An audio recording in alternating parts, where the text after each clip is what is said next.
Her app, A Match and the Billionaire. Text copyright 2019 by Maria Hoagland. Audiobook production copyright 2023 by Maria Hoagland. For Zucchini, unofficial diabetic alert cat. We may have rescued you from the animal shelter, but you have literally saved each of us.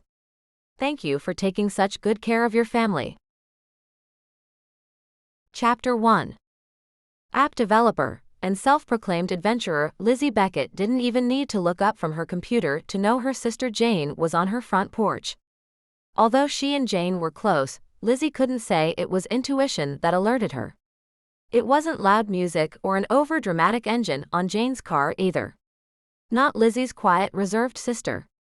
No, it was the black golden doodle, Austin, who announced Jane's arrivals a few seconds before she rang the doorbell. From his spot next to Lizzie's feet, Austin lifted his head and pricked up his fuzzy ears, hearing what Lizzie couldn't. "What is it, Austin?" He whimpered and licked his chops and then cocked his head toward the front door. That was when Lizzie heard it too. "Good boy, Austin." Lizzie scratched the top of his head and pulled the end of the leash out from under her thigh. Together they went to the front door, and Lizzie opened it before Jane could ring the bell. "I still can't believe it," Jane said, and brushed the rain off her clothes under Lizzie's small porch roof. "You're going to be on television." Lizzie laughed. Talk about it, a delayed reaction. They'd known this day was coming for a couple of months now, but apparently it never got old to Jane. "Come in, you're getting wet." Lizzie tugged on Jane's arm, yanking her inside. "You'll catch your death." Lizzie followed Jane into her tiny townhome's living area. As soon as Jane was over the threshold, she closed the door against the dreary Seattle drizzle. "Catch my death?" Jane scoffed. As if. She removed her jacket and hung it on the hook behind the door before patting down her damp hair. "You don't think Mom actually believes that, do you?" Having grown up in the Northwest, an hour outside Seattle, the sisters had heard this admonition from their mother practically every day. "I doubt it." Lizzie suspected their mom poked fun at the 19th century belief rather than espoused it herself. But people say all sorts of things they don't believe. And see what they want to see, Jane agreed. They hadn't arranged to meet, but Lizzie wasn't surprised that Jane had chosen to stop by this afternoon. Optimism was one of Jane's core characteristics. At least when it came to everyone else. And Lizzie's best cheerleader. Let's just hope one of the techs sees something they want. A twinge of nervousness twisted in Lizzie's stomach. Or was it excitement that the day was almost here? Tomorrow, she'd be on the set of television's Tech Tank, pitching her dating app Capture My Heart to 4 of the country's top technology investors, inventors, and CEOs. Just being selected to appear on the show was huge, but securing an investor for her project would be life-changing. One of them is going to pick up the app, I just know it. Jane gave Lizzie's forearms a light squeeze. This was about as exuberant as she ever got, though most people didn't get to see this friendly, endearing side of her quiet, way too reserved sister. "Oh, I hope so." Lizzie crossed her fingers on both hands. She dropped into the couch and waited for Jane to do the same. "Let me guess, you're here to offer wardrobe advice." Lizzie wasn't too proud to take it. Before Lizzie could settle into a conversation with Jane, Austin loped over and nudged Lizzie's hand with his nose briefly, before placing a soft, lingering paw on her lap. "What is it, Austin?" Lizzie asked, pleased that he was so clearly giving the signal she'd taught him. "What do you think?"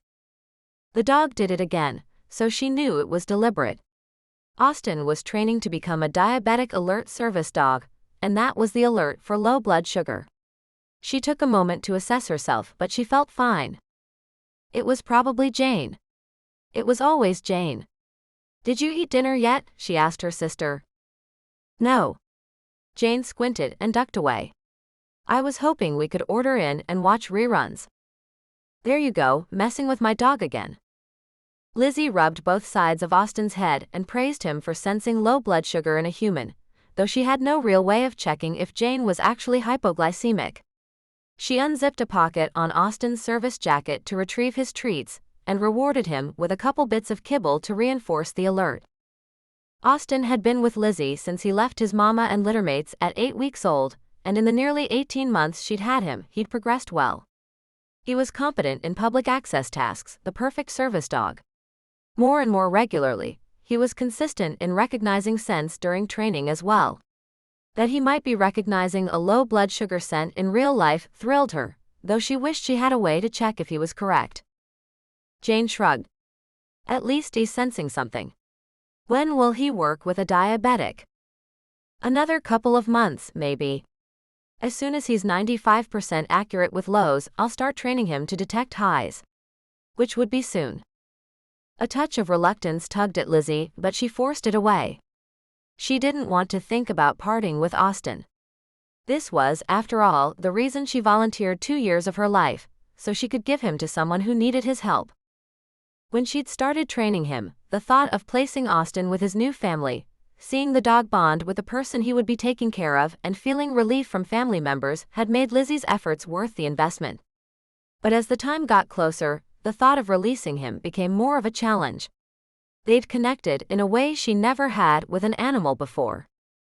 Indian food or pizza, she asked Jane, forcing herself to be happy and enjoy the moments of her life happening right now.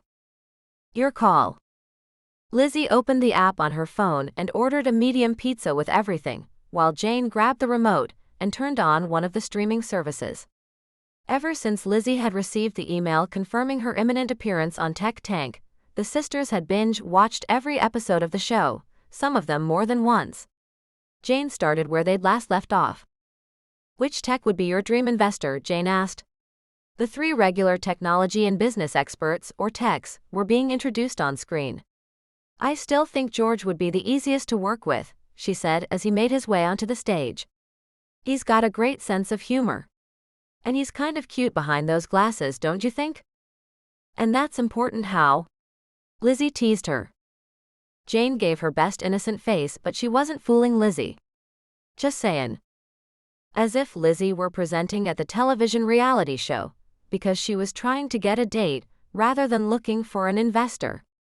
Securing a contract with one of the tech tank companies would ensure her app's success, which was why she was doing this. Television viewers tuned in for all sorts of reasons, to watch the ideas get picked apart by Dawson Fitzwilliam, to ogle the devilishly handsome George Wick, and Lizzie's own personal reason, to hang on to every word of Colin Hunsford's computer geek speak. To add uncertainty and to keep things interesting for the viewers, each week Tech Tank invited a guest investor, a wild card the entrepreneurs wouldn't be able to prepare to impress. Jane watched for their looks and their snide comments, Lizzie for their technology and business expertise and their stock portfolios. She wasn't the least bit starry-eyed over the goons. At least, not romantically. Their financial backing, now that was what got her heart pumping. She had invested too much work to get this far along in the process, to win a slot on the program, to weigh her options according to the investor's looks or personal life. George Wick would have a large reach marketing-wise with all the public speaking he does, Lizzie mused. But I'd rather not limit my app to his phone's specific operating system. I want to go more universal, if possible. And Colin Hunsford? Jane asked when he was introduced next. She hinted at the fact that Colin was the least appealing physically, but that was only because the other 2 regulars were cover of a magazine worthy. Still, as one of the Stellarnet 5, Colin would have financial backing she couldn't say no to. At that idea, Lizzie felt a slight grimace, but it had nothing to do with his looks. She wasn't convinced his company would be Capture My Heart's best fit. Don't tell me you want Dawson Fitzwilliam. Jane practically booed when he was introduced to the viewers. He's always so grumpy, so serious, and no one's ever good enough for him. Jane drummed her fingers on her lip. Lizzie had the show's intro memorized, so it was far more fun to watch her sister's reaction. Dawson Fitzwilliam would be the best. Lizzie stretched her legs in front of her, crossing her ankles on the coffee table. Jane's wrinkled brow made Lizzie defend her choice. Professionally speaking. For my app. What did Jane have against the man's appearance anyway? Sure, he had a moody scowl at times, but mysterious was attractive. Looks aside, Lizzie was kidding herself if she thought she wasn't concerned about working with a man. He was arrogant, pretentious, and critical, but she was tenacious, independent, and hungry for success, the perfect balance. He's got the name, Lizzie continued, the branding, everything Capture My Heart needs. Of course, I wouldn't turn down any of the investors, money is money, but Fitzwilliam Industries is my first choice for this app. She sighed with the thought that her dream might finally come true. The Fitzwilliam name was legendary. With a couple of generations of successful businessmen behind him, Dawson Fitzwilliam had built upon it, reinforcing the family prestige. More than his pedigree, however, Dawson's experience spoke for itself. His brand was on everything from successful apps and essential software to tech gear and gizmos. It was as if the man had a crystal ball, always able to predict the next trend. Or maybe it was the other way around. Any product with a Fitzwilliam brand succeeded. More than succeeded, really. Which was why she had to convince Dawson Fitzwilliam he wanted Capture My Heart. I guess you're right. I wouldn't say no if he handed me a rose, Jane agreed, referring to The Bachelor, a show she enjoyed more than Lizzie did. Lizzie threw Jane an elbow and an "Are you crazy?" look. Her sister had better be teasing, or she hadn't been listening at all. Well, he is gorgeous, Jane defended. Lizzie didn't change her expression. Okay, he could be, Jane said. If he smiled. What, and you think he's using Tech Tank to screen for his next tabloid-worthy relationship? Lizzie scoffed at the ridiculous idea. No, but you never know where you'll meet the one. So maybe he's keeping his eyes open for opportunities when they're presented. Lizzie laughed. Because a single man of good fortune is always looking for a relationship. She couldn't help the sarcasm. As miserable as that guy looks, he's probably got a mess of a personal life. I wouldn't take that for all of Seattle. But I will for half the tech world. If I could just convince him that Capture My Heart is right for Fitzwilliam Industries. What if her app wasn't chosen? Insecurity bubbled up, but she popped it quickly. She could hold up her end of a heated conversation about why she deserved this slot as well as anyone. Her app was different than anything the developers had seen before, and she could prove it. And then, if they didn't want her, she'd either find some other solution or continue marketing it on her own. She could do this. Austin came to Lizzie's side and laid his chin on her knee. She rubbed down his back, a thank you for the support. Speaking of finding the right fit, do you have a match for Austin yet?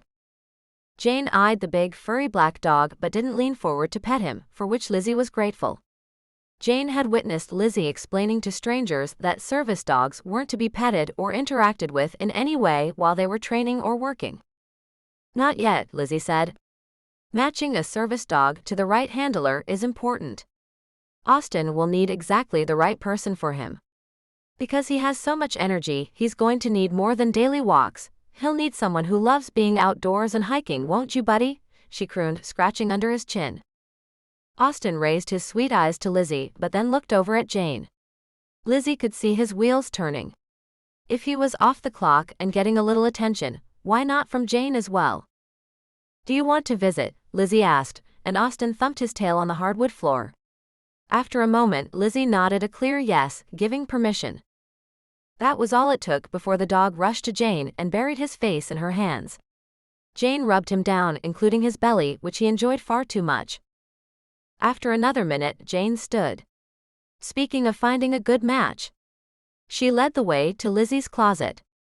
Let's get you ready to pitch the world's greatest dating app. She pulled out a couple of silky tops and held them up to Lizzie's chin. A few more and she let her hands drop, her eyes sparkling with excitement. I still can't believe my baby sister is going to be on TV. Catching Jane's enthusiasm and completely unashamed to take advantage of the wardrobe help, Lizzie perched on the edge of her bed, ready for Jane to lay out acceptable options. You do know it probably won't be aired for a couple months, right? Jane pushed out her bottom lip in a silly toddler-like pout. I know. She laughed at herself. Which is why you'll call me on the way home and fill me in on every detail. Deal. Chapter 2. From his vantage point in the lantern room of his lighthouse, Dawson Fitzwilliam basked in the peace of the sunset over Puget Sound.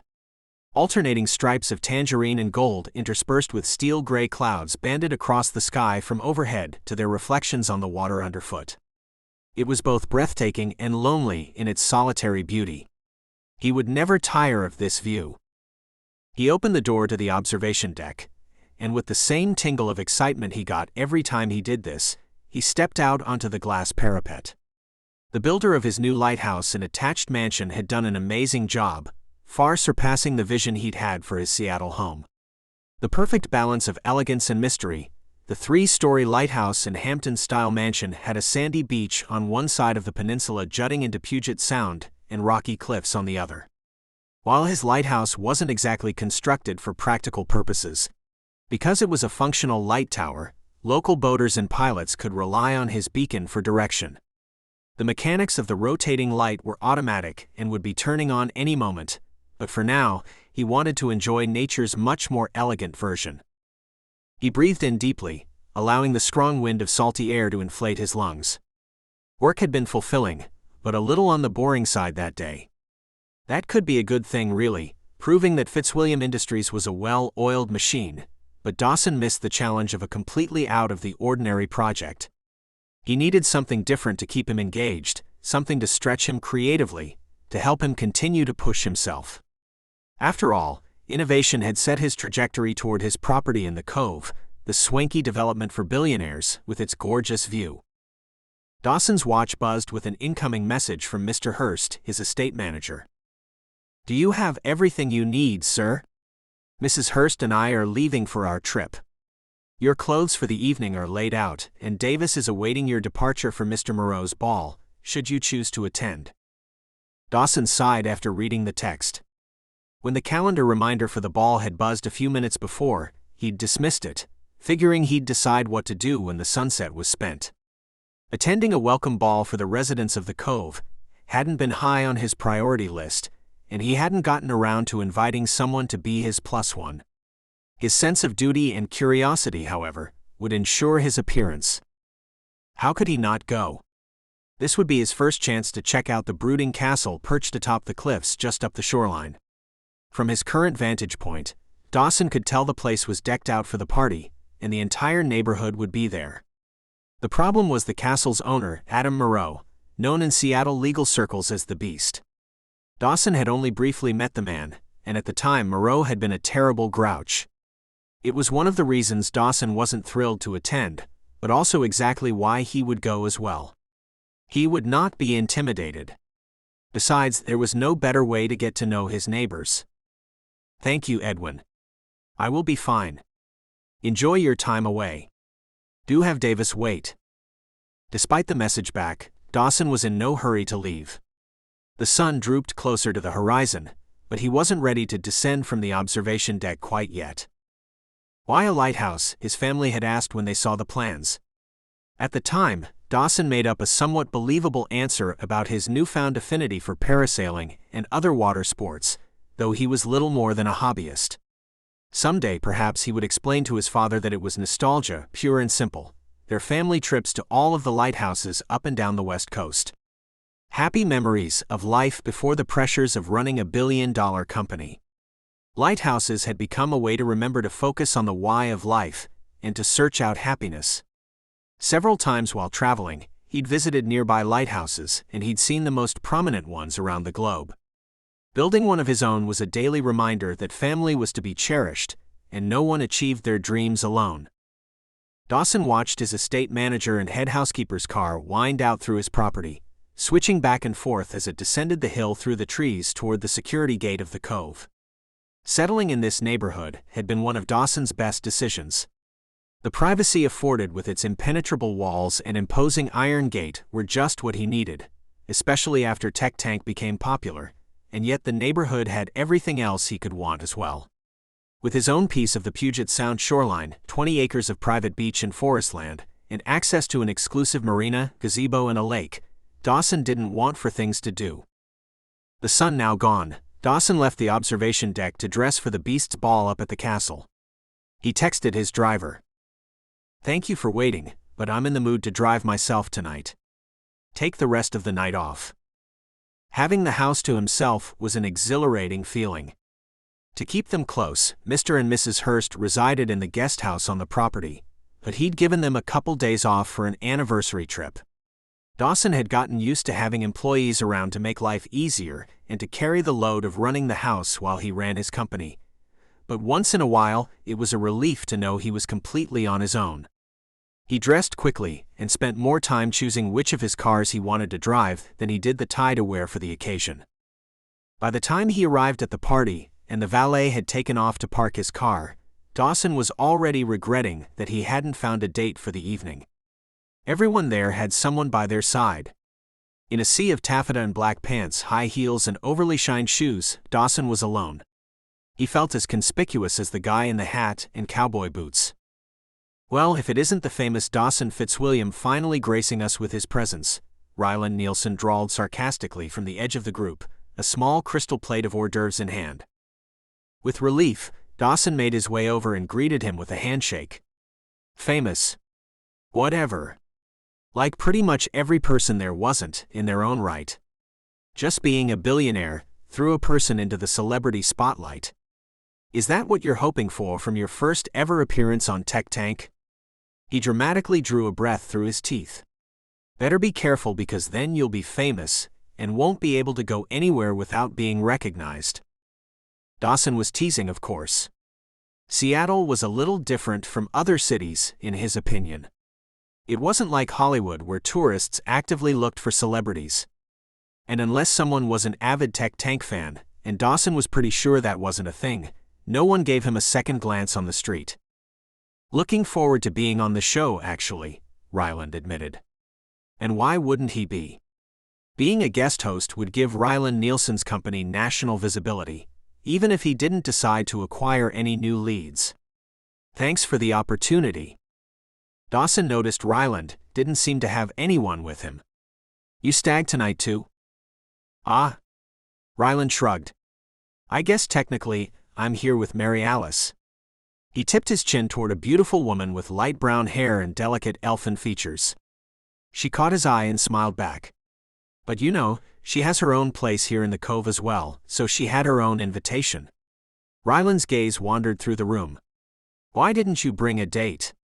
I doubt it would be difficult for you to find someone willing to dress up for this. It was an elegant evening for sure. Even the red carpet gala Dawson had recently attended with a friend didn't hold a candle to this event. The opulent setting, combined with the intimate size of the guest list, made it all the more special. It would have been nice to share it with someone who would have appreciated it. He felt like he'd missed out on a particularly romantic opportunity. I didn't want to bring just anyone. I get that. Ryland nodded. At this point in my life, I'm done with the games of dating. As the guests milled around, Dawson was surprised how many of his neighbors were becoming familiar to him.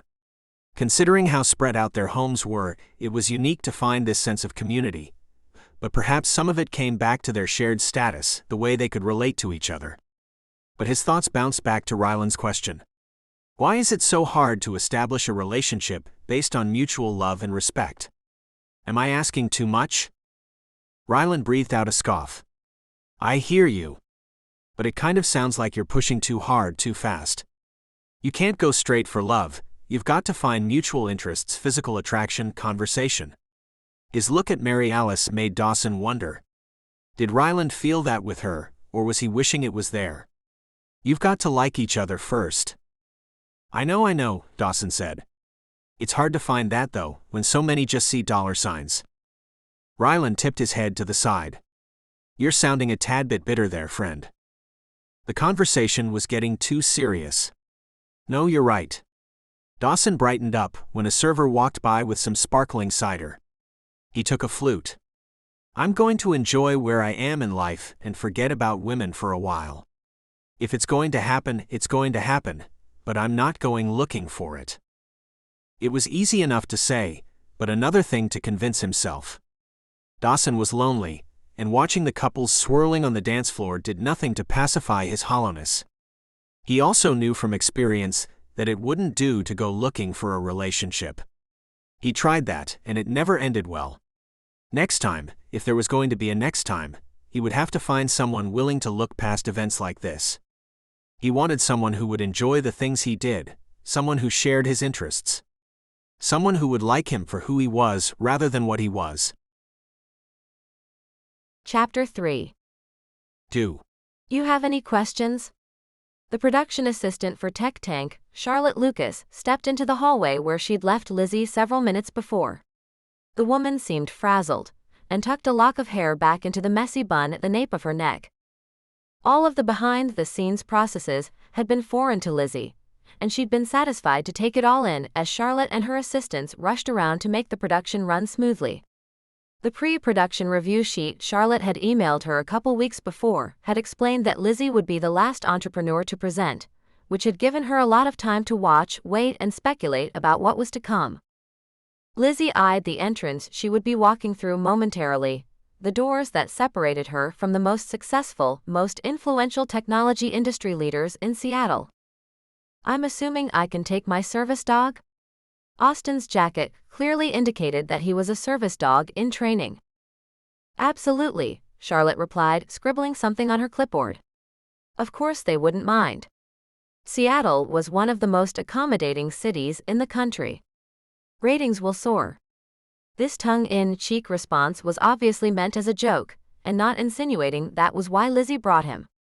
Only a tool wouldn't allow a service dog. Lizzie's thoughts exactly. You'd be surprised the pushback I've encountered, she said. She and this Charlotte Lucas could be friends. Charlotte checked her clipboard and her watch. It's time. Go convince them they need you. Let's do this, Lizzie said to herself. Finally. This was it. Even if Lizzie's stomach flopped like the salmon trying to swim through the Ballard locks. Lizzie had no reason to be nervous.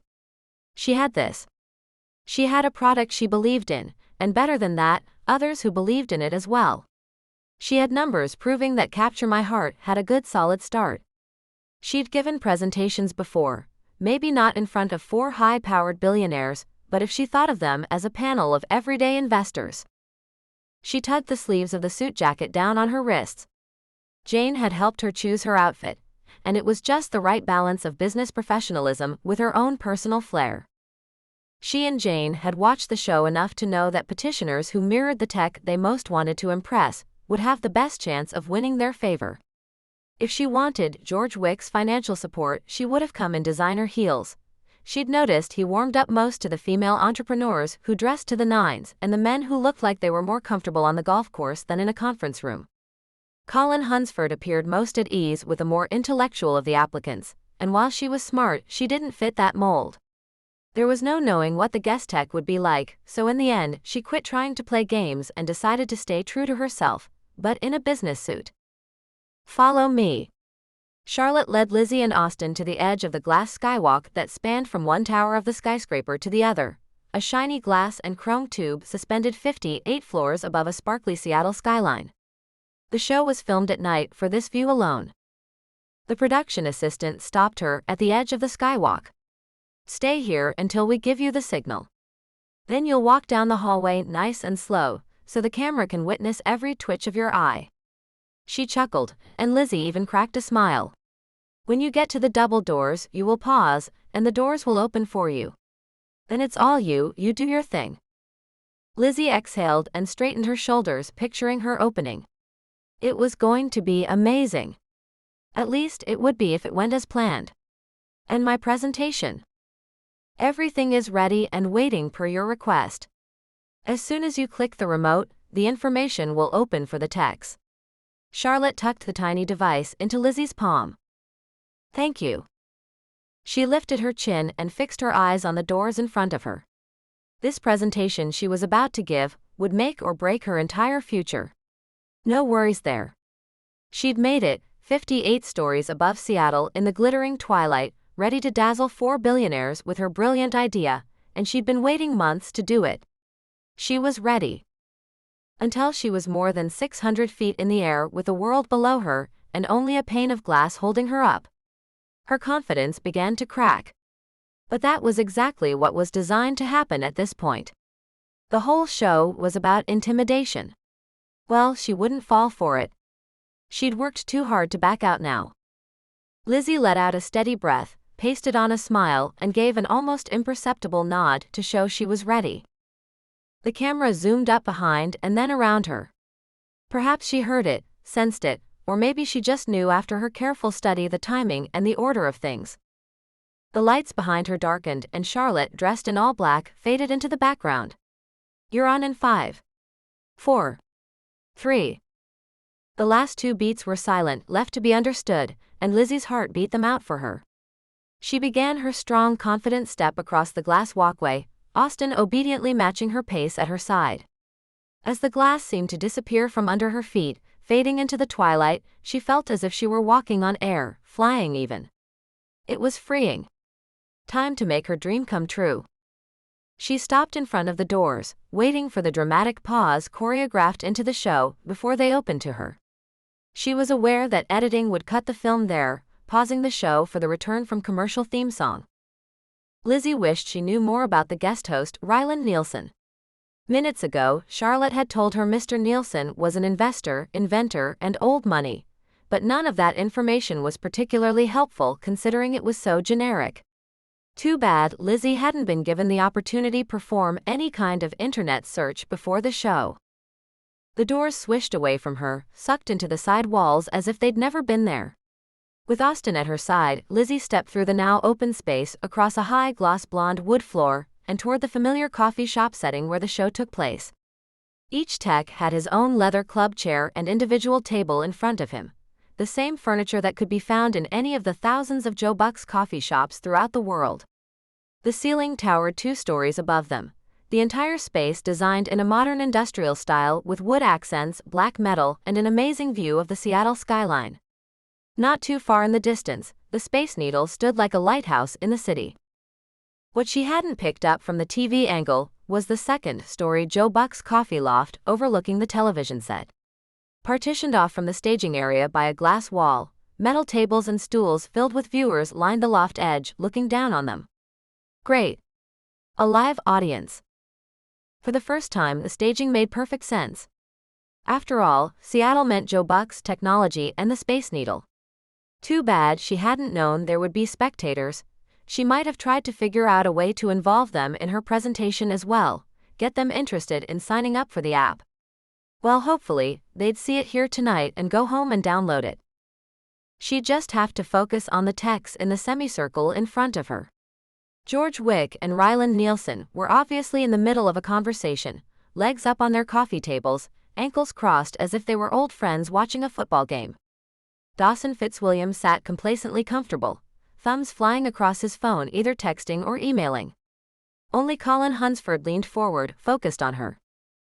Off to the side of the staging area, Lizzie laid out the mat she'd brought for Austen, his placemat, because he'd been trained to stay there until released. Austen. Place. She led him to the mat and trailed his leash over his jacket. Stay in place. Austen would be a few feet from Colin's club chair on her left and out of the way, and she hoped Colin wouldn't mind. At first glance, no one seemed to acknowledge that a dog had walked into the room, a common reaction when people forced themselves not to notice. As if people didn't notice when an 80-pound animal crashed the ultimate business meeting. The only exception was Dawson, whose eyes flicked to Austen and whose jaw clenched. After a quick moment, his eyes jumped back to Lizzie, and she took that as her cue to start. Good evening, Tex. My name is Elizabeth Beckett, and I have an app for you. She paused a beat before pushing the button on the remote in her hand. Instantly, George's phone dinged, Colin's laptop screen sprang to life, and the tablets on Dawson's lap and on the table in front of Ryland lit up. Question to consider. How many of you have already forgotten my name? Granted, not much time had passed since she'd said it, but if they were like most people, it was probably long gone from their memories. By this time, the notifications on each of their devices had faded, and her name and her picture, individual for each tech, had popped up on their screens. First impressions are everything, and unless someone has a reason to remember a new name, it's often forgotten before the introduction is finished. But if you make a connection, say you have a shared interest, and that is visually communicated, you're already interested in getting to know the person better. Lizzie purposefully made her way across the stage from left to right, talking as she moved. You will notice that I have tailored a profile picture specific to each of you, according to what a quick internet search suggested we have in common. For example, Mr. Hunsford, could you show everyone what you received? Certainly.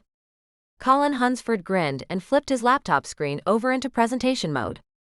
Slowly, he angled it for each person to get a peek. Although she looked a bit different with her hair super curly from the all-day mist, Lizzie had sent Colin the image of her in a rain slicker, catching a large halibut the Pike Place Market's fishmongers had thrown to her. The app had chosen this picture because, as one of Stellarnay's original founders, the name Colin Hunsford was as synonymous with Seattle culture as was Pike Place's market. It all had to do with the photo's tags. Thank you. She smiled at Colin before going to the next tech. Mr. Wick, if you wouldn't mind telling the others what you have? On cue, the camera above him zoomed in over his shoulder. Of course. George Wick pushed the little triangle that hovered on his screen. It appears to be a video of Miss Beckett teaching a little girl to juggle a soccer ball. He looked up and winked at Lizzie. You got some moves. If this app doesn't work out for you, do you want me to see if there's a place for you on the team? The compliment felt scripted, though his delivery was smooth. As everyone's next door 20-something billionaire, if everyone had a carefree billionaire living next door, George Wick was more often found in a soccer jersey in the stadium owner's suite than wearing a suit in the boardroom. The app's pairing of George's photos, and the fact that he'd recently purchased the local Major League Soccer club with this particular video of Lizzie made sense. Inputting information about Dawson Fitzwilliam for the app to draw from was significantly more challenging. He kept his private life clenched close to his chest, and the only photos she could find of him were at black tie events. He did look good in a tuxedo. But the app's best photo match for the two of them was one where Lizzie stood arm in arm with the latest Broadway hit's female lead. If I am understanding this correctly, Dawson's eyebrows clenched together as he studied the photo. You assume I'm a fan of musicals? He didn't sound pleased or even amused, but he turned his tablet for the other text to see. She hadn't chosen the photo. The app did its best with the information it was given. If I'd asked you to fill out a profile, it would have chosen more to your personal tastes. The text would understand this was a demonstration and not a flaw, right? Mr. Nielsen, I was unable to create a profile for you because I didn't know who would be here. This is what someone who hasn't yet submitted a profile would see. She nodded to his iPad and the generic profile picture, a standard portrait of Lizzie looking ready for a night at the movies with friends. He angled it for the others. I have to say, I'm a little creeped out by the whole thing, Ryland Nielsen said, startling her. She'd never thought of this presentation as creepy. You stalked each of us and then somehow got information onto our personal devices. Ryland Nielsen was tall, even sitting down, his face angular and his dark eyes in shadow.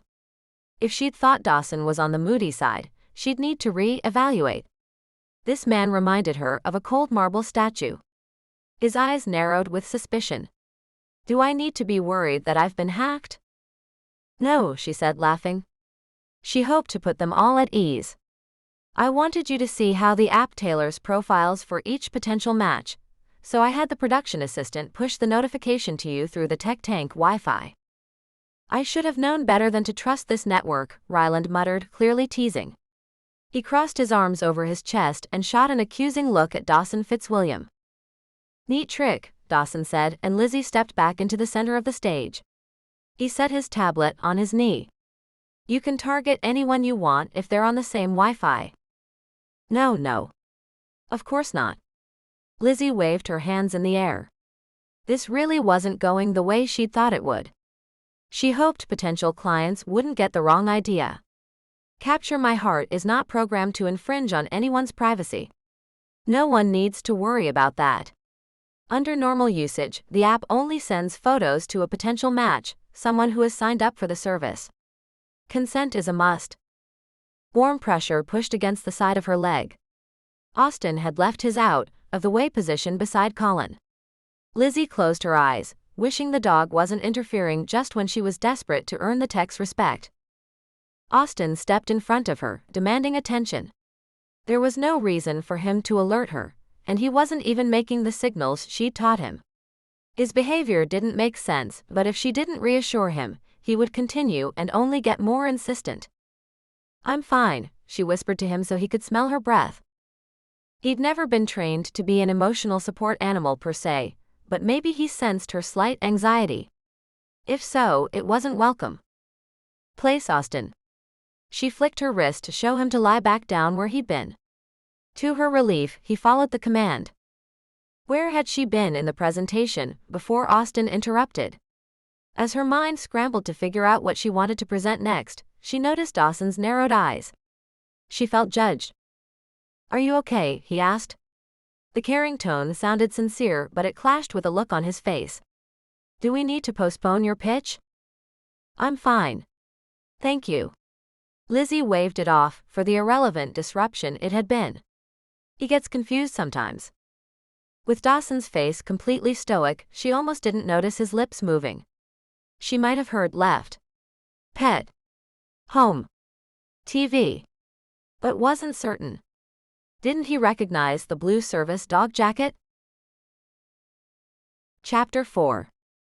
Lizzie must have misunderstood.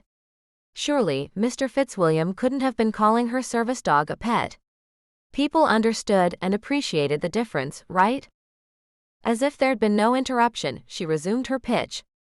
"I've come to Tech Tank today to present Capture My Heart, the social dating app that works across all devices and computer software operating systems, as demonstrated." She waved a hand toward the range of electronics they held. "It integrates with all of the most popular social media platforms and gives suggestions not only of potential matches, but also places they might enjoy going together." Lizzie turned to the glass smartboard slightly behind and to her right, and clicked the correct remote button. The Capture My Heart logo of a camera with a heart in it popped onto the screen. A dating app. Dawson Fitzwilliam took advantage of her momentary pause, his tone dripping with derision. If he were a 4-year-old girl, he would have had his hand on his hip. So, a dating app was beneath Mr. High and Mighty. She wouldn't allow his disdain to freeze her enthusiasm. "I can tell you no right now." Dawson closed the cover over his tablet. "There's nothing about a dating app that is going to grab my attention." He slipped the device onto the coffee table in front of him and leaned back in his chair, crossing an ankle over his other knee. In no uncertain terms, he was shutting her out. This would be the shortest pitch session in Tech Tank history. "Yes, a dating app," she admitted, "but this is not your sister's dating app. It..." She was about to explain when Dawson took over again. How was she going to make it through her presentation if she couldn't ever take a moment to breathe, let alone collect her thoughts? "How is your app different? There are hundreds of dating sites out there, and they all fail. Unless you've found some magical way of making people tell the truth." Thank heavens for small favors. At least his sarcastic questions segued back into her planned presentation. "Thank you for asking about the features that set Capture My Heart apart from the other dating apps, Mr. Fitzwilliam." Wonder of all wonders, he didn't interrupt when she paused before elaborating. "As you've seen with the photos, the app customizes presentations for each individual." To keep her hands busy, she rolled the smartboard remote in her hands. "Capture My Heart works like this. The person fills out a profile much as they would for any dating app, with filters for age, location, and certain basic preferences. Then they are prompted through a series of questions about interests and hobbies, goals and dreams, etc. A personality test. They upload several photos and videos tagged with keywords, and the app does the work. An algorithm compares users' profiles, isolates similarities, and then chooses which of the uploaded photos to present a potential match." She clicked through some slides to show the filters and screenshots of the algorithm's process. "That's why each of you received a different photo." Nods of satisfaction came from 3 of the 4, with Dawson abstaining. Not only are the profile photos different per match, but so are the bios. As the app sorts through detailed answers to questions, it pulls out what the 2 people have in common and presents that information to the potential match. "This sounds worse than my sister's dating app," Dawson mimicked Lizzie. She pressed her lips together so she wouldn't argue with him. "It's like being set up by your great aunt, someone who thinks she knows you but doesn't have a clue. It's nothing more than a glorified blind date." Leave it to Dawson Fitzwilliam to boil the app down to its least appealing description. Lizzie shook her head, instantly defensive. The algorithm sorts through a mountain of data to find only matches that have a good chance of succeeding. Then it lies. Dawson didn't make it a question. It finds the information you want the other person to see. Obviously, someone had a chip on his shoulder. A previous bad experience? If he was this prejudiced, he would never give it a shot. But it also sounded like a challenge, and Lizzie could make a believer out of anyone. Not this one, she said. This app actually works. I have testimonials. She clicked to a screen of blurbs and bits of positive reviews. Anecdotal evidence is not evidence at all, Dawson argued. Any product will have a couple of flukes, a couple of good results. Weren't any of the other techs going to comment? If only one would wedge himself between her and Dawson, rhetorically of course, he would forever be her hero. But none of the others were stepping up. Lizzie clicked forward until she found the sales numbers on a much later slide. Sales figures for the past 6 months show steady sustainable growth. She was pleased at the progress her little app had made thus far. That's decent, Rylan Nielsen said. Not crazy good or anything, but solid numbers we could build on for sure. Finally. It's a genius idea if it works. George Wick leaned forward and swiped Dawson's tablet from the coffee table next to him. He activated the screen, looking from the bio page on his phone to the one Dawson had received. The personalization is amazing, comparing what's mentioned in mine versus his. George set the tablet back on Dawson's table and leaned around him to Ryland on the end. Can I see yours? Only if I can see Dawson's, Ryland teased. He quirked an eyebrow at Dawson in a sort of challenge.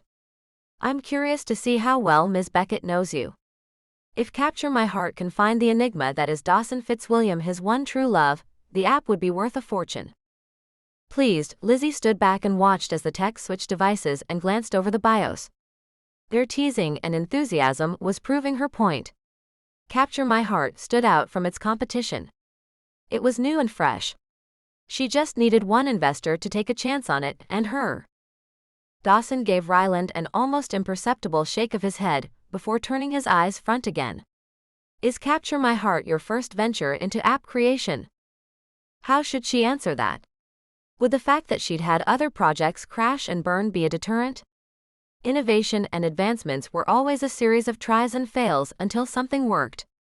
Ask anyone who spent time in a batting cage, sent their manuscript to an editor, or experimented in a scientific laboratory.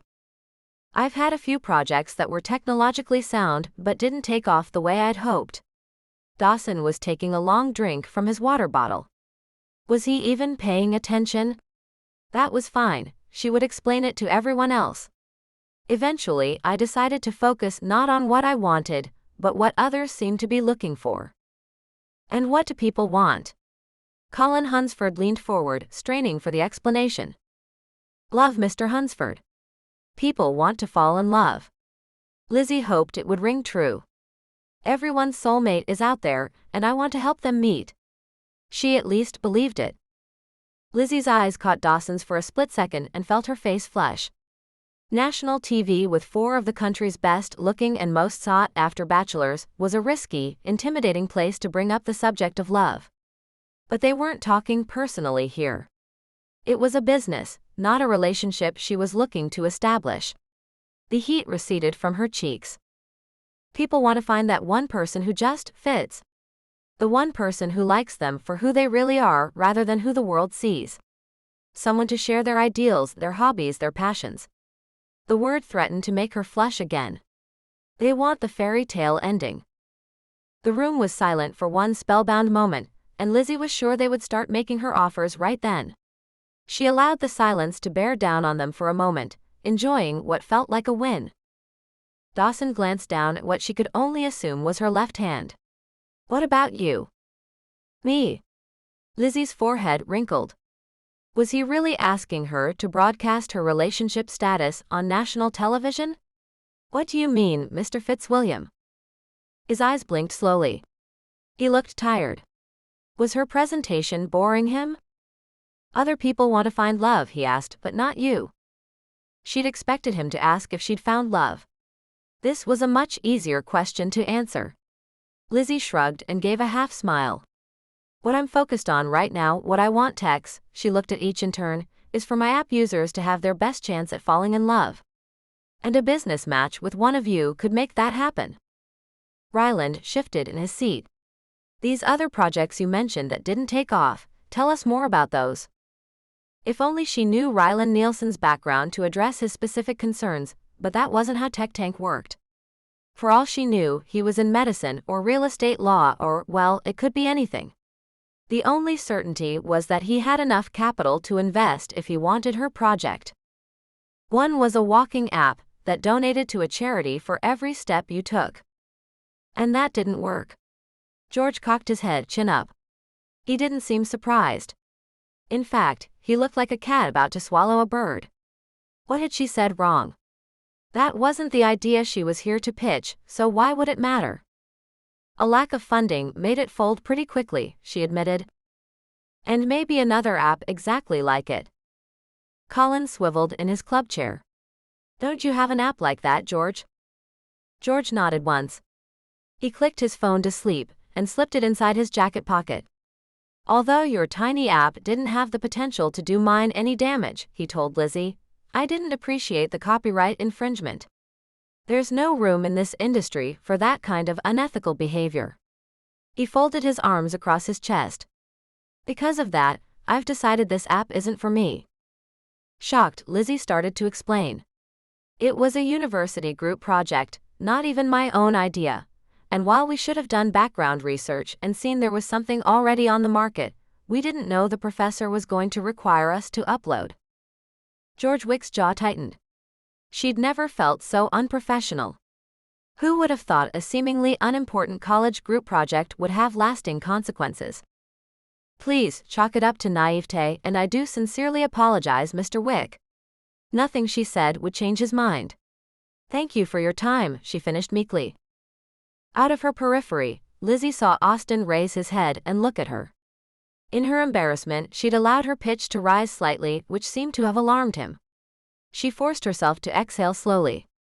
She couldn't let this disappointment distract her. She still had 3 other opportunities if she handled this rejection correctly. Time to move on. Capture My Heart is much more developed, she continued. It is better researched and has gone through rigorous development. Meaning this isn't the first draft. Ryland Nielsen's satisfactory nod bolstered her confidence. Feeling she'd found her groove again, Lizzie clicked a tab on her presentation and brought up a graphic explaining some of Capture My Heart's best features. The app has some great things that keep users coming back again and again, she continued. Trying to find that balance between getting too technical for the television viewers and making it interesting enough to sell the idea to the investors, Lizzie outlined the messaging options and social media integration. Does the app have built-in contextual deep linking? Dawson asked. The first real tech guru question to come from the group, and Lizzie's skin tingled with excitement.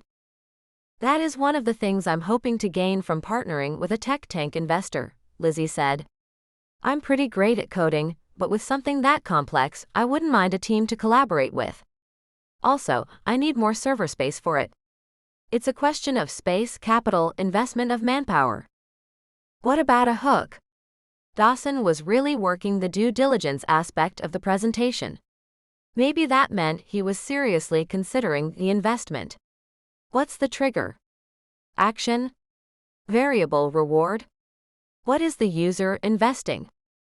Keeping a handle on her enthusiasm, she wanted to highlight her expertise and the layers she'd coded into the app, yet not risk losing the television audience in the tech speak. We need to figure out how to layer on some gamification for a bigger hook and a way to make them level up, Dawson continued instead of allowing her a chance to respond. Was Dawson Fitzwilliam proposing they make dating into a game? At least he'd said we. Wait. At Colin's word, everyone looked his direction. Yes? Dawson's terse question and sideways glare didn't keep Colin from continuing his thought. Colin flipped his screen toward the group again. He discovered one of Lizzie's favorite parts of the app, the site map. I'm interested to know more about this. One of the app's best features. The idea hatched when she and an old friend she hadn't seen since middle school couldn't decide where to meet for lunch. With a typical dating website, once two people decide to meet, they have to figure out a place they both would like. That's challenging when you hardly know each other. However, when the algorithm on Capture My Heart matches the couple, it uses that same information to suggest places and activities both parties enjoy. Wow. I love that idea.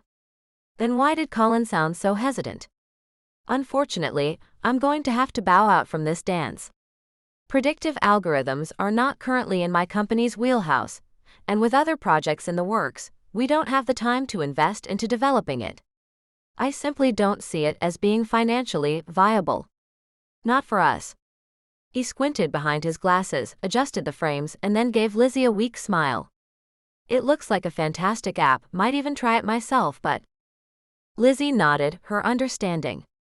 Thank you for your consideration and insightful questions, Mr. Hunsford. The list of Lizzie's potential investors had been cut in half, and disappointment churned in her stomach. As if she'd cued him, she hadn't, had she? Austin came to Lizzie's side and tipped his nose in the air as if giving a head bob. It seemed he was trying to tell her something, but this wasn't an alert she'd taught him. She didn't need the dog as a distraction right now. Absently, she patted the top of his head and hoped he'd go away. She wanted to focus on what little time she had left on Tech Tank and figure out Austin later. Can I answer any questions for you, Mr. Nielsen? She asked. No, I don't think so. Ryland leaned forward, his elbows on his knees, but he no longer appeared interested. Her heart pounded. As an investor, he probably had oodles of opportunities come his way, and if this particular one didn't grab him, he'd find another project. It meant nothing to him. But to her, this was everything, everything she'd worked hard to achieve. I'm not into arranged marriages, he said by way of explanation, and this app smacks of it. Maybe it's not someone's parents doing the choosing, but machine or person, if it's not listening to your heart, it won't do any good. Lizzie was disappointed by the comment, but what could she do? The whole evening had been one odd excuse after another, but this one was utter ridiculousness. How could she refute this objection to the app? Where was he even coming from? Arranged marriage? It was almost laughable, if it wasn't her livelihood and her dream on the line. I understand, she said, though she didn't. Thank you for your time. Only one more investor remained, but at least Dawson Fitzwilliam had been her first choice all along. From watching the show, she knew he'd be the hardest to impress, and he certainly had been tonight. The question was if she'd succeeded in convincing him at all. He'd been the most outspoken about the app's potential flaws, but he'd also seemed the most interested. An answer was coming. Anticipation floated in her chest like she was cresting the first big hill on a roller coaster. Any minute, she would feel her stomach drop. One last question, Dawson began. Holding her breath, Lizzie nodded her consent. This was the critical moment. If your app is doing so well, if the concept is unique, the interface easy to use, and there are no bugs, what do you need us for? Well, other than deep linking to mine info from your users. Lizzie breathed more normally. Tech Tank and your respective companies, she gestured toward each of the tech gurus around the circle, have a much bigger reach than I do on my own. Partnering with Fitzwilliam Industries would give Capture My Heart the boost it needs to be seen by those who could benefit from its services.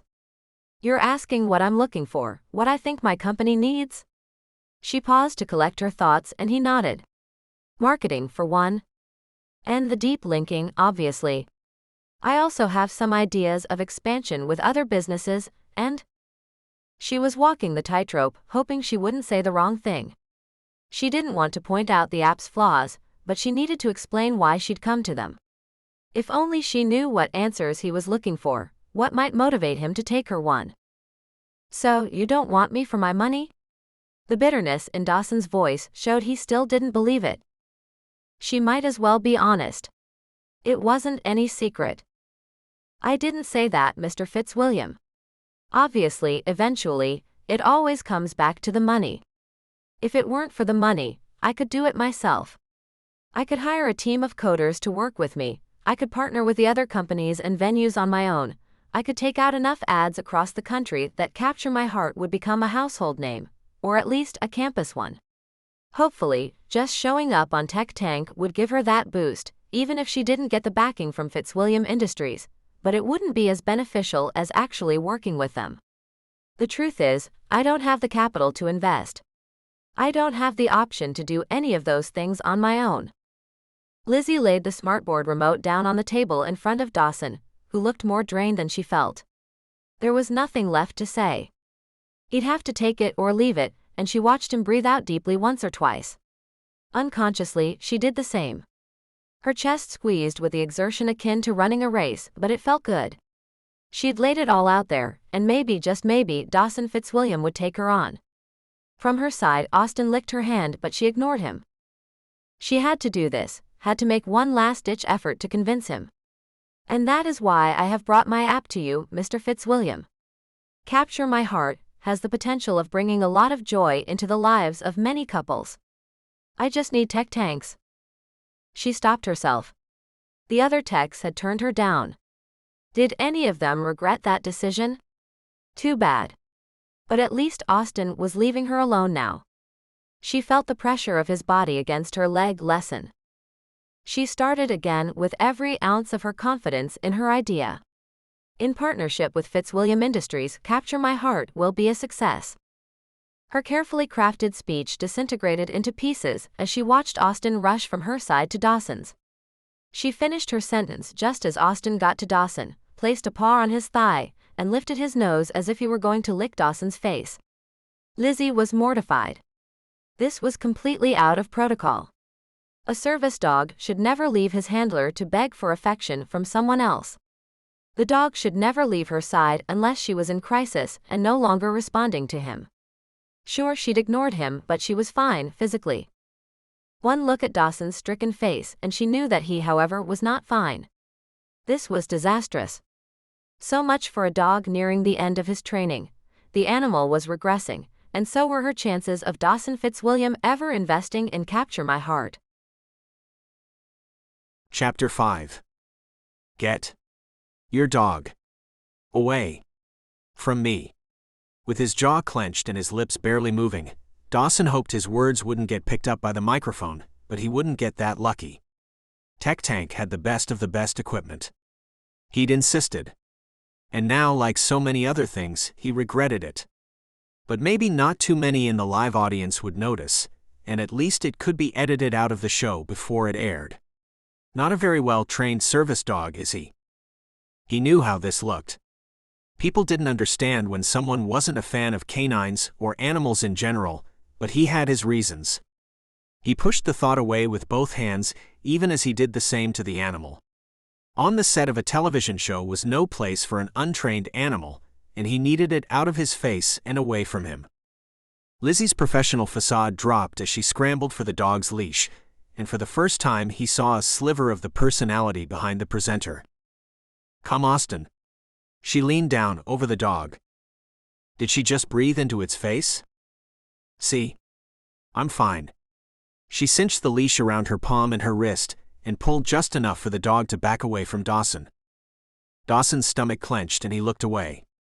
What was wrong with Lizzie Beckett that she needed a service dog?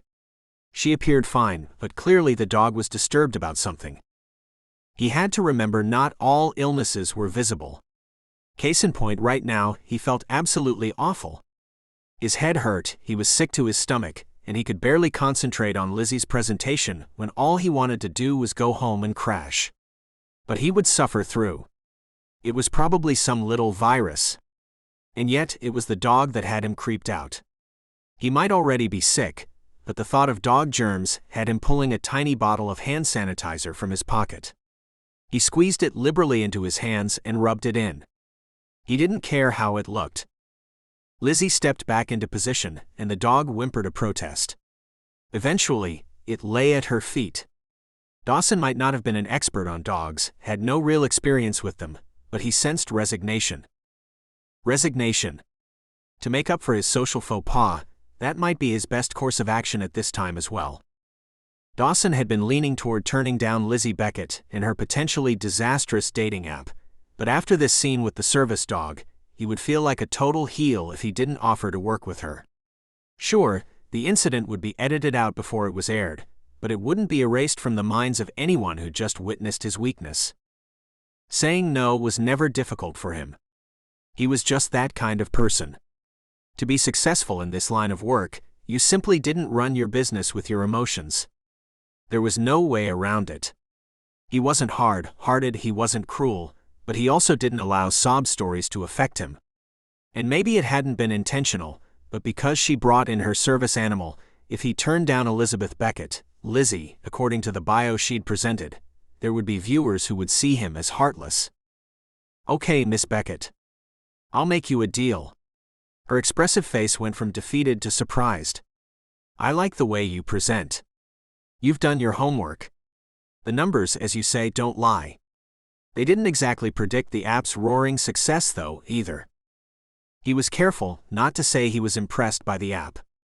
It was more about her tenacity when she came to kinks in her presentation, and it was clear that she was brilliant.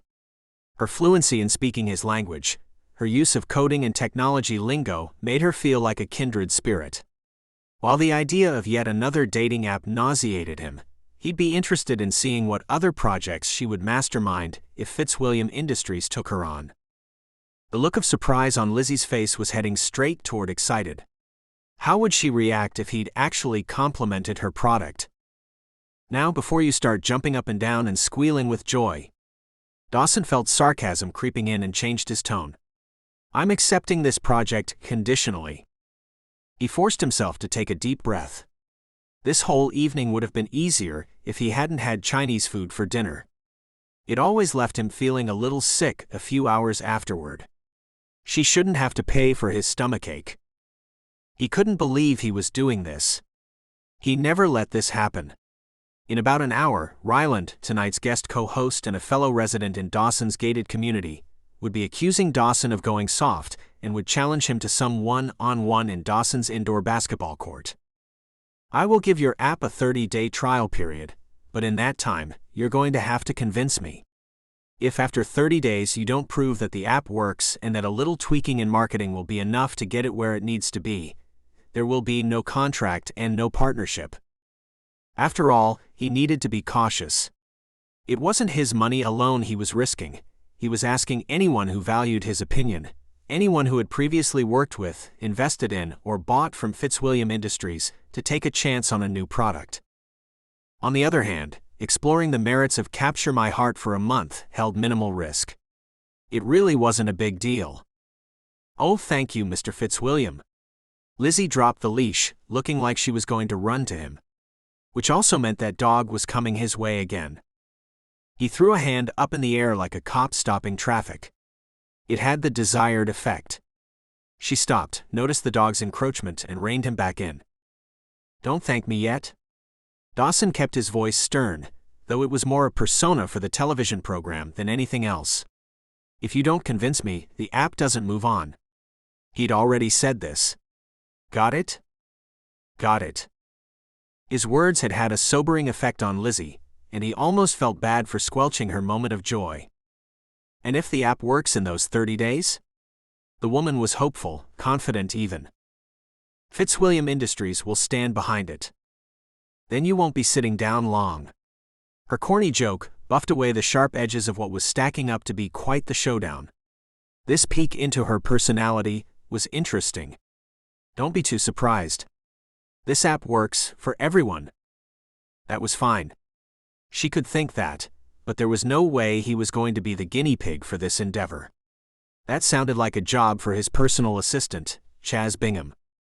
But he wasn't going to argue with Lizzie on national TV, especially if, in the end, Fitzwilliam Industries did decide to take Capture My Heart on permanently. He didn't want to sabotage the app's future success. Maybe he didn't personally believe online dating could ever work, but wasn't this exactly why he'd started Tech Tank? It certainly wasn't for the publicity and celebrity that came with it. He truly believed in helping others fulfill their dreams, it just had to be in a responsible way.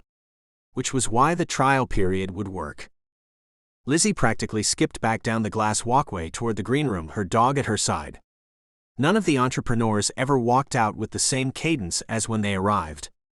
No matter how they tried to cover their reactions with impassive expressions, their feet belied their true feelings. But this woman? She didn't even try. She was happy, and she didn't seem to care who knew it.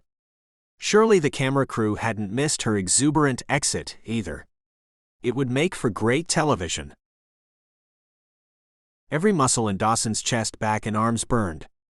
He lowered the paddle onto his lap and allowed the momentum he'd built up to propel the kayak. As his forward motion slowed, so did his breathing. He blew out a breath of frustration. Sure, his body reacted as if he'd had a good workout, but he'd only made it half as far as he'd gone the week before. Was the water choppier than usual? He was just so tired. He chalked it up to a lack of sleep. For some reason, he'd woken up a couple of times the night before thinking about Lizzie Beckett and her infernal dating app. What had he gotten himself into? The only way he'd been able to fall back asleep was by wandering his suite, using the facilities, and getting a long drink of water before falling back into bed. But this feeling of muscles burning, of catching his breath, of gliding across the water, of accomplishment, even if it wasn't as rigorous as his typical workout, this was the reason he was on the water at dawn. It was also something the world didn't know about him. Obviously. He chuckled to himself.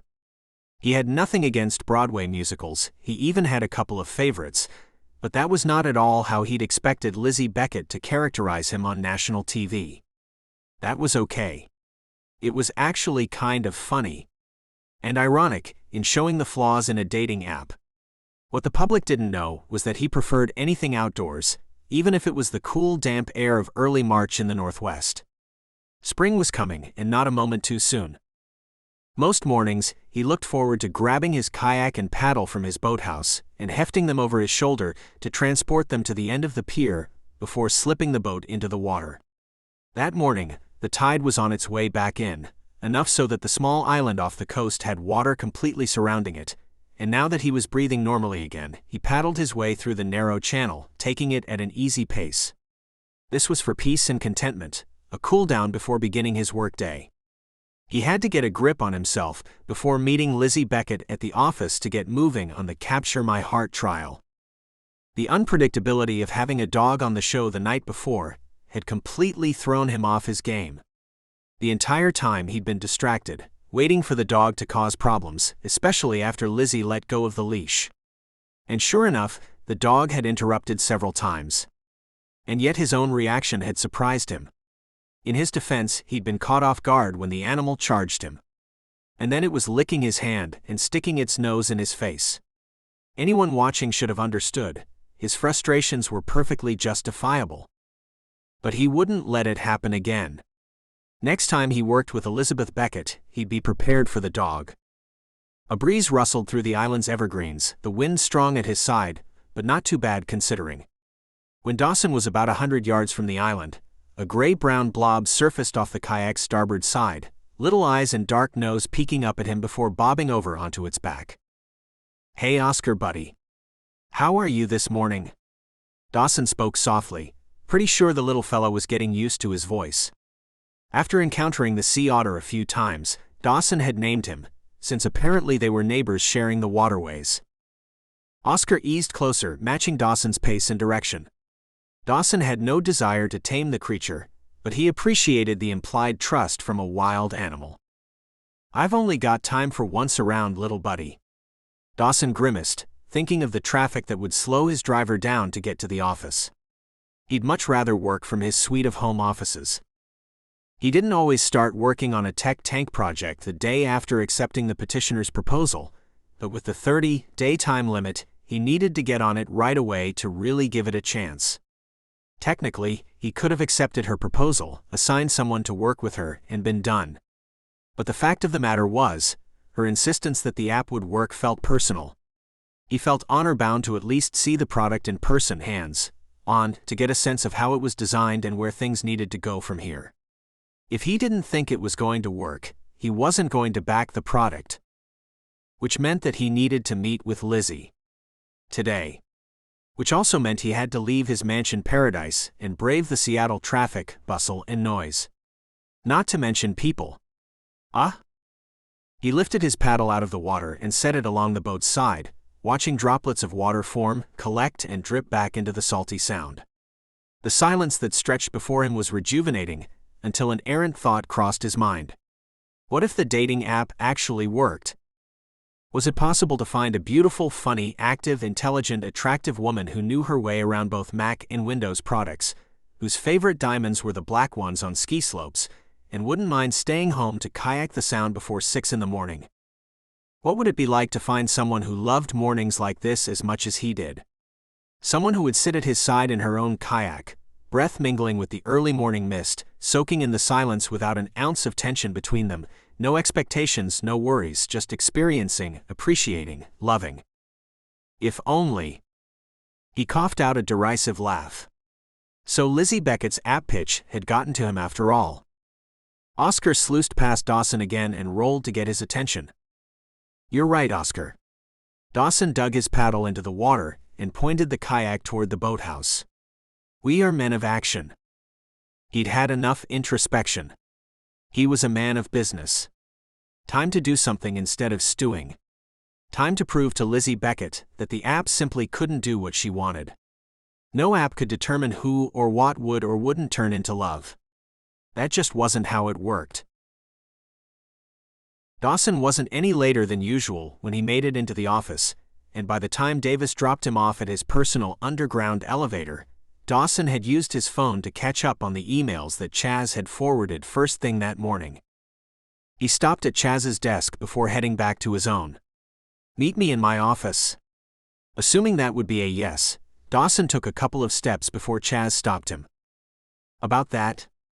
Chaz said. Dawson turned around. "Yes?" "Lizzie Beckett is waiting in your private library. Would you rather go over the daily schedule here?" Miss Beckett beat me in? The time on the huge wall clock over the reception desk would have led Dawson to believe this was impossible. Already. "Only by a few minutes. Says she's a morning person." And so it begins. Fine. While Dawson appreciated that he wouldn't have to wait on her, he didn't want to do his usual planning time with Chaz in front of her. "Clear my schedule for the morning, let me know if there's anything that shouldn't be changed, and talk to Charlotte about editing out the dog," he'd been about to say, dog attack, but that would have been a tad overdramatic. Chaz coughed over a laugh. "Yes? What happened there, man? From the loft area, it kind of looked like you freaked out."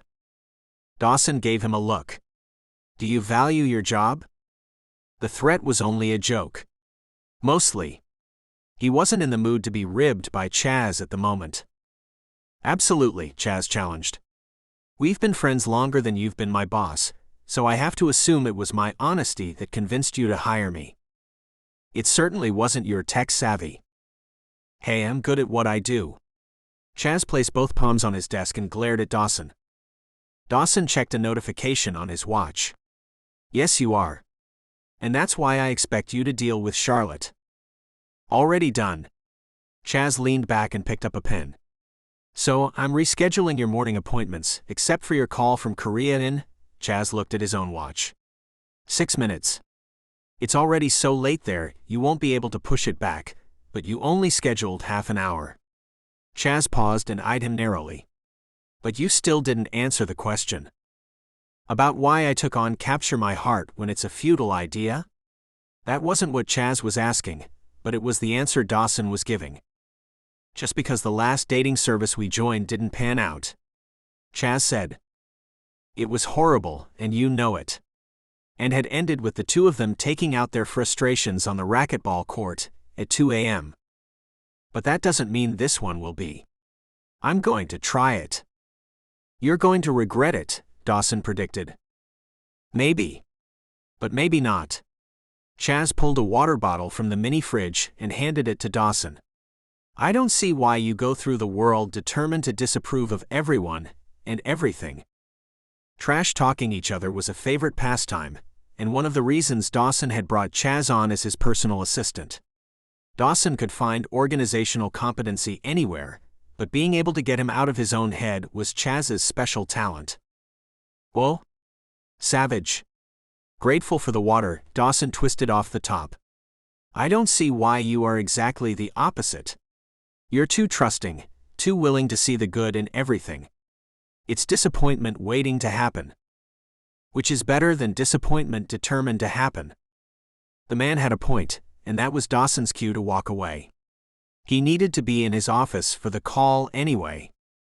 You know, Chaz said as Dawson turned away, if you'd had Capture My Heart, you might have had a date for the Beast's fancy ball. Dawson ignored the comment. Could you show Miss Beckett around the building? Take her to the business office for the preliminary legal paperwork and non-disclosure forms. Get her started with, I don't know, something while I work. Of course. You got it, boss? Chapter 6. Returning to the chrome and glass skyscraper where Tech Tank was filmed, Lizzie had been ushered to the floor below the television studio and Joe Buck's coffee shop to begin working on the app the next day.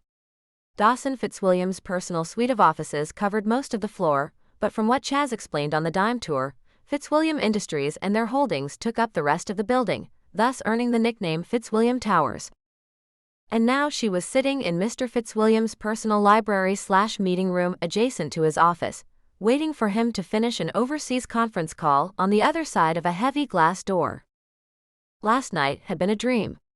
One unbelievable opportunity after another, being able to show the world her app, explaining it to the best of the best technology experts in the country, and then having her very own tech idol make her the offer she'd been working hard to get. She was thrilled to have a seat here in this room. But not everything about this scenario was perfect.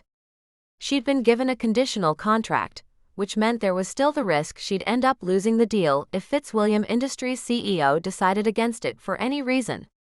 Anything from the fact that he hated online dating, distrusted her dog, or simply didn't see the potential in the product could put the kibosh on her project. The idea set her on edge. She texted Jane. Did I really agree to work with Dawson Fitzwilliam? As much as Lizzie was thrilled about the opportunity and what it might mean for her future, now that she was here, she wasn't so sure the two of them would get along. They were so different. Not only in class and power, which was huge, but he was standoffish and never smiled where she loved to laugh and joke around. Was she paranoid, or was he always internally judging her? Jane's response came right away. It'll be okay. He's just a person like you and me. You might even find you like him. Just a person? Maybe. But like her. Lizzie wouldn't go that far. And it was kind of hard to like someone who clearly disliked so many things about her, like her dog and online dating. Lizzie's thumbs flew over her keyboard. That would be most inconvenient, as I'm only here for his company. Jane countered. I thought you didn't want to make it personal. Lizzie sent back a crying laughing face. You know I meant Fitzwilliam Industries. And you know I think you're missing an opportunity. Her sister was kidding, wasn't she? Lizzie dismissed the ridiculous conversation when Austin lifted his head and brought his beautiful brown puppy dog eyes to hers. Lizzie leaned over to admonish Austin. You'd better behave yourself today. The last thing she needed was a repeat of the previous evening's bad behavior. She was still confused how Austin had completely misread her the night before. She hadn't hidden any of the scented cotton balls they used for training.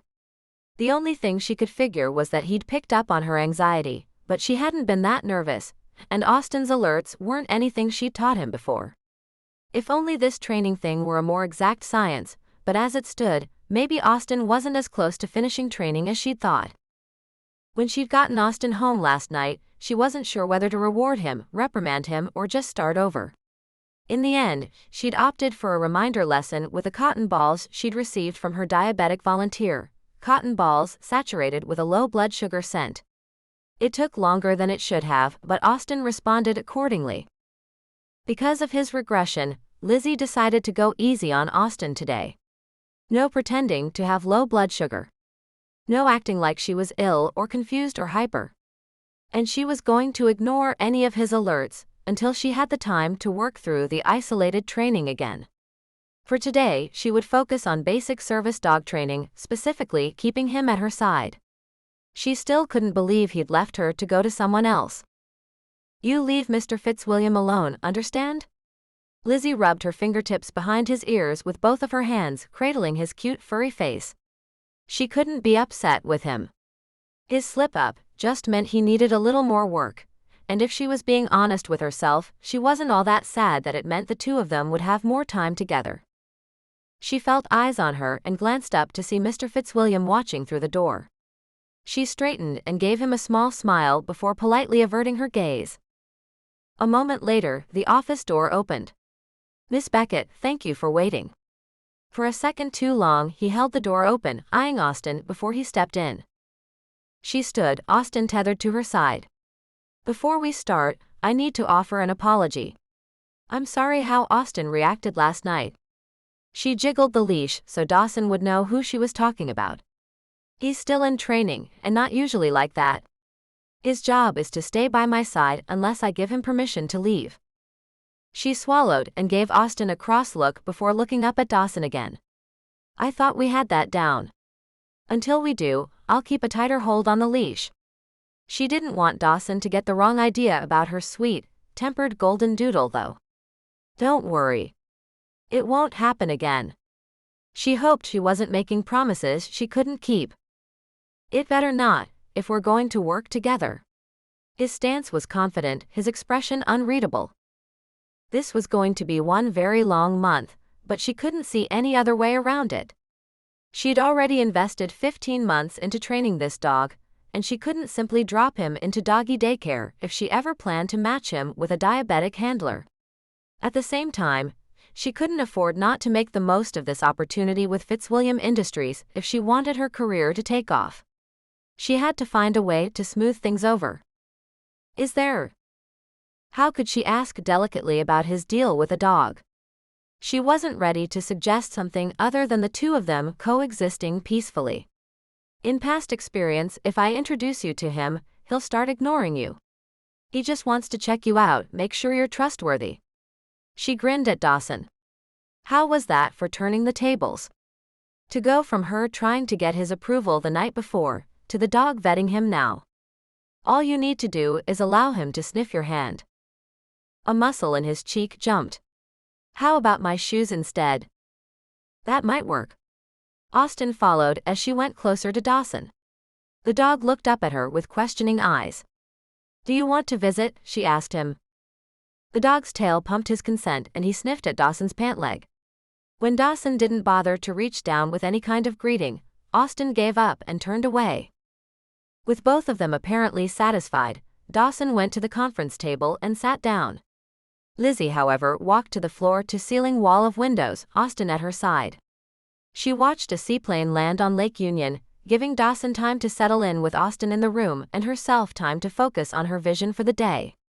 After a moment, she turned her back to the window and faced him. "The first thing we need to do, Mr. Fitzwilliam." "Dawson," he interrupted, though his look was kind. "Please. We must be about the same age. No need for titles." "Then call me Lizzie." For the first time, Lizzie considered Dawson as a peer. She'd been so focused on the gaps between them, society, class, bank account, corporate experience, successful innovation, business contacts, and the fact that she was beholden to him for her app's success, but she took a moment to step back. As Jane had pointed out, they had similarities as well. Lizzie allowed herself more than just a preliminary glance. Dawson Fitzwilliam was famously handsome. She'd had in her mind that he wouldn't actually be this good looking in person. How could he be, right? Without makeup and airbrushing, well, she expected some kind of flaw, a big nose or a weak chin or something, but the man was exquisite. Better than on the front of a magazine. His full head of dark hair and strong, expressive eyebrows drew out his emerald eyes in a look that reminded her of Flynn Rider's smolder. In person, he looked taller, firmer, broader in the shoulders than she'd guessed watching TV. She could easily get used to this view, both inside and outside the office window. His appearance wasn't the problem, it was merely the complication, the distraction. The real question was, how she could work with someone so dead set against dating apps. Capture My Heart was different, she was sure of it, but would Dawson give it a real shot? Okay, the first thing we need to do, Dawson, she tried to make it sound as casual as possible to keep from placing undue emphasis, as if she were used to being on a first-name basis with her tech gadget idol and the richest man she'd ever been in the same room with. Dawson Fitzwilliam. The Dawson Fitzwilliam. Had just told her to call him by his first name. Half of her graduating class would be jealous right about now, is to create a profile for you on Capture My Heart. Another slight twitch in his cheek, but otherwise there was no reaction. At least he hadn't said no, but she would tread carefully.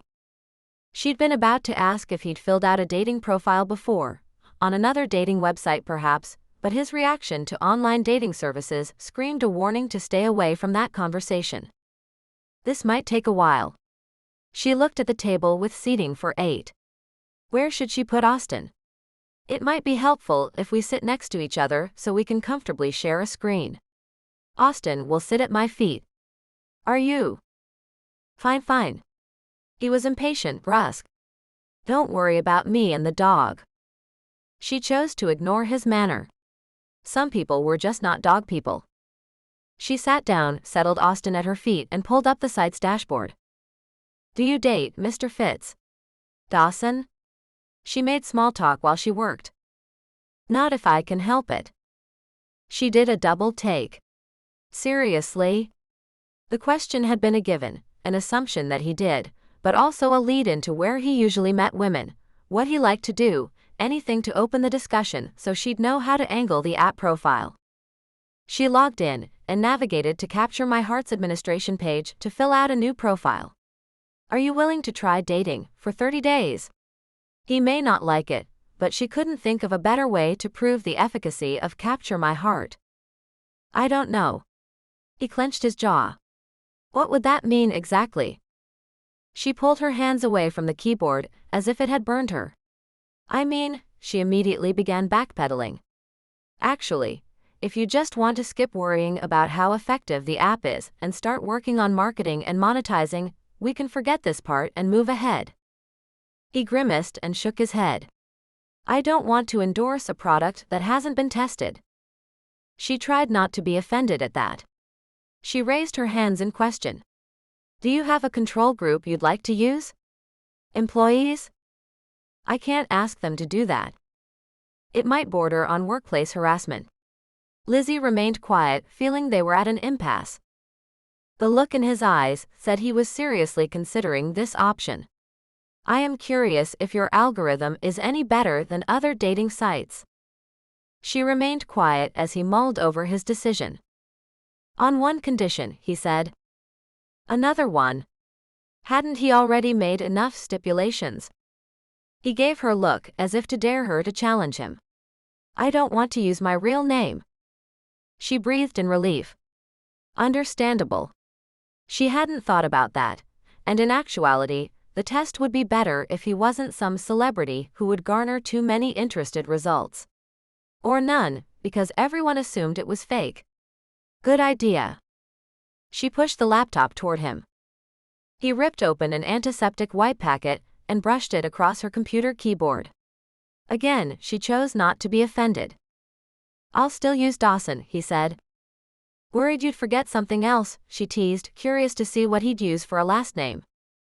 Funny. He typed in the first name and then added Williams to the surname slot. Creative. She hoped her sarcasm was dry without being biting. He rolled his eyes. How secure is my other information? At the question, her mind jumped to the maze-like journey she'd taken just to reach Dawson's personal floor of Fitzwilliam Towers. There'd been the private elevator, security checkpoints, and confusing door and hallway combinations. The guy probably had to be careful how much access he gave if he wanted to be productive, but it wasn't like he didn't have a bajillion email addresses or burner phones or whatever. If he ended up with some crazy stalker, he could easily find a way to drop her. As secure as we make it. A little reminder to him that Fitzwilliam Industries was part of this endeavor. Or could be. You can skip the phone number and address and stuff we make our subscribers fill out. One of the perks of signing up via the administrator dashboard. Although it's secure, we don't need to risk it. He clicked to the next page. 2 boxes popped up on the screen. What now? Eventually, he would have to do both, but Lizzie figured she'd direct him to the part he would like most first. Pictures or words? Pictures. He was decisive. They're easier than words. She completely agreed. Except we have a bit of a challenge here. She blew out a breath.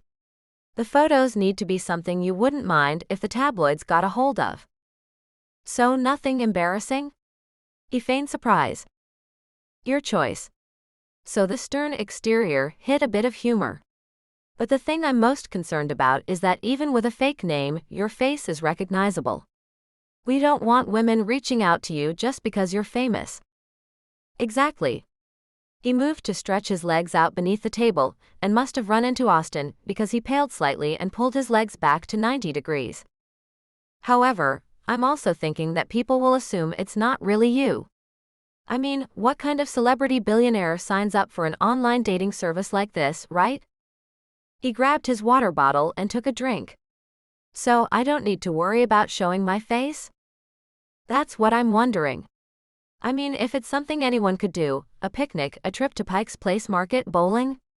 She crinkled her nose, sure he was going to balk at the thought of bowling. What? You think I don't bowl? He challenged. That was unexpected. I assumed. Oops. She squirmed. I can't picture you in a public bowling alley is all. Fair point, he conceded. So, look like a regular guy and they'll assume I am? As if he could. I think it's worth a shot. If you're willing to try it, she said. I'm game. Did he really just agree? Not wanting to question it, Lizzie showed him where to upload images via his cell phone. It's nice to have several different kinds of images, more than your typical headshot. And I would avoid anything in a business suit or tuxedo. Which was sad because he looked so good in them. Then, as we tag the photos with keywords, the program will sort the images and pull ones specific to your potential match's interests. It's actually not a bad idea. The compliment sounded as if it physically hurt him. Huh. She turned and cocked her head. I expected you to argue that by choosing what they have in common, and the fact that it could be different for each potential match, it means it's not authentic. That it's convincing one person they're a certain way and then they're different for someone else. He raised his eyebrows at her. She hadn't meant to discredit the app herself.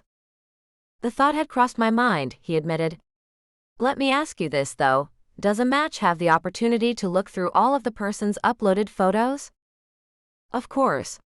Relief flooded through her. I don't want to hide anything from anyone. Except my name. And my job. And? Hey, that's not me doing that. That's all on you, she joked. So far, the tagged photos have worked well, but they have a tendency to make the app heavy and clunkier than I would like. I'm hoping that's something Fitzwilliam Industries programmers could help me with. Her face burned with embarrassment that she and her app weren't perfect, and the fact that she referred to Fitzwilliam Industries as if he wasn't sitting right there with her. This would take some getting used to. She continued, we need to simplify the images and decision algorithms to keep them from bogging down the app, especially as we have more and more signups. There will be a lot of data for the app to shuffle through. Sure. Dawson waved it off. Our people can help with that. He didn't look up from his phone, but continued to swipe through his photos. He'd only uploaded one to the website so far. Having difficulty. Lizzie suspected it was more a lack of photos of himself than knowing how to upload. May I? He handed over the phone with a quirked eyebrow, a challenge to see if she could do better. She began swiping through his photos. Yes, this was going to be a challenge. Why hadn't she thought about the fact that there were a lot of people out there who didn't do the selfie thing?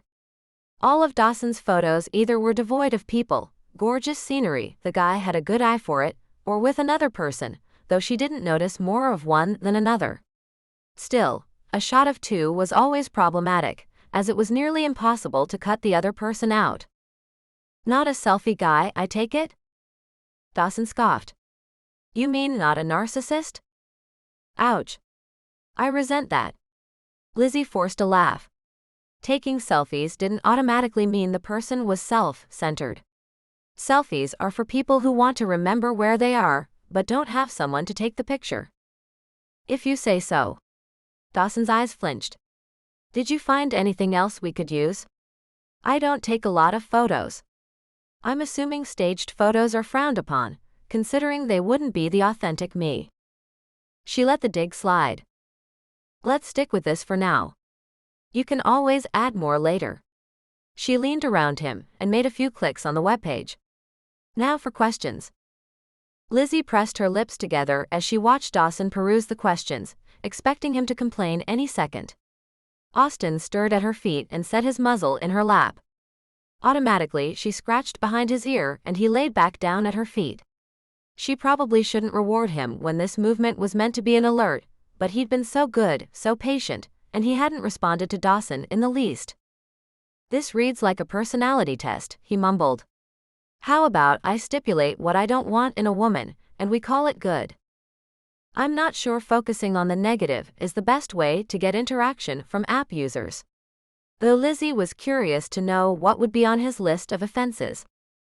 Then perhaps a list of what I am looking for. There aren't that many women who would meet my minimum criteria, and it would save us both time if we agreed to certain parameters before we met. Sort of like filters on Facebook Marketplace or Craigslist? The only filters she had so far were for age and location. Adding something specific, like hair color or how they felt about kids or pets, might be a helpful addition. She jotted down the idea to consider later. Sure. He didn't have a clue what the shopping sites were. Of course. She was used to going there first when looking for home decor or used vehicles. Dawson, however, probably didn't do much of his own shopping, and when he did, it certainly wouldn't be secondhand. She needs to be beautiful. Of course. It was too subjective for a filter, but he'd be able to filter on his own with the photos. And intelligent. She'd like that filter herself, but how would you quantify that? She jotted down education for a potential filter. Ambitious and courageous. Like standing in front of 4 successful technology experts pitching her passion project. She absolutely must be involved in tech, so we have something to talk about. Dawson's list was getting long. Lizzie slammed her notebook closed and set down her pen. No wonder you can't find anyone you're compatible with. She tossed him a teasing look. That's exactly why the interest surveys are so important. Trust the algorithm to do the work. She rubbed her palms on her thighs. I get what you're saying about filters, but many clients who register for online dating aren't exactly sure what they want in a partner. They think they do, but whatever they've been doing hasn't been working. If they trust the app, they just might be pleased with the results. Ouch. She hadn't meant that as a personal attack. You do know, he broke out his lecture voice, that personality tests can be manipulated into what you want them to be. They aren't a true picture of someone. That he thought about fixing personality tests said something about him as well. What would a true picture of someone be, if you could do that? Lizzie asked. My point exactly. I mean, who asks if I prefer the beach, the forest, the mountains, or the lake? Why can't all be an answer? It depends on the day and what I feel like doing. She certainly didn't disagree, but she'd also invested a lot of time and research into developing the app. That tells me you are a well-rounded individual who can see all sides to something. That's not necessarily a bad thing, Dawson. Dawson worked through several questions in silence, but then pointed at the bottom of the screen at the progress bar. He was only 22% done. Is that how far I have to go? Lizzie cringed. She'd never sat alongside someone as they filled in the profile, and it did seem long. Maybe we should take a break and fill out more later. She could use some movement herself. It'll save your progress wherever you are in the process. It's not that. He bent his head from side to side. Well, it is. But also, the progress bar makes it look like it's going to take forever. He wasn't complaining, which made her take him seriously. We should break it into levels with progress bars for each. Then the payoff is shorter, more rewarding. Lizzie opened back up to her notes and jotted it down. Good suggestion. She'd been so sure of the app, but here, as he pointed out things that would ultimately make for a better user experience, the criticism grated. If only she didn't worry that these kinds of flaws would make him dismiss Capture My Heart altogether. And seriously, here came his complaint, are all of these questions important? They are if you want to meet your real match. He scoffed, and shifted in his seat farther away from her. Like there is such a thing. What do you mean? She was genuinely interested. You obviously believe in soulmates. His eyes bored into hers. I'd like to, Lizzie surprised herself by answering. But I guess it's not practical to think that way. Otherwise, how could anyone ever get over a first love? Dawson's eyebrow quirked up in interest. Sounds like there's a story behind that one. Was he teasing her? Maybe this wouldn't be the uncomfortable month together that she'd assumed it would be. One for another time, she hedged. Which begs a follow-up question. Would the app have matched the two of you? And would it mean the app failed if it did, or if it did not? I can't tell if you're serious. Pulling one foot underneath her, Lizzie turned in her chair so she could watch Dawson's facial expressions. You do realize that just because the app matches two seemingly compatible people, that doesn't mean their relationship will work out, right? Surely he knew this. No one can guarantee that, especially not a machine. There are too many variables, personal choices and life circumstances, things neither can control. Acts of God, he deadpanned, his expression still completely serious. Only a mischievousness in his green eyes made her catch on. Another hint of humor. Maybe the stone-faced Mr. Dawson Fitzwilliam wasn't what he appeared from the outside. Now you're just being silly. She turned forward in her chair again and stretched her legs over the soft mound of her canine companion. What about chemistry? He asked. There was still no change in the curve of his lips or the lift of his cheeks, but he had to be teasing. A program can't tell if there's going to be chemistry, he said. No, I completely agree. Lizzie watched another seaplane attempting to land. Magically, the boaters drifted toward the shore, giving it space like a drop of oil into water. After it landed, she looked back at Dawson. The app is a tool, a way to match people so dating can be fun.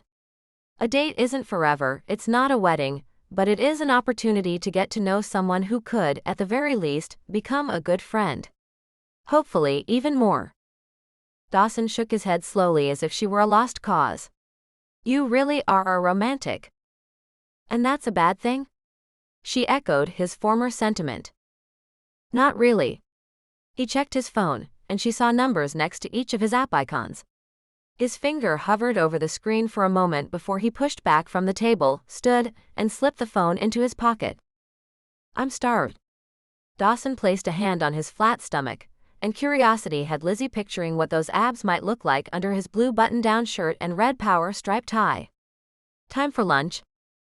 Oh, of course. Lizzie hadn't thought to bring a lunch. Once Dawson went off to wherever he would eat, she guessed that would either be a lunch meeting with another client or something delivered to his office. She'd figure out what to do. Perhaps there was a vending machine close by. Chaz would know. What are you in the mood for? Dawson asked, taking her completely off guard. Do you have a craving for anything in particular? With the rare Seattle sunlight streaming through the windows, what Lizzie really craved was to be outside. Food was secondary. It almost always was. Is there anywhere we could walk? I'd love some fresh air. I know just the place. Dawson's eyebrows lifted, as did one corner of his mouth. Her stomach fluttered, and not only because she was hungry. It was probably a good thing the man didn't smile much, because Lizzie could certainly be distracted by those expressive eyebrows and a smoldering smile. Chapter 7. Dawson was always famished these days. It was like he was a teenager again, except that he tried to keep it in check. Gaining weight would seriously hinder his on-the-court performance. He waited while Lizzie packed up her laptop and spiral notebook and untangled the leash from around her chair. The creature had been next to him for the past hour and had hardly moved. Dawson would concede that. Basically, the curly-haired dog was a big teddy bear, but Dawson hoped that teddy bear of a dog hadn't left fur on his pant leg. He might have to work with the animal around, but he didn't have to like him. Being the gentleman his mother taught him to be, Dawson opened the door between the library and his office and stepped back to allow Lizzie and the dog to pass. As they did, it looked up at him and lifted its nose into the air in a kind of chin nod.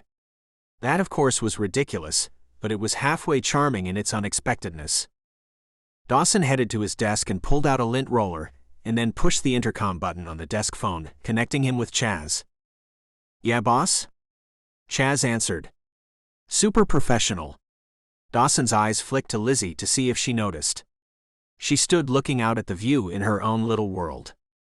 "Lizzie and I are going to grab some lunch." Dawson bent over and took a few passes of the sticky wand on his pant leg. "Not sure when we'll get back, so do you mind rescheduling my afternoon?" "Will do." Chaz never seemed bothered, no matter what the request. Skipping the private entrance, Dawson escorted Lizzie through the public lobby and the front revolving door. He breathed in deeply, the fresh air clearing his head. Lizzie's suggestion of a walk was pure heaven, and a luxury he should afford himself more often. It was just hard to break away from the office sometimes. "Toward the Seattle Center, okay?" Dawson automatically started walking that direction, though he planned a couple other nearby destinations if she objected. "Sure." She was so non-committal, Dawson had no idea what she really thought, so he went with his original destination. Seattle Center was a few short blocks down the busy street, and one of his favorite downtown spots. While the Space Needle was one of Seattle's biggest tourist attractions, a true Seattleite could appreciate the beauties of the grounds time and again. Fitzwilliam Towers didn't have space enough to build the beautiful gardens that adorned the grounds around the Space Needle, though he felt his office had a far superior view, and its glass walkway more impressive than the Space Needle's rotating glass floor. His also wasn't overrun by tourists, so he was okay with it being one of Seattle's hidden gems. "It's not fancy, but it's a nice break from concrete and exhaust," he said. Just because he'd been in much nicer parks across the globe didn't mean he couldn't appreciate what was right in front of him. "It's perfect." Lizzie quickened her step, heading toward the Olympic Iliad ahead of him, and the dog's ears and tail perked.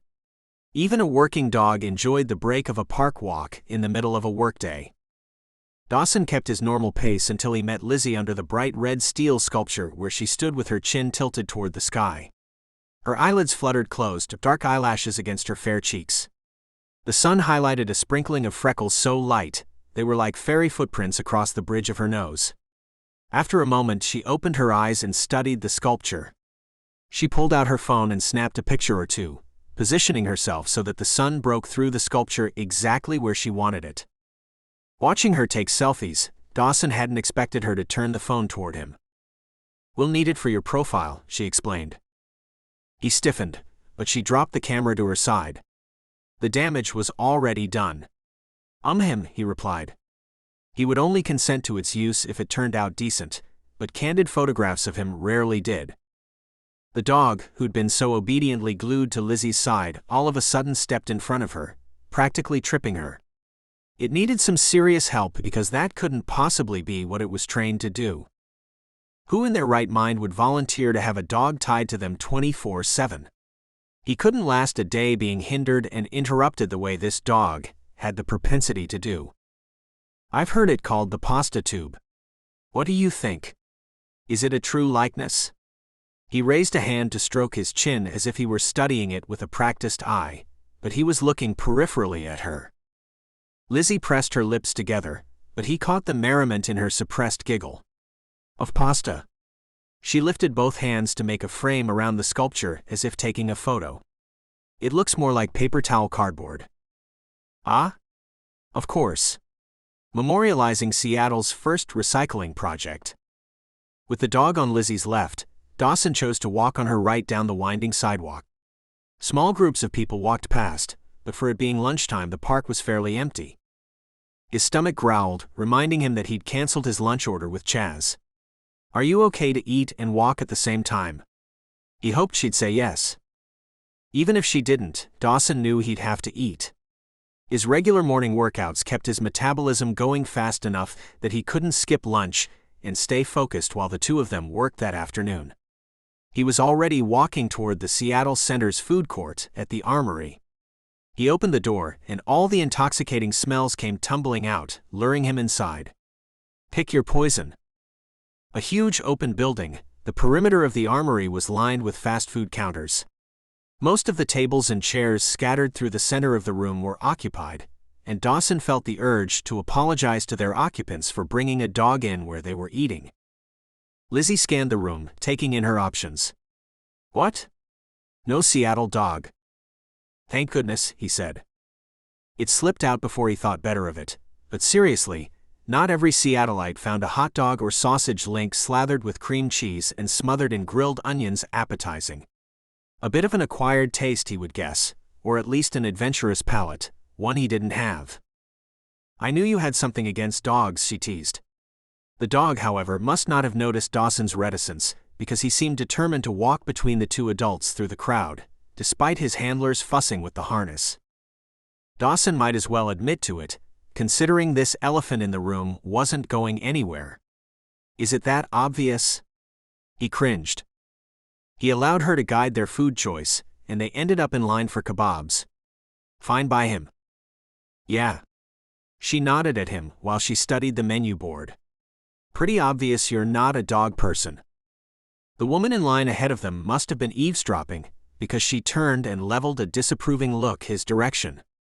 Great. It's not that. He sighed. Did he really want to get into it? You don't know how to react to a service dog? Lizzie put words in his mouth. That wasn't it either. I don't have much experience. With any dog. Or cat or ferret or hamster.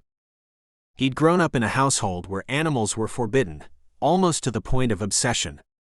It didn't have anything to do with allergies or anything that made sense either, that he knew of anyway.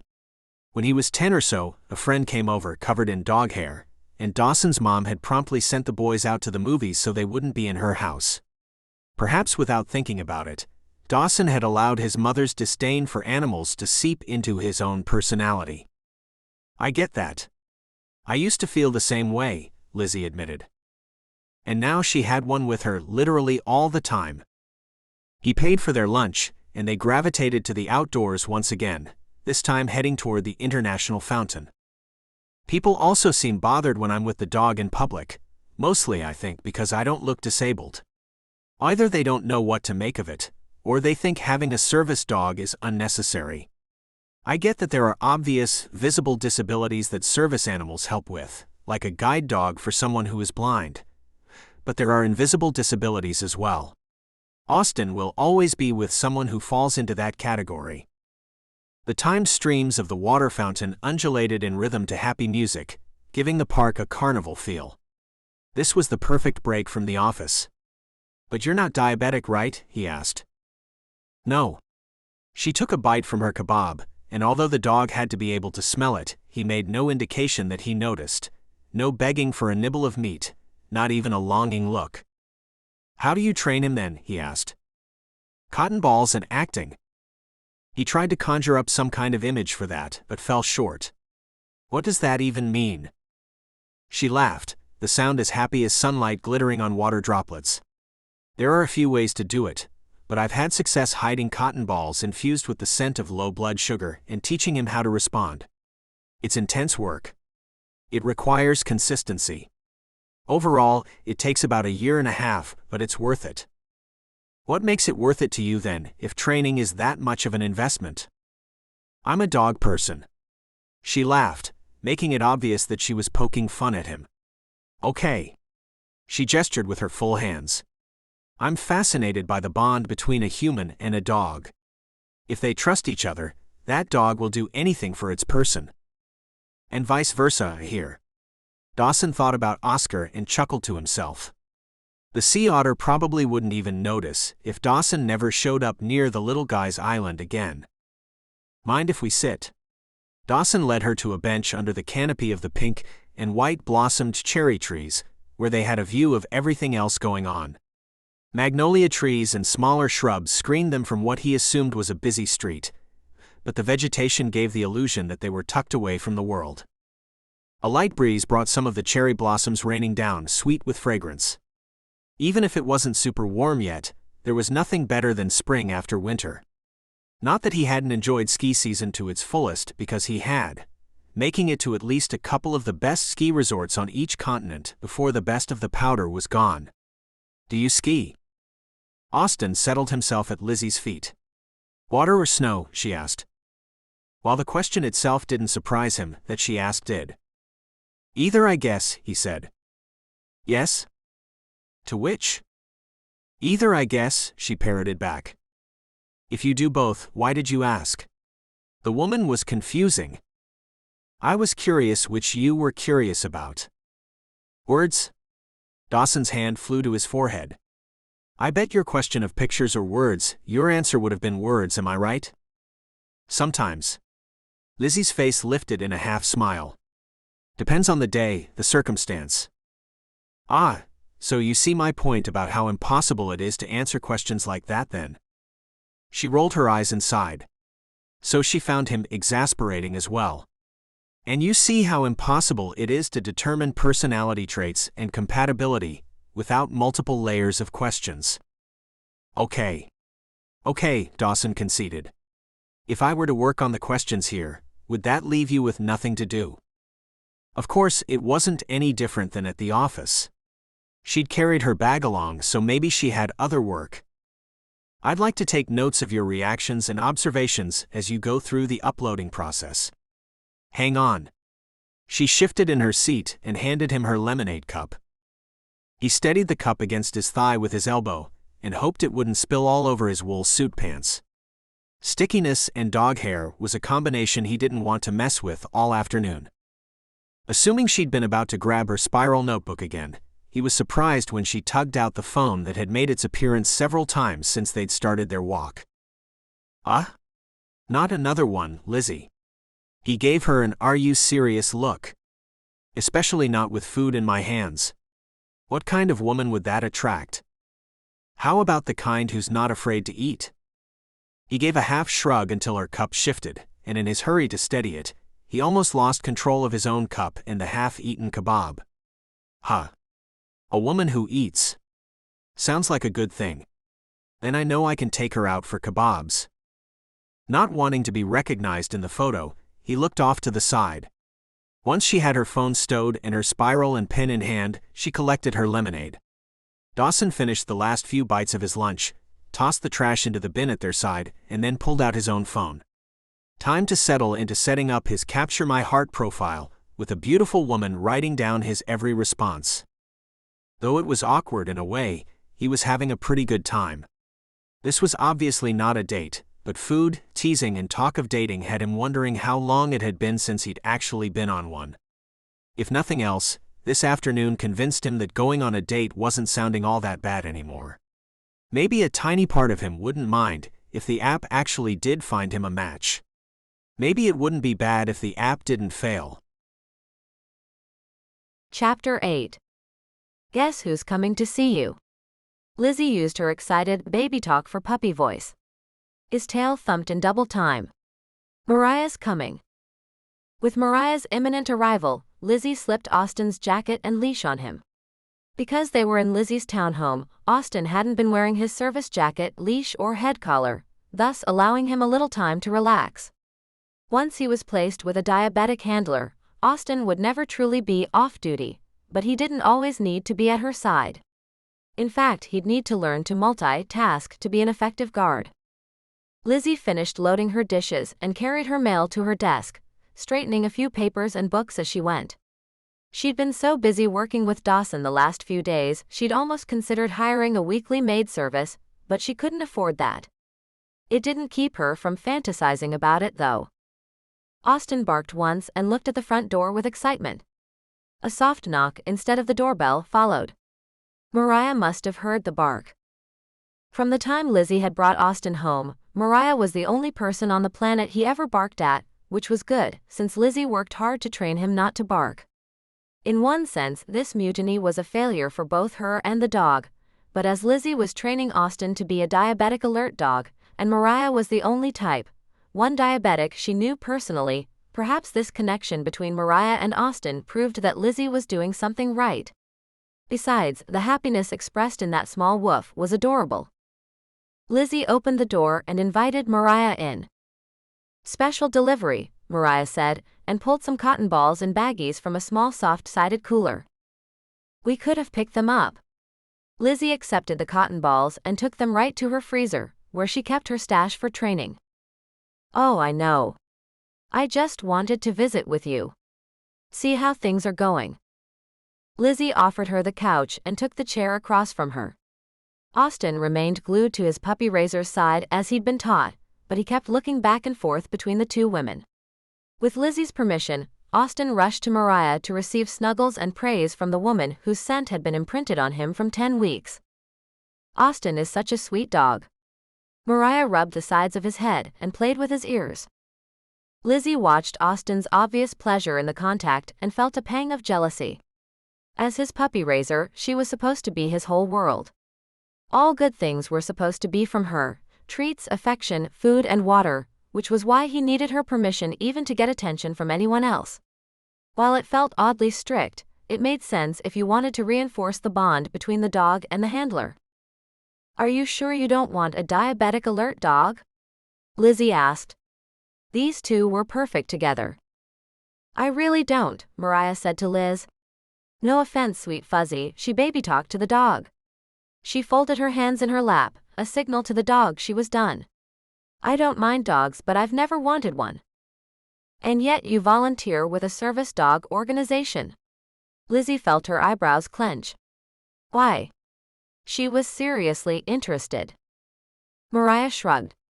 "I know the stress my parents lived with when I was growing up, and if I can ease one mom's worry when her kid goes off to school or help a dad get a better night's sleep, I'm going to do what I can." Lizzie didn't have the same life experience, but she too felt that urge to help people, although she'd been coming at it from the opposite direction. Animals could offer so much assistance and comfort, and she was fascinated with the diabetic alert specialty. "Wouldn't the peace of mind be worth it for yourself?" Lizzie pressed. "If I ever have a child who develops type 1, I'll be the first on the list for one of your dogs, Lizzie, but until then, I'm good with a CGM." The continuous glucose monitor she wore in conjunction with her insulin pump kept track of her blood sugar all the time.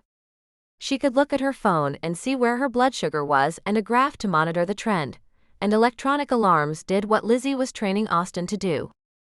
"You and I both know a dog can sense it in real time where your CGM is a few minutes behind," Lizzie said. "And you can't tell me there haven't been times when the device has failed and you didn't realize it." "Which is why I have my diabetic alert cat," Mariah teased. "I've told you about him before, about how Zucchini woke me when I slept through the CGM alarms." Lizzie fully believed a cat could sense the danger, but relying on the whims of the family cat felt riskier than having a trained dog always on the alert. "If you change your mind, I know a dog who adores you. Don't you, Austin?" At his name, the dog thumped his tail on the hardwood floor. In answer, Mariah shook her head. "How is the training going?" She changed the subject. Mariah was back to work as the puppy raiser educator. "Any problems or concerns?" "Actually, yes." Lizzie wasn't even sure where to start. Everything was going so well. "You remember I was saying how I thought it might be time to start progressing to new tasks because he was always getting the lows right?" Mariah nodded, and Lizzie continued. "Lately, he seems to be. I don't even know how to describe it. It's like he's confused." Lizzie considered her own words. "Maybe because I've been working inside an office more and more lately, he's just missing being outdoors." As she said it, it sounded plausible. "He's more fidgety, not wanting to sit still. And he'll come alert me when I'm not even doing the scent training." "Hum." Mariah tapped her forefinger on her chin. "That is concerning." She bit her lip as she stared at Austin. "Do you think he's losing interest in scent training? Or maybe the opposite, he's looking for more treats?" Lizzie had considered this, but it was good to have the hunch corroborated. "He's so good at finding the scented cotton balls, I don't want to give up on him." "Go with your gut. After all the work you've put into training him, We don't want to change his profession if he doesn't need to. Mariah pulled out her phone and began typing away. But I'm going to take notes to ask the program director. She might have some ideas. Change his profession? That was a new one for Lizzie, and while she had some idea what that meant, she wanted to make sure. Sometimes the diabetic alert puppies decide they're not really into alerting for sense. If they're good at being a service dog, passing their public access tasks, we switch them from being diabetic alert to being emotional support dogs. Austin would be good at that too. Lizzie was sure of it. But like you said, there might be something else going on here. I'll try to make sure he's getting enough of the outdoors, he would bond well with a young, active recipient, and see if I can reward him with fewer treats and more attention. She shrugged. This whole service dog training was harder than she'd anticipated. And I'll try to figure out if he's consistent enough that he's trying to tell me something new. Mariah stood, preparing to leave. Instead of starting something new, go over the basics again and make sure he has them. Maybe play a few hide-and-seek games with the cotton balls.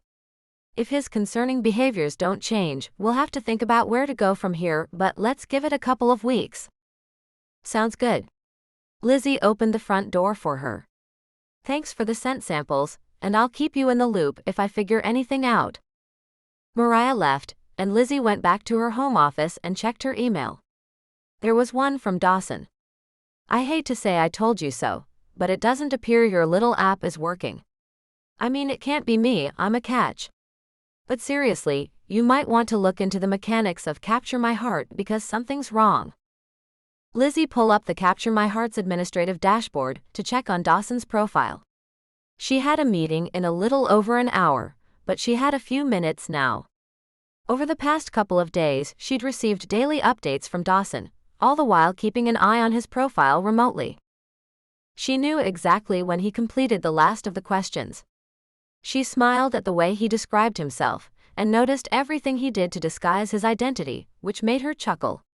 Yes, there would probably be a few women who would recognize his picture from watching Tech Tank, and an even smaller number who might go after him knowing he was a billionaire. But he wasn't as recognizable as he thought. The hubris astounded her. It wasn't like he was America's movie heartthrob or anything. Out of context, which he would be on the app with a different name and less than complete background, he was just another good-looking single guy trying to find a date. She flipped through the pictures she'd uploaded from the park.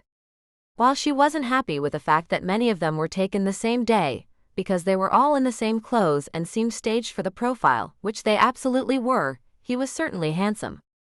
Dawson had full lips, a deep dimple almost hidden in the carefully trimmed stubble, and the kind of hair that looked better when he ran his fingers through it. He was muscled and athletic, so opposite from the physique she'd expected given his profession. Brains and body, the best combination. Stop. She couldn't think that way about Dawson Fitzwilliam. He was her investor, her partner. Well, not even that yet. She had some work ahead to get him to invest real money into the project, and she couldn't give that up for the fantasy of a relationship. That was way more important than an attraction to a man out of her league. But if she found him attractive, other women should as well. Except that the app hadn't matched him with anyone he'd given more than a glance at. Behind the scenes, she had access to all kinds of data Dawson had to know she had, though the everyday user wouldn't. Not that she cared to check up on any of the other software users this way. She hoped they would have a good experience with the app, that they would like it enough to keep using it and recommending it to their friends, and for the most part, they had. Sales had been on a solid uptick since its launch. Until recently. She looked over his numbers. 25 views, 2 clicks but no contacts. Dismal results. She delved deeper into Dawson's profile to discover why it failed to entice more women. After analyzing every thread, she was determined that the app functioned as designed. The correct photos and information had been presented to each of the interested parties. They just hadn't connected. It wasn't something Dawson had said or done wrong either, but these things took time. Of course they did. Time she didn't have. They were coming up on a week of her trial period, and Dawson still hadn't had one positive experience with Capture My Heart, and she just didn't get it. But if he were matched, not just suggested but matched, the odds would be so much better. The thing was, there simply wasn't enough information about the true Dawson Fitzwilliam for the algorithm to do its job.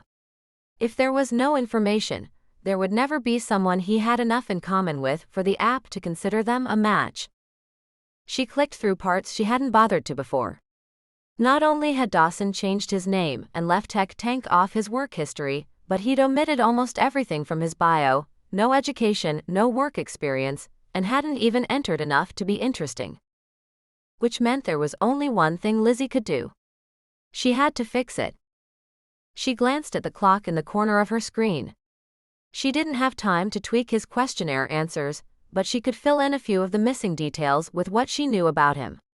Unfortunately, a few days and a couple of meetings with Dawson Fitzwilliam and the Fitzwilliam Industries executives didn't make her an expert on the man. In fact, other than the day they'd spent in the park, she hadn't been one-on-one with him. It would be more accurate if he worked on the profile himself, but it had been excruciating getting him to fill out as much as he had. She filled in his education level without including his alma mater's name, and entered businessman into the career field. It was true, though not complete, and she plugged in an estimated number of years in the field so he would appear at least consistent, if not successful. What kinds of things did he like? She pulled her hair back from her face, twisted the long locks together, and threw them over her right shoulder as she thought about what she'd gleaned online, from conversations with Chaz and hints from their limited time together. Well connected in the community, loves to travel, and a snappy dresser, might or might not have been dropped into his interests. He'd never see it from the outside, but hopefully that would score him a few acceptable suggestions. The alarm on her phone signaled that she needed to get going. It took her a few extra minutes to load Austin into her Subaru, and then even more when she arrived somewhere and needed to dress him in his service jacket, leash, and head collar. By the time she walked through the doors at the specified Joe Buck's, she was only a few minutes late, and George Wick was waiting for her, a paper cup in front of him. He stood when she approached the table. "Good to see you again." He reached out to shake her hand. "Hi." She had no idea what all this was about, but when one of the techs wanted to meet, she wasn't inclined to say no. She directed Austin under the table before she sat. "What can I get you?" George tipped his head toward the counter. "I can get it." She started to stand again, but he placed a hand on her shoulder. "Please allow me." He waited, staring at her until she requested a bottle of water. She'd barely gotten herself situated, the leash tucked under her thigh, and Austin settled when George returned. "Thanks." She accepted the bottle. George sat across from her and smiled, showing a full mouth of movie star perfect teeth. Blue eyes popped from behind hipster glasses, and his dark hair swooshed up like a real-life Jimmy Neutron. "How goes the trial with old Dawsey?" "Not bad." For the first time, Lizzie questioned why she'd even consented to this meeting. She'd signed the temporary contract with Fitzwilliam Industries, though she supposed she could break it, or force them to make it permanent if she pressed. Still, she felt the need to choose her words carefully, though she wasn't sure what kind of political quagmire she was stepping into. "Mr. Fitzwilliam has a good head for business. His company will be good for my app." George frowned. His eyes followed a young barista as she walked across the room. "No doubt he's a good businessman, but you do realize that's not exactly in your favor." What was that supposed to mean? That Mr. George Wick didn't think Capture My Heart was a viable product? And if that was the case, why on earth had he invited her here after he'd already rejected her proposal? "What do you mean by that?" He cleared his throat. "How well do you know him?" Well enough that she was starting to see there was more to him than gossip sites gave him credit for. He was seriously good at what he did, and despite not believing in online dating himself, he'd seemed compliant, even if he was hesitant. That he signed up to try it out despite his aversion said enough to her. "I've only been working with him for a week." She twisted off the top of the water bottle for something to do. "I guess." She didn't buy George's dramatic pause. Something was coming, so she waited for it. "I wanted to meet with you because I'm concerned about you." "How so?" Lizzie was cautious, bordering on suspicious. I felt it my duty to warn you, since there probably won't be anyone else brave enough to do it. Come out with it, she thought. Out loud she simply said, oh. Let's just say that Fitzwilliam Industries doesn't have a great track record of picking up products after a trial run. If Dawson believed in the product, he would have given you an offer straight up. This trial, George used air quotes, was his way of letting you down easily. He took a drink from his cup, his eyes never leaving hers. This felt like more than business. I've been worried about you ever since the two of you reached that agreement. It's been fine. Lizzie wanted to wave his concerns away, but because he made this appointment, carving time out of his busy schedule, she felt obligated to take him seriously. But is he truly giving your app a chance, or is it all lip service? I don't see that I have an alternative, Mr. Wick. She wasn't actually fishing for a competing offer, though if he did give her one, she'd have some serious thinking to do. Just be on your guard. So, he wasn't offering. That was fine because between the two investors, Dawson Fitzwilliam was still her first choice, especially the more she worked with him. I'm curious then.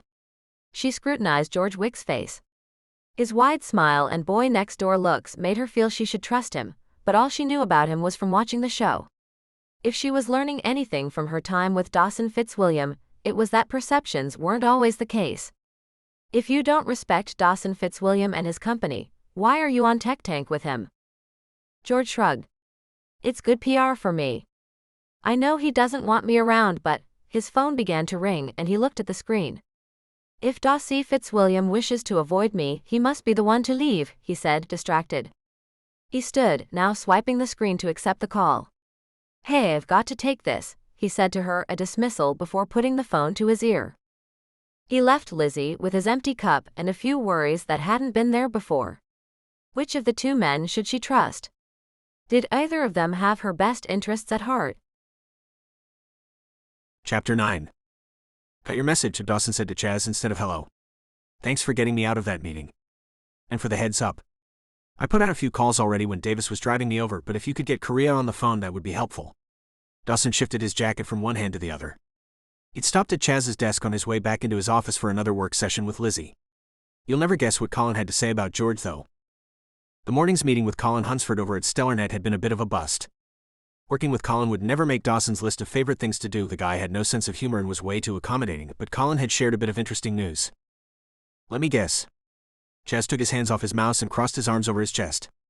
Something to do with Lizzie. How did you know? Dawson was shocked. The news must be everywhere for Chaz to have stumbled across it already. When she came in a few minutes ago, she started asking me questions about how you and George started working together, if you'd done any projects other than Tech Tank, that sort of thing. She was trying to poke around at the relationship between you two without outright asking. Something's definitely up. I got the feeling that whatever George said about you wasn't good. Why? What did Colin say? Huh. Dawson took a moment to process the information. That makes more sense. Colin said one of his internet alerts about Tech Tank brought up a juicy bit of gossip. Some clandestine meeting between George and some brunette woman. Colin had brought it up before they'd gotten down to business, and after that Dawson never did get his head back on track. He had to figure out what was up between George and Lizzie or it would kill him. Leave it to old George Wick to weasel his way into Dawson's affairs one way or another. Really? Chaz leaned forward ready to hear more. I hadn't heard about that part. Someone snapped a picture of the two of them at a Joe Buck's this morning. I checked. Nobody knows her name yet, but it's definitely Lizzie with the dog at her feet. And now social media is in an uproar. Everyone is trying to figure out who America's Gorgeous Geeks Woman of the Week is. Chaz's face scrunched up into their crazy look. I know. Dawson puffed out his chest. I thought that was my title. He returned to his normal posture and the two men laughed. It would be interesting to know what they talked about. He lifted his eyes to the closed door to his suite of offices. I take it she's here then? Yes. Chaz turned back to his computer. Do you still want me to connect you to Korea? Yes. Dawson wasn't sure what to make of Lizzie half the time, but running Fitzwilliam Industries he knew. Even when there were issues with his Asian division. He checked his watch. Let's give Young Suk time to get into the office since it's early there, but maybe in an hour? Let me know when you have him on the line. Chaz picked up his cell and Experience told Dawson that Chaz was creating a reminder. Good luck, Dawson. Dawson scoffed. He didn't need luck to meet with Lizzie. She was the breath of fresh air he'd been looking forward to this afternoon. He walked through his office, hung up his jacket, and then entered the library where they always met. He was pleased to see that this time she'd placed the dog's mat in the corner of the room and he didn't stir other than to lift his snout into the air, sniff a few times and give the chin bob of recognition. Interesting dog. Lizzie sat at the table facing the view, feet up on the chair across from her, an app store open on her computer. Her dark waves cascaded over the back of her chair and her face was intent as she scrolled through the website. Good afternoon, Miss Beckett. I trust you had a wonderful morning off. He pulled out the chair to her right at the head of the table, his back to the dog. More market research? I check the app stores at least weekly to see if any new competition surfaces. Then she would also see how far down her app was in the search. But together they could fix that. Get marketing on it and they could bump her app to the top. If he decided to do it. He wasn't yet convinced. And what do you mean, time off? Her look was a challenge. I don't have to be in Fitzwilliam Towers to do my job, you weren't. She crossed her arms and gave him a saucy look. True. He loosened his tie slightly and then grabbed his computer to access the calendar he shared with Chaz and his document with notes on the Capture My Heart project. I thought we should establish a plan for the next couple of weeks. Does that mean? Lizzie was hopeful and he could guess about what. That means we need to make a plan. It was a reiteration of what he'd just said, but he wasn't going to make promises about moving forward if he still wasn't sure. Okay then. She sucked in her cheeks, effectively keeping a wide smile from spilling out, which was a travesty in itself, but she couldn't hold back the excitement from expressing itself through her eyes. Ding. Dawson paused at the unfamiliar notification sound. It wasn't email, phone, or text. She reached into her bag and rustled through some things. Giving her a minute to prepare, Dawson flipped through his phone screens to find the noisy app. On the last screen, Capture My Heart's camera and heart logo had a little red circle with the number 1 next to it. Huh. It was about time. Here his biggest worry during Tech Tank had been that he'd get too many contacts only interested in his money or fame. What he hadn't even considered was that his profile would garner zero interest.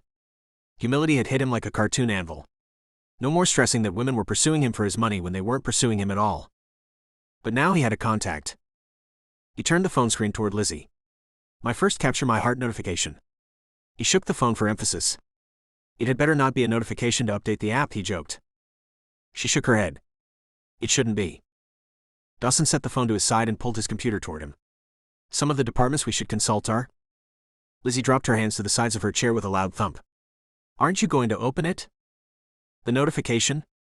Right now? Yes. She looked at him like he'd turned into an avatar, like he couldn't be real. Aren't you the least bit curious? He picked up the phone but hesitated. It's business. She motioned with her hand, encouraging him. Boy, was she laying it on thick. But it was kind of cute.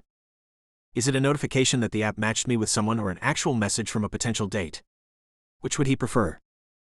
Could be either. She shrugged but then looked at the phone and rolled her hands to encourage him to keep going. The only way to know is to open it and follow the prompts. When he opened the app, the messaging icon was easy to find. The layout in the app really was intuitive. Seriously, if Lizzie's app failed, he needed to hire her full-time to work on Fitzwilliam Industries projects. She was a natural. Caroline DeBerg wants to connect. He read the name above the photo that filled his screen. The picture was of a pretty enough woman about his age in a business suit, but she looked like the kind of person he worked with every day. Boring, he thought. And? Lizzie asked. Only now did he realize he held her in suspense. He was going to enjoy this. He touched the home screen, closing the app, and then set his phone beside his computer. And I have an important question for you. He leveled a serious look at Lizzie. She was so fun to mess with. What did she say to you? Lizzie wasn't going to give this up, but neither was he. He paused and ignored her question. Do you have a current passport? Her face went white. She hadn't been expecting that. Are you serious? She looked like she'd just won the lottery. Perfectly. He hadn't had this much fun in a long time. She stammered, and he loved seeing her try to figure out what to say next. Why? She drew the word out in a cautious question. He closed his laptop. They didn't need to go over schedules now. Research trip. He pushed his chair back from the table and stood. But... He stopped and stared at her. Her large O-like eyes were wide with the questions that appeared to be churning in her mind. Chaz will email you temperatures and the number of days so you know what to expect, and I'll have a car out to pick you. He looked over at the dog. Dawson supposed he couldn't get away with not including him. The animal better not get airsick. He closed his eyes and took a breath. In Austin at 5 a.m. Tomorrow? He'd never seen her speechless, it made him chuckle. Tomorrow. So why don't we call it a day so you can prepare? What would they need to take care of a dog? Let Chaz know what the two of you need for the trip. He nodded and left the room, pleased that he'd be able to do this for her. Chapter 10. Taken aback by the passport question, Lizzie had asked for clarification, and all Dawson had to say was, research trip, offhandedly, as if they were headed to the public library or something. Of course, she'd known better. Even knowing they would be flying internationally, Lizzie never would have dreamed of a trip around the world. Since they'd left Seattle a couple of days before, they had spent roughly 24 hours each in Seoul and London. A whirlwind tour of Fitzwilliam Industries Holdings and their subsidiaries, each division they visited specialized in some aspect that would benefit Capture My Heart, should Dawson find her little app worth picking up. The time between meetings was sprinkled with glitzy dinners in magazine-worthy restaurants and restful nights in the most luxurious penthouse suites. Dawson may have called them business meetings, but Lizzie's mind had difficulty reconciling the term with elegant evenings and gourmet dining. Sure, Lizzie had expected Fitzwilliam Industries to assist her app in the best ways possible. It was what they did, and why she had worked to get on Tech Tank to begin with. She had expected they would tighten the coding, make the app more efficient, and she hoped they would involve her as much as possible so she could learn. She'd anticipated assistance with marketing, yes. Maybe even a whole new ad campaign. Those were things she'd hoped for, like a little kid writing a Christmas wish list. What she hadn't expected, though, was for Dawson to go all out. Like taking her on a trip to two of the world's biggest technology cities. The sound of smooth tires moving along the pavement was going to put Lizzie to sleep. Nicola asked some pointed questions, didn't she? Maybe if she sparked a conversation, she could keep her eyes open till they got back to the hotel. It was the end of their second day in London, and Lizzie was exhausted. The limo had picked them up from yet another exclusive, extravagant dinner, this time in Mayfair, but she was pretty sure their business had concluded for the evening, maybe even the trip, from what she'd gathered. Don't let that worry you, Dawson reassured her. Nicola's great to work with, excellent at what she does, and I promise she won't steal your idea. If she likes it, you might end up with an international deal. Lizzie watched the city buildings blur outside her window, losing focus on the pinpricks of light and his words as he spoke. She signed a DNR? Were her own words blurring now too? Dawson's chuckle was like a purr. Yes, as part of her work agreement with Fitzwilliam Industries and its conglomerates, Nicola has signed an NDA, a non-disclosure agreement. He emphasized his words as if she'd said something wrong. He probably just hadn't been listening closely enough. All of our employees do, but really, Nicola could never have become a VP of anything if I didn't trust her completely. His words were jumbling together, but they were even more soothing than the car's tires. Lizzie pressed her head into the soft leather and closed her eyes to rest them just for a moment, but she didn't want him to stop talking. What do billionaires do in their spare time? Is it all parties and charities and black tie events? In the days since they'd left Seattle, Lizzie had yet to see Dawson really out of his CEO persona, but there had to be more to the man, right? Why do you ask? In the shadow of the car's dark interior, she could only see his face intermittently when beams from streetlights swathed across them. Only trying to find out the real you. I'd like to show you. Almost in a dream, Dawson turned toward her with the intoxicating hint of his cologne and his low, soothing voice. How exhausted are you? Now. Lizzie could barely keep her eyes open. He had to be able to see that. She tried to perk up, straightening her posture. Jet lag and a non-stop pace might have worn her out, but she also didn't want to let any possibilities pass her by. This was her first time in London, and who knew if it would be her last? What are you thinking? Dawson stared into her eyes for a moment, then two. He needed to say or do something really quick, or she wouldn't be able to stay awake. That would be embarrassing. Nothing more tonight. Dawson chuckled but placed a comforting hand on hers. He wasn't making fun of her. I was wondering how quickly we need to get back to Seattle. A longing in his eyes reminded her that even men with more money than the GDP of the entire state of North Dakota still had needs and wants. Since we're in the neighborhood, he continued, I thought we could make one more stop tomorrow. He put his hands up as if fending her off. But that's only if you have the time. A boyish grin matched the glint in his eyes. I'm asking you, since it doesn't exactly have anything to do with business per se, but I think it would be worth your while. Now under the hotel's portico, a doorman stepped forward and cold air rushed into the car's interior. Lizzie wanted to reply, but what was the question again? Dawson squeezed her hand.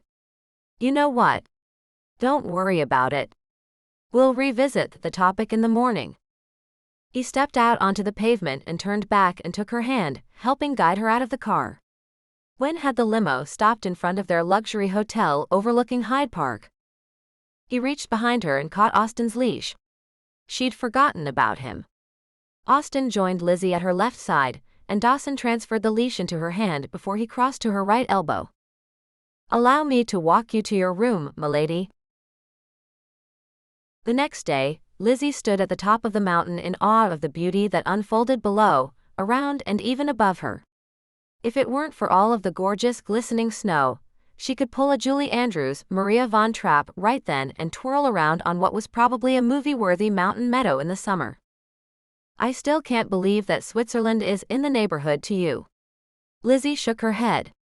While technically it wasn't a different continent, England and the Alps weren't exactly a bus ride away from each other. Who hopped to another country for an afternoon of skiing? Val Thorens is in France.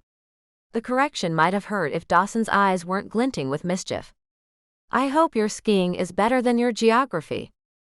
Whatever. Lizzie rolled her eyes. You know I've never been this far east before. So far, she'd managed to hide the fact that she'd never had the opportunity to leave the United States. She could get used to this traveling business. She'd thoroughly enjoyed the taste she'd gotten of the cultures, people, cuisines, and landscapes. You mean this far west, he corrected, since that's the direction we flew when we stopped in Korea. If they flew west from France back to Seattle, they would have gone all the way around the world backwards. Did that mean she'd have gained a day or lost one? Lizzie breathed in, wishing she could take this feeling back home with her. You do know they have ski resorts near Seattle, right? Although nowhere near as beautiful. Dawson narrowed his eyes with a smirk. I am well acquainted with them. Tried and loved them all, in fact. But who could pass this up? He threw his arms out, palms to the sky.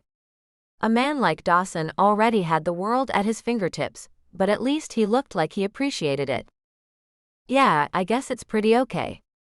She was downplaying her reaction, but with a smile she couldn't hide and the stream of excited chatter she couldn't prevent, he had to have noticed it was affecting her. After all, she'd been about to break into song a few moments before. It can't be about work all the time, you know, Miss Beckett. Dawson's teasing smile and the dimple in his left cheek made Lizzie weak in the knees, but she couldn't allow herself to dwell on it. Between the two of them, it did need to be work all the time. A person's got to have fun sometimes, he teased. Otherwise, what's the point in working so hard? This conversation had gone on long enough. They were standing at the top of a beautiful run with pristine snow ahead of them. But before she could push off, she scrambled to pull out her phone. Picture, she asked. He looked so relaxed, so happy, so ruggedly handsome in the most beautiful landscape she'd ever seen. At least you're asking this time. The brilliance of his smile rivaled the snow. That's progress. She rolled her eyes and took the photo. She kind of liked that with the app and Dawson's profile, she had excuses to catch memories of their time together. She stowed her phone back in an inside pocket, zipped up, pulled down her goggles and put on her gloves. She was ready to see what hanging out with Dawson Fitzwilliam without the crutch of business was actually like, and it was doing something she loved. About to push off with her poles, Lizzie looked over her shoulder at Dawson. What are you waiting for? They skied several runs, cutting back and forth, flying past trees and people in a world all their own. Both were fairly competitive, but they were evenly matched. And by the time they finished a couple of runs, Lizzie wasn't sure whether she was having difficulty breathing because of exercise exertion, high altitude, or laughing too hard. Whatever it was, she was having the time of her life. And somehow, after that first photo, she'd completely forgotten about Capture My Heart. While she'd beat him to the bottom of the hill on most of their runs, this time, he'd passed her. That was amazing. Dawson dug his poles in to propel himself toward the lodge and she followed, relieved to see that he was headed away from the lift. She could use a break. A bark and a bundle of fur flew at Lizzie, practically barreling her over. I missed you too. She crouched down in time to catch the dog in both arms. If I'd known he would miss you that much, I might have brought a pair of my dog ski goggles, Dawson joked. She raised a hand to the attendant who'd been tasked with dog-sitting while they skied. Thank you. The attendant turned questioning eyes on Dawson, who nodded. That's all for now. Thank you.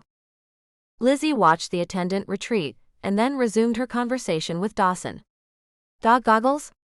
She rounded on him. He'd been holding out. You have a dog? Had she been completely off? She'd thought he'd been giving off a vibe of canine disdain.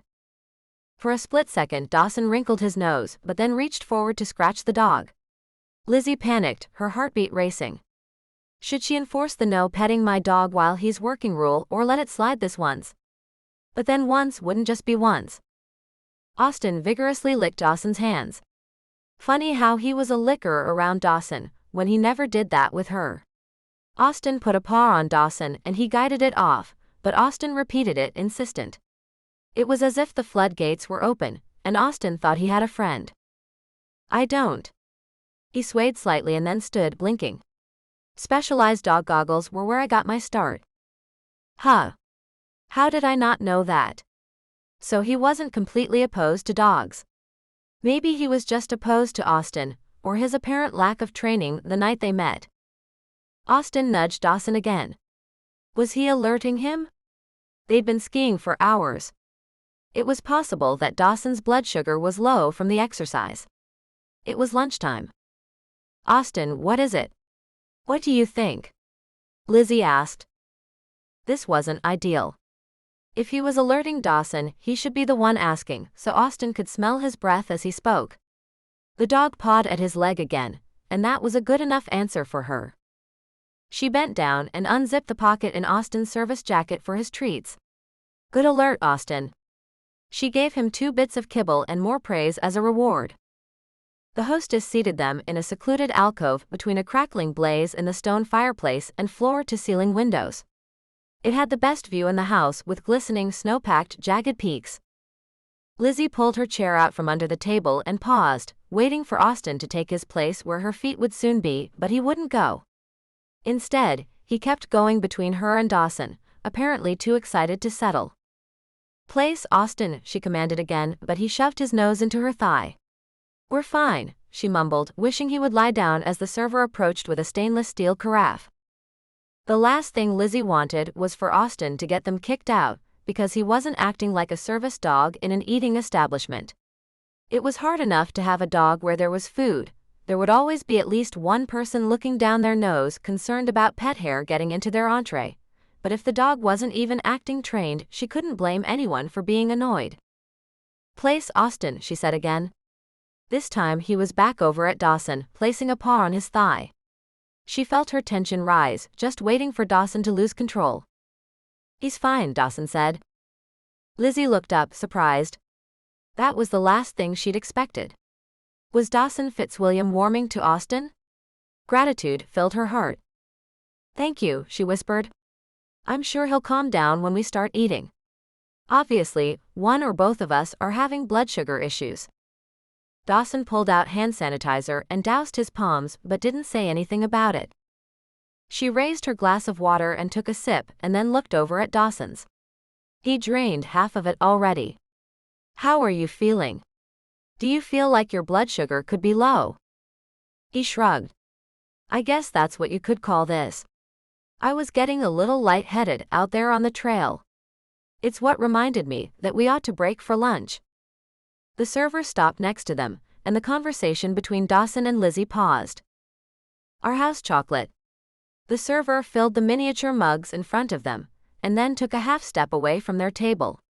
I will give you a moment to peruse our menu, but in the meantime, he glared at Austin, who alerted Lizzie once again. Can I get your service dog some water, perhaps? We can't have him eating or drinking from restaurant china. Lizzie hated the implication that Austin was nothing more than a misbehaving pet. No, he will not be eating, Lizzie insisted. Not while he's working. Working? The server scoffed under his breath. Cruelty to animals at its finest. Excuse me? Dawson practically jumped from his seat. Who are you two? He stopped himself and swallowed.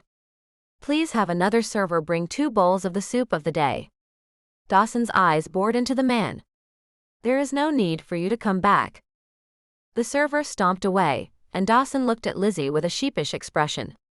If you'll excuse me, it seems I need a minute to cool down. He paused a beat. I'll be right back. That was twice in about 15 minutes that Dawson had proved her assumptions of him were wrong, at least about the dog. Chapter 11. Spending the better part of a week traveling with Lizzie Beckett had been surprising. And now that the two of them were back in Seattle, back at home and back to work, Dawson found he reflected on their time together way too often. Before they'd spent that much time together outside the office, he never would have guessed that she could ski like an ex-gamer, that she mumbled poetry when she fell asleep in the car, or that she preferred boiled potatoes with just about any meal. But what he liked most was that every morning she looked up the craziest national holiday for that day and found a way to celebrate it. At the thought, he pulled out his phone and did a quick internet search for that day's, and then opened his messaging app with a smile on his face. As this is the day after daylight savings, may I be the first to wish you a happy National Napping Day. May this Monday afternoon hold a decadent treat for you. Then Dawson pressed the button to call Mr. Hurst, who answered immediately. Yes, sir. How may I be of assistance? Could you send someone to deliver a fuzzy throw blanket, fuzzy socks, and a bouquet of spring flowers to Miss Lizzie Beckett today? Another thought occurred to him. And cookies from Insomnia, that gourmet store that serves them warm. Fuzzy blanket and fuzzy socks? Mr. Hurst repeated carefully, like the words were foreign to him. They probably were. I'm sure your wife could offer suggestions. Picturing the two in a heated discussion over Dawson's instructions almost made him burst out laughing. Please make sure the cookies are from Insomnia. The name is important. And flavor, sir? Dawson had no idea. Something he'd have to learn about her. One of everything. Very good, sir. It was probably a bit much to send the package to Lizzie's home, but Dawson didn't care. If he wanted to do something nice for a coworker, he could. It was something she would do after all, which made him think she would appreciate it. Lizzie's fresh take on the world and her joy in seizing every moment brought a new zest into his stale life, and now that they were home, he missed the excuse to connect with her on something other than business. Not that she wasn't good at business. That was another pleasant discovery he'd made on their impromptu trip. That other executives thought her app might actually have a niche astounded him, and he'd stepped back from his cynicism enough to observe how Lizzie handled the boardrooms in Seoul and London. She was a natural. She got the executives excited about the project, outlined her perceived problems, and brainstormed with the best of them, matching step for step. While he still wasn't convinced that Capture My Heart was the best use of Fitzwilliam Industries' money or time, he was convinced that Lizzie Beckett would succeed in the industry. In some ways, it made it that much harder to tell her that Capture My Heart still hadn't captured his. Why did he hate the idea of the app so much? In the course of his many work and social expectations literally throughout the world, would it be a failure on his part to resort to using an app to match him up with someone else who couldn't find a date? No, he knew himself, and he wouldn't do that. The app may work for some, and his executives might be easily persuaded by Lizzie's charisma, but Dawson wasn't desperate enough to resort to an app, and he was going to prove it. The opportunity presented itself just that morning when he sat down to breakfast. Mrs. Hurst, per their usual routine, served him an omelet and a rundown of the household details for the day. Cove neighbor Jetton Bolt had issued a dinner party invitation to give the neighbors another chance to get together. There was no specific request that Dawson bring a +1, but he knew everyone else would, and after showing up to Adam Moreau's ball alone, he wasn't going to skip the date this time. He flipped through a mental Rolodex of potential names, but like a tetherball, he kept returning to the idea of asking Lizzie. For one thing, he wasn't looking for someone just to fill that spot by his side. He was looking for a connection, someone he could enjoy being himself around. This dinner at Jetton's would be a more casual affair, and Dawson wanted someone he was comfortable with. On his commute into the office, Dawson decided to prove to himself that he could make it happen. Lizzie answered on the first ring. Good morning. Dawson swallowed, surprised at the slight nervousness he felt in the pit of his stomach. The man who closed multi-million-dollar deals every day was apprehensive about asking someone on a date. Since we both have meetings elsewhere today, I thought I'd call to run something by you. A friend in my neighborhood invited me to dinner, and I thought it might be a perfect opportunity for you to invite the woman who contacted you on Capture My Heart. Lizzie's bubbly enthusiasm kept him from correcting what she must have thought he was going to say. Are you sure you don't want to come instead? It could be a good networking opportunity to market your app. The host is a widower with 3 kids. Yeah, he wasn't selling this right. It also sounds like a great date opportunity, low pressure. And the two of you can market for me. Tell the host and his guests where you met. That all made sense, except he had wanted to go with her. He had promised to put Capture My Heart through its paces, but he wasn't sure a blind date to a friend's dinner was his idea of giving it an honest shot. Still, he couldn't railroad Lizzie, not when she was so sure this project of hers would work. If you think that's best, I suppose I need to ask her out. How else will we know if the app works? Right? When he hung up with Lizzie, he messaged Caroline with an invitation and hoped against hope she would turn him down. The next morning, while Dawson would have liked an excuse to spend the day with Lizzie, he couldn't think of a real honest reason to do so. In fact, it was the opposite. He really needed to be around his house, and Lizzie might as well have her time to herself too. Well, did he even know what she did day to day? "Good morning, Lizzie. Happy National Baked Scallops Day," he started when she answered his phone call. "How do you plan to celebrate?" She laughed, a sound like water bubbling over a waterfall.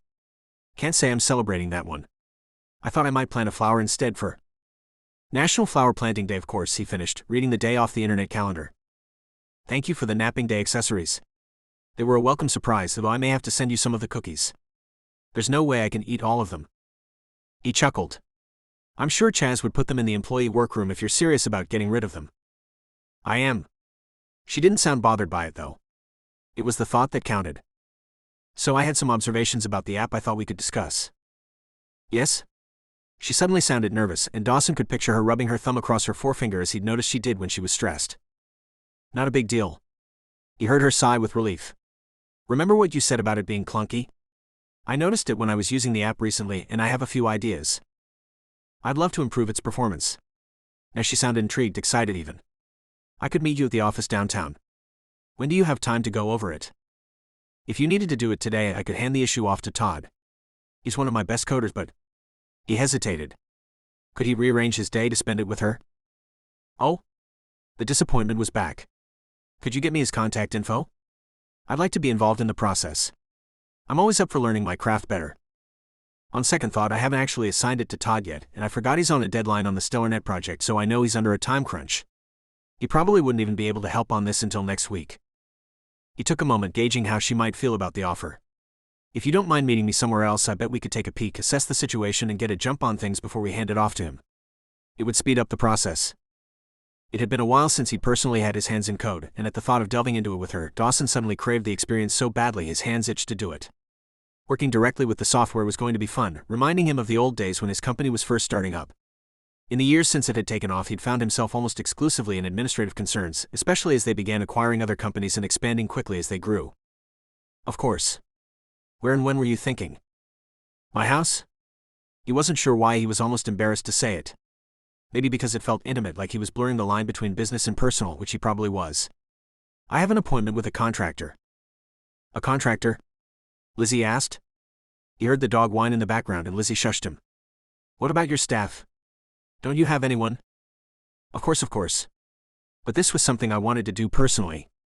Decisions need to be made, and I don't know what the questions are well enough beforehand to inform the estate manager. It seems best that I handle this personally." Lizzie paused, as if deciding to come to his house was challenging for some reason. "Okay. Send me your location. I'll be there in about an hour." "No problem," Dawson said. "I appreciate your flexibility." Dawson's stomach lurched as he hung up and sent her the information. Lizzie Beckett was coming to his house. He had no reason to be nervous about this, and yet he felt kind of sick. Maybe he was getting a touch of the flu. He dismissed it. He didn't have time to be sick.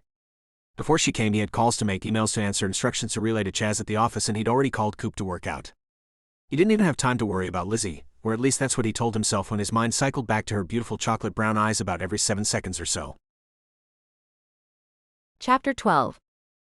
At least Lizzie hoped it would only take an hour. The only sure thing about Seattle traffic was that it was unpredictable. Besides that, a couple days before, she had received an email invitation to meet with Colin Hunsford that morning at a vintage arcade not far from her townhouse. With nerves that sparked like electricity, Lizzie found Colin at an old boxy game machine shooting aliens and blasting asteroids. "Mr. Hunsford?" she asked, not sure he'd noticed her approach. With all the noise and beeps and theme music, she wouldn't be surprised if he hadn't heard her. "Just a sec." He didn't bother to look up until one of the alien's lasers turned his character into a pile of ash. Only then did he turn and make eye contact. Meeting him here in the arcade, a man dressed in dark slacks, a shirt and tie, and Converse shoes, emphasized the man's youth, something that Lizzie had a hard time getting a handle on. That he could be so successful at her age was impressive. "Thank you for meeting me, Miss Beckett." He pushed his hands into his pockets. "I needed to talk to you. You should be pleased. Your app has attracted my special attention." His choice of words was strange, especially since he acted as if she hadn't brought it to his attention in the first place. I have been advised to take on a philanthropy project, and I want to produce your app. Nothing like jumping straight into it. That was fine, she could skip the small talk. Of all the techs on the show, he'd been the last she'd expected to take on her app, considering that wasn't what his company did. You. Or StellarNet. Me. He tugged on the orange striped tie that stood out against his blue polka dot button-up. This was odd. The whole thing was. Of course, the possibility of an offer had occurred to her when she received the email, but she dismissed it. Surely members of Tech Tank didn't undercut each other like that. You do realize I'm still in the trial period with Fitzwilliam Industries, right? A surge of loyalty convinced her to see that through before looking for other options. It was way too early to be thinking of jumping ship, and the more time she spent with Dawson, the more her desire to work with him and his company was reinforced. You haven't signed with them, have you? Last I knew, he offered you 30 days. After which he might not even invest. This wasn't going to be another warning like George Wick had given her, was it? Colin smoothed a thinning lock of hair over a bald spot and then jammed his glasses into the bridge of his nose. It looked painful. I'm willing to waive the trial period and offer you the investment today. He bent over and pulled a dog-eared contract out of his backpack. If she remembered correctly, he'd been adamant that he couldn't help her when he turned her down on the show. What happened to a dating app not being in your wheelhouse? That had been his objection, had it not? Saying no is just part of the show. It's all for ratings. He waved his hand in the air. Drama sells, you know. And saying yes now? You think you have the expertise to improve my app? She wasn't feeling as desperate as the night she'd presented on Tech Tank. That night, she would have accepted any of the tech companies, but if Colin wasn't able to do a credible job, she'd be better off alone. Let's say I'm willing to try. He leaned against the old-fashioned arcade game console. Miss Beckett, my aunt has been encouraging me to diversify, to delve into new kinds of products. He lifted and dropped one shoulder. What can it hurt? You've got a good product, you know I was interested in it during your presentation, and I've got the capital you were looking for. What could it hurt? Here was an offer, but it wasn't in the least bit tempting. Colin was awkward. This whole conversation was awkward. And she wanted things to work out with Fitzwilliam Industries, but she'd be a fool not to at least consider any options. In the craziness and confusion of her thoughts, she accidentally breathed out a laugh. Are you laughing at me? Of course not. She wouldn't laugh at a serious offer, but she wasn't convinced now was the time to even consider it. Was there any way to put his offer on hold? She was still stuck on what would it hurt. Smartphone apps would be a new thing for Colin and his company. By his own admission on the show, he knew nothing about it. Was she willing to let him learn on her product? The StellarNet name would be better than going alone, but not as much as Fitzwilliam Industries, a company known for its tech gear, apps and gizmos. And if she said yes to Colin, she wouldn't be working with Dawson anymore. Decision made, she took a cleansing breath and looked him in the eye. I appreciate the offer, Mr. Hunsford, but I am convinced you and I are not right for each other, at least not for this project. Perhaps in the future. She stuck her hand out for him to shake, a signal their meeting was over. He refused to take her hand. I believe this might have been your only offer, there's no guaranteeing you'll get another. He turned back to the game, dropped in a quarter and pushed the start button. Best of luck with Fitzwilliam Industries. Too bad you probably won't get them. A twisted feeling in her chest made her wonder if Colin was right. Lizzie followed her GPS, having absolutely no idea where she was going. Seattle was huge, and although she'd lived there since college, anyone serious about a technology job would. She didn't know the city as well as she would like. But she did love it. She loved how eclectic everything was. She loved the houses. She loved that as you drove down a street you found modern-style homes nestled between older Victorians, all narrow, all close together, arranged like dominoes on hillsides. Trees, grasses, greenery, and especially the brambles of blackberries that tumbled along park areas in the late summer were home to her. And going to Dawson's home was even better. As she drove, she could tell she was leaving behind the dregs of the city, heading west toward the Sound and the ocean, west toward the nicer homes and the more exclusive communities, even if she did feel mildly self-conscious in her older Subaru. When she got to the heavy iron gate of the cove, she stopped. Just as Dawson had told her, he'd left her name on the list at the gatehouse. She showed her ID and was permitted into the community. Per the guard's direction, she took the fork to the left. Just follow the coastline. You can't miss it. She took her time, maneuvering around the winding streets, eyes wide open and drinking in every last detail. The landscaping was exquisite, taking the indigenous and improving upon the presentation where she'd thought there couldn't be anything better. Evergreens, boulders, beaches, walking trails, and off in the distance a castle on the cliffs. Around every corner was a new surprise, a new treat for the eyes. She passed a couple of mansions on the way, each unique and tastefully elegant. If only she had the time to drive the entire community, but the place was massive. And she had the feeling someone might notice she was a bit out of place. Lizzie followed the coastline around the next bend only to see a mansion with an attached lighthouse jutting out into the Sound. It was breathtaking. She would love to see it up close and personal someday. She took a look down at her map. If she wasn't mistaken, that was exactly where the GPS was taking her. Siri claimed she'd arrived at Dawson Fitzwilliam's house, and she stopped to take it all in. Of the opulent homes she'd driven past, Dawson's mansion was most to her taste. She wouldn't exactly call it simple with its expansive square footage, but rather than limestone or marble, this home was crafted Hampton style with neutral colors, wide verandas and rock accents. It looked completely at home on the rock beach surrounded by waves. She turned onto the private drive and switched back and forth through the estate until she reached the house on the hill. Before pulling in that morning, she'd been fine with her Subaru. It was extremely reliable and not really that old compared to what she drove in college, but now she parked it as far away from a shiny new 4x4 truck as she could in the circle drive. That really didn't look like Dawson. As she put her car into park, her phone rang. "Good timing, Jane," she answered. "I was about to meet Dawson, but I have a couple of minutes." Lizzie's heart pounded with nerves as she looked around at the property. It was all so foreign to her.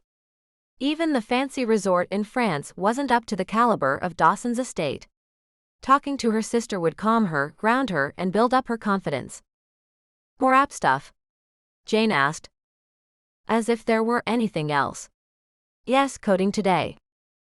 "Ooh," Jane said, excited for her. "I know you love coding day." "Well, I thought I'd let you know how well I think your app is working." "Yes?" Lizzie could use some good news. "I didn't know you were using it." In fact, Lizzie had assumed Jane wasn't. She was so shy when it came to dating. "I am." Jane sounded proud of herself. "And I met someone." Lizzie squealed for her. She could tell Jane was thrilled. "Tell me about him." "He's amazing. We've been messaging back and forth, just getting to know each other, but he's funny and sweet and super cute and..." Jane sighed and Lizzie laughed. "I'm so happy for you, Jane. Have you gone out yet?" Jane sucked in a breath. "Not yet." Lizzie knew Jane would take it slow. "But he seems okay with that." "That's fantastic." Lizzie was content knowing she'd had a small part in her sister's happiness. "Let me know how things go." "I will," Jane said before hanging up. That was exactly the confidence boost Lizzie needed before heading toward Dawson's front door. She stepped from her car and gathered her computer bag and her steel nerves. Same old job and one that she loved, just a new venue. She would not allow herself to be intimidated. She opened the door for Austin and waited for him to stand beside her. On the porch, Lizzie rang the bell, Austin obediently steady at her side, and waited in front of the heavy wooden double doors. A moment later, a door swung inward to reveal a woman dressed in a business suit complete with pearls and a tight chignon of salt and pepper hair. "You must be Elizabeth." The woman looked down her nose at Austin with disdain before lifting her chin a fraction higher. The woman paused and stood waiting, but for what Lizzie had absolutely no clue. If that was an invitation into the home, it wasn't much of one. Lizzie felt neither welcomed nor at home. Lizzie stepped forward, chin held as high as the housekeeper's, and walked in. She'd obviously found the right place since the housekeeper called her by name. "Yes, I'm Lizzie Beckett." She waited for the woman to introduce herself. When she didn't, Lizzie asked, "And you are?" "Mrs. Hurst." Lizzie waited for Mrs. Hurst to let Dawson know he had a guest, or if nothing else, an invitation to wait comfortably for him in the drawing room. No such luck. Just an awkward pause. "Is Mr. Fitzwilliam available?" Lizzie prodded. "He will be coming along shortly." When Dawson finally came a couple minutes later, he wasn't alone. Two men, red-faced and decked out in workout gear, walked toward the front foyer with white towels wrapped around their necks, occasionally wiping their foreheads. The one who wasn't Dawson had a cold water bottle in his hand, condensation beating up around his fist. "Thanks, Coop." Dawson stopped a few feet short of the women to say goodbye, and Lizzie didn't mind. She could observe him better from afar. She hadn't seen him in shorts and a tight-fitting shirt before, and it was difficult to pull her eyes off him. "It was great to work out with you again this morning." "Of course, man." Coop, which Lizzie had to assume was short for Cooper, slapped Dawson on the shoulder. "Good job this morning." He lifted his bottle to Dawson. "Don't forget to hydrate." The women stepped back, and the two men passed without more than a glance and a nod from each, though Coop patted Austin on the head. Oops. For the first time, she realized she'd forgotten to dress him in his service jacket. No wonder Mrs. Hurst was so disgusted with her bringing a dog into the house, though it was likely she would have disapproved anyway. Dawson forced a short laugh. "Of course." He held the door open, as if eager to close it behind the man. "Did you need more?" "No." Coop shook the bottle, still half full. "I'm set." "I meant you. See you early Thursday? Regular time?" Before she met him, when all Lizzie knew about Dawson Fitzwilliam was what she watched on TV or assumed as a CEO, she had thought Dawson was aloof, self-absorbed. She was learning it was the opposite. The more she saw him interact with people, the more she understood. Yes, she had a difficult time knowing his true feelings about most things, but it seemed there wasn't a person in any station he couldn't have a conversation with. Yet all of this buddy fraternization didn't fool Lizzie. Coop was Dawson's personal trainer. She felt a pang of sympathy for Dawson. He must always be on his guard, judging between friendliness and obsequiousness. A moment after the door closed, with a silence settling between the three of them, Mrs. Hurst pulled herself together. "I have your post-workout smoothie ready for you in the freezer. Let me get that for you, Mr. Fitzwilliam." She bustled off before Dawson even had a chance to agree. "I don't know how many times I've asked her to call me Dawson. Good grief, she's got kids older than me." He blew out a breath. "I guess I should be grateful she takes such good care of me, but if she doesn't offer you any refreshment, I'm going to have to find someone else to do her job." Lizzie was shocked. Was he being serious? "You wouldn't." "No, I wouldn't. But I would certainly be surprised. And disappointed. I suppose if she doesn't, we could split my smoothie. How do you feel about protein powder, chia seeds, and almond milk?" He wrinkled his nose, not making the idea any more appetizing. Yum." She tried to keep a straight face but failed, and Dawson grinned with her. "I'm just kidding. They're actually quite good though." He put a hand to his stomach. "I'm not sure I could eat anything right now. Coop must have worked me too hard." He looked down at his clothes. "Speaking of which, I apologize for not being ready when you got here. I don't usually have the time during the day to work out, and since I did today, I thought I would take advantage of it. I even benched." He was probably going to insert a number here, bragging about how much weight he could lift, but he stopped. "Anyway, I need to shower before you and I can be in the same room. I wouldn't subject you to sitting next to this." He waved a hand over his sweaty face. "I'm sorry you're going to have to wait for me. That was poor planning on my part." Before he could apologize further, she waved him off. "No worries.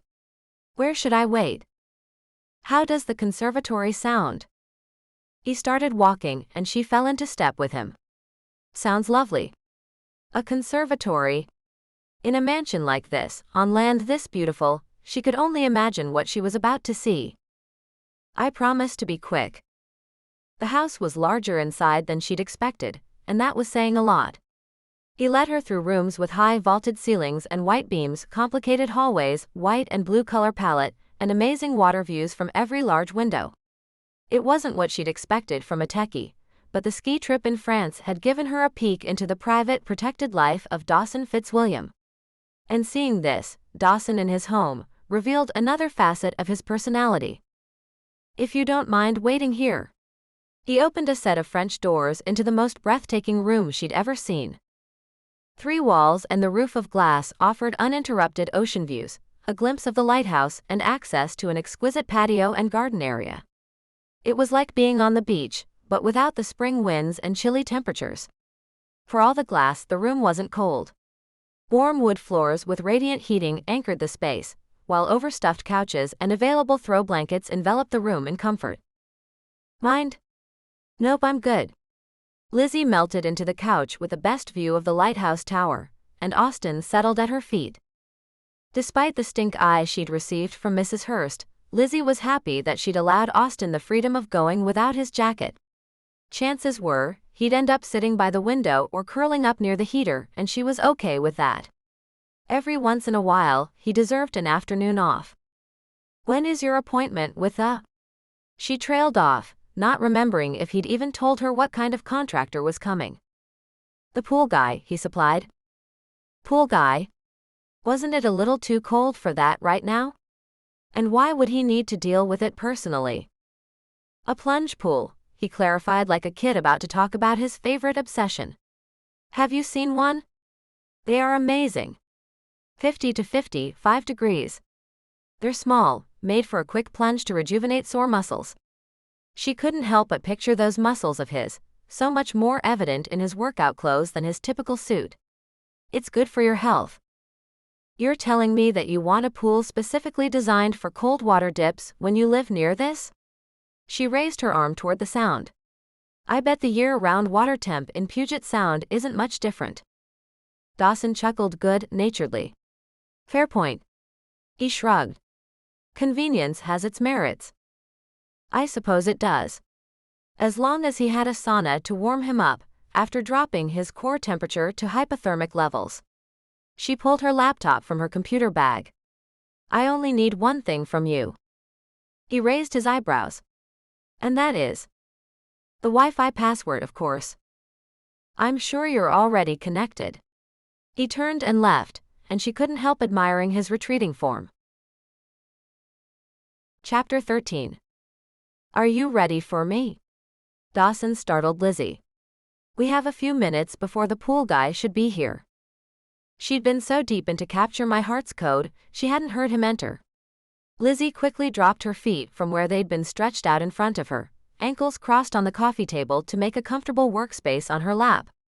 Sure. Setting her laptop to the side, she stood and stretched her back. One question. Fire away. Dawson walked by where she'd been sitting and snagged her laptop. He carried it to a large wooden table, where another computer as well as several notebooks and papers were spread out. How far did you get?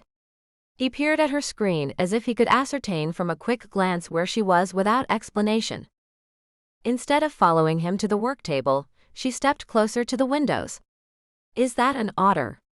She pointed at the dark blob she'd seen rolling along with the waves. He looks like he's been having a lot of fun. She glanced over her shoulder to see Dawson's reaction, and was rewarded by an easy smile that brought out slight crinkles around his eyes. Ah. Is Oscar hanging about? Oscar. He'd named the sea otter. Maybe he misses me. He chuckled as if he didn't believe it.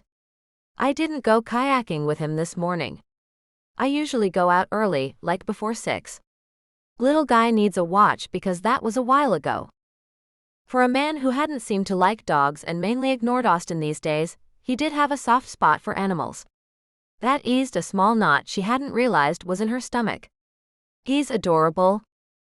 Yes, well, Dawson cleared his throat and straightened the papers on the table. I take all the credit for that. She smiled and sat down in front of her laptop, ready to work. Dawson took the seat to her right. I was thinking that this part here.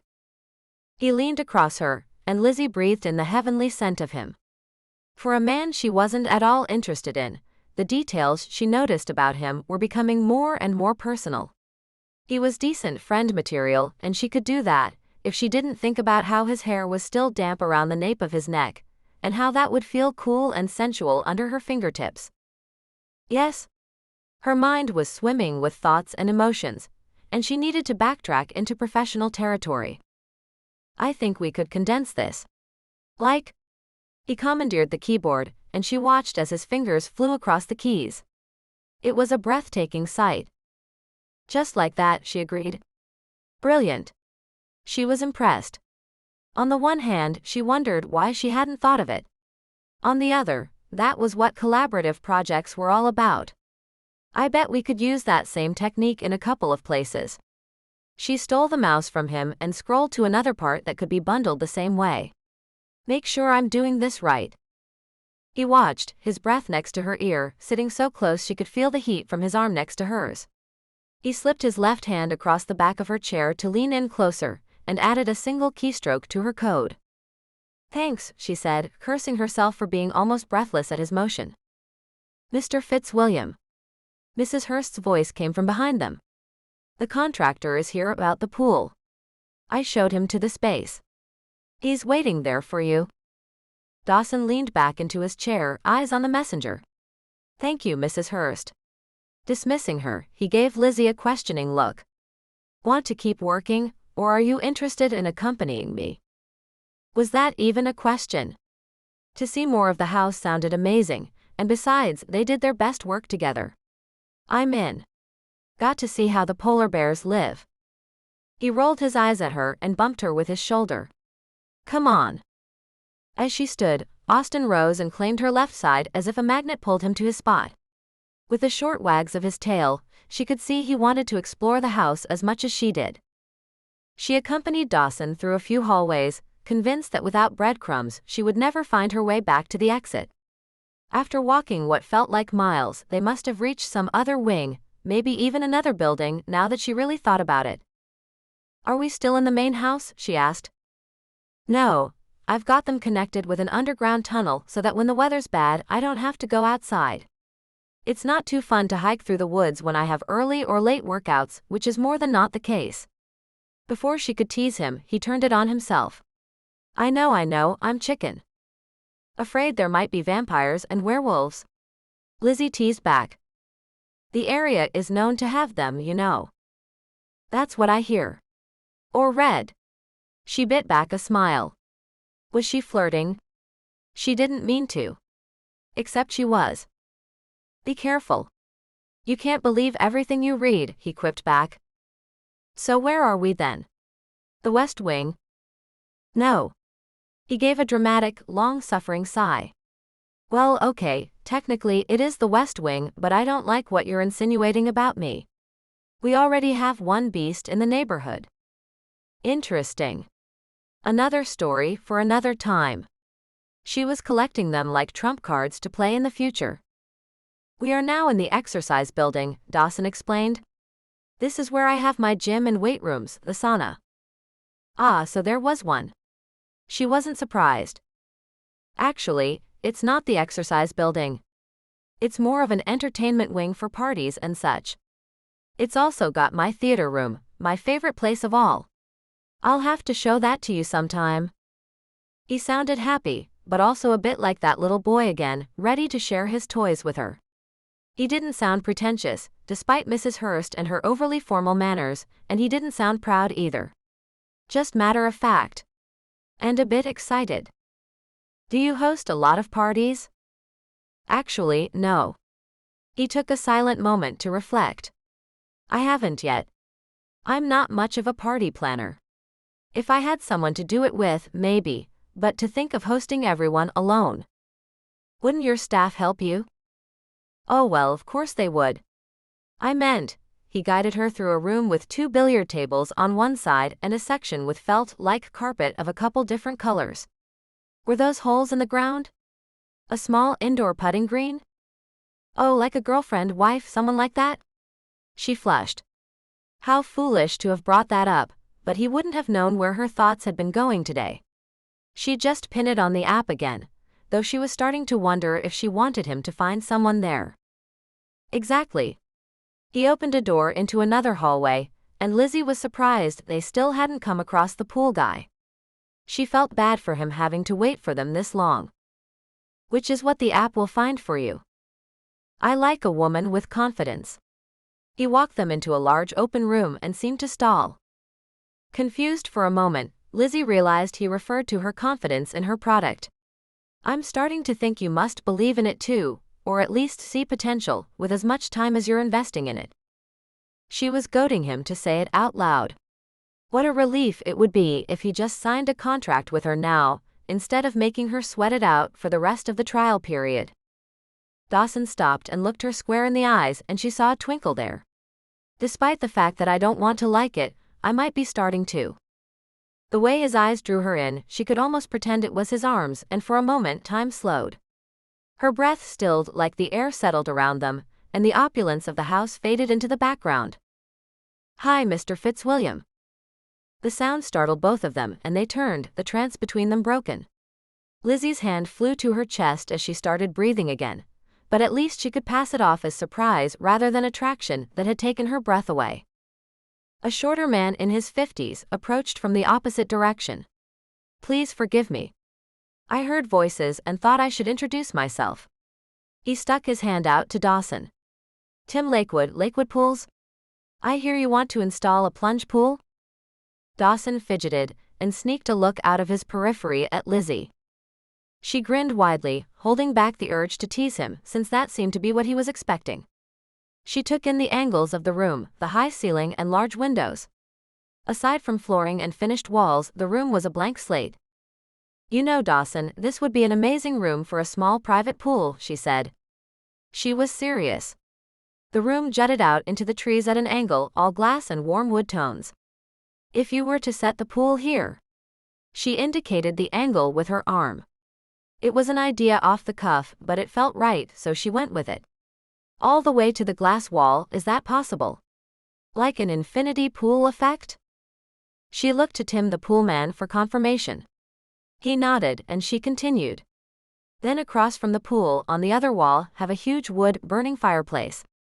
Can you imagine how cozy that would be on a winter evening? She paused a beat. Well, that is, it would be cozy on a winter evening if, and only if, the water is not 55 degrees but more of a balmy 85. It sounded amazing to her, a dream she hadn't known she had.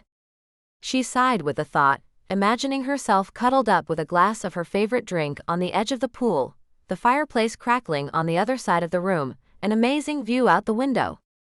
Oh, what if there were Christmas lights and snow? And sharing it all with. What was she thinking? She and Dawson were not a couple. This was not her house. And the man wanted a ridiculous plunge pool. But that's not what you had planned, she acquiesced. She stepped back and pretended to study something across the room. I'll let you two hash out your polar bear pool. Dawson might have been biting back a smile. Yes, she had gotten a tad overzealous. Thanks. His eyes felt soft on her for a moment. Did you want to stick around? She'd been looking out the doors that retracted into the wall, and he pushed the button. The wall disappeared, leaving the once closed room open to a wide patio with all sorts of other amenities. Austin lifted his nose and sniffed.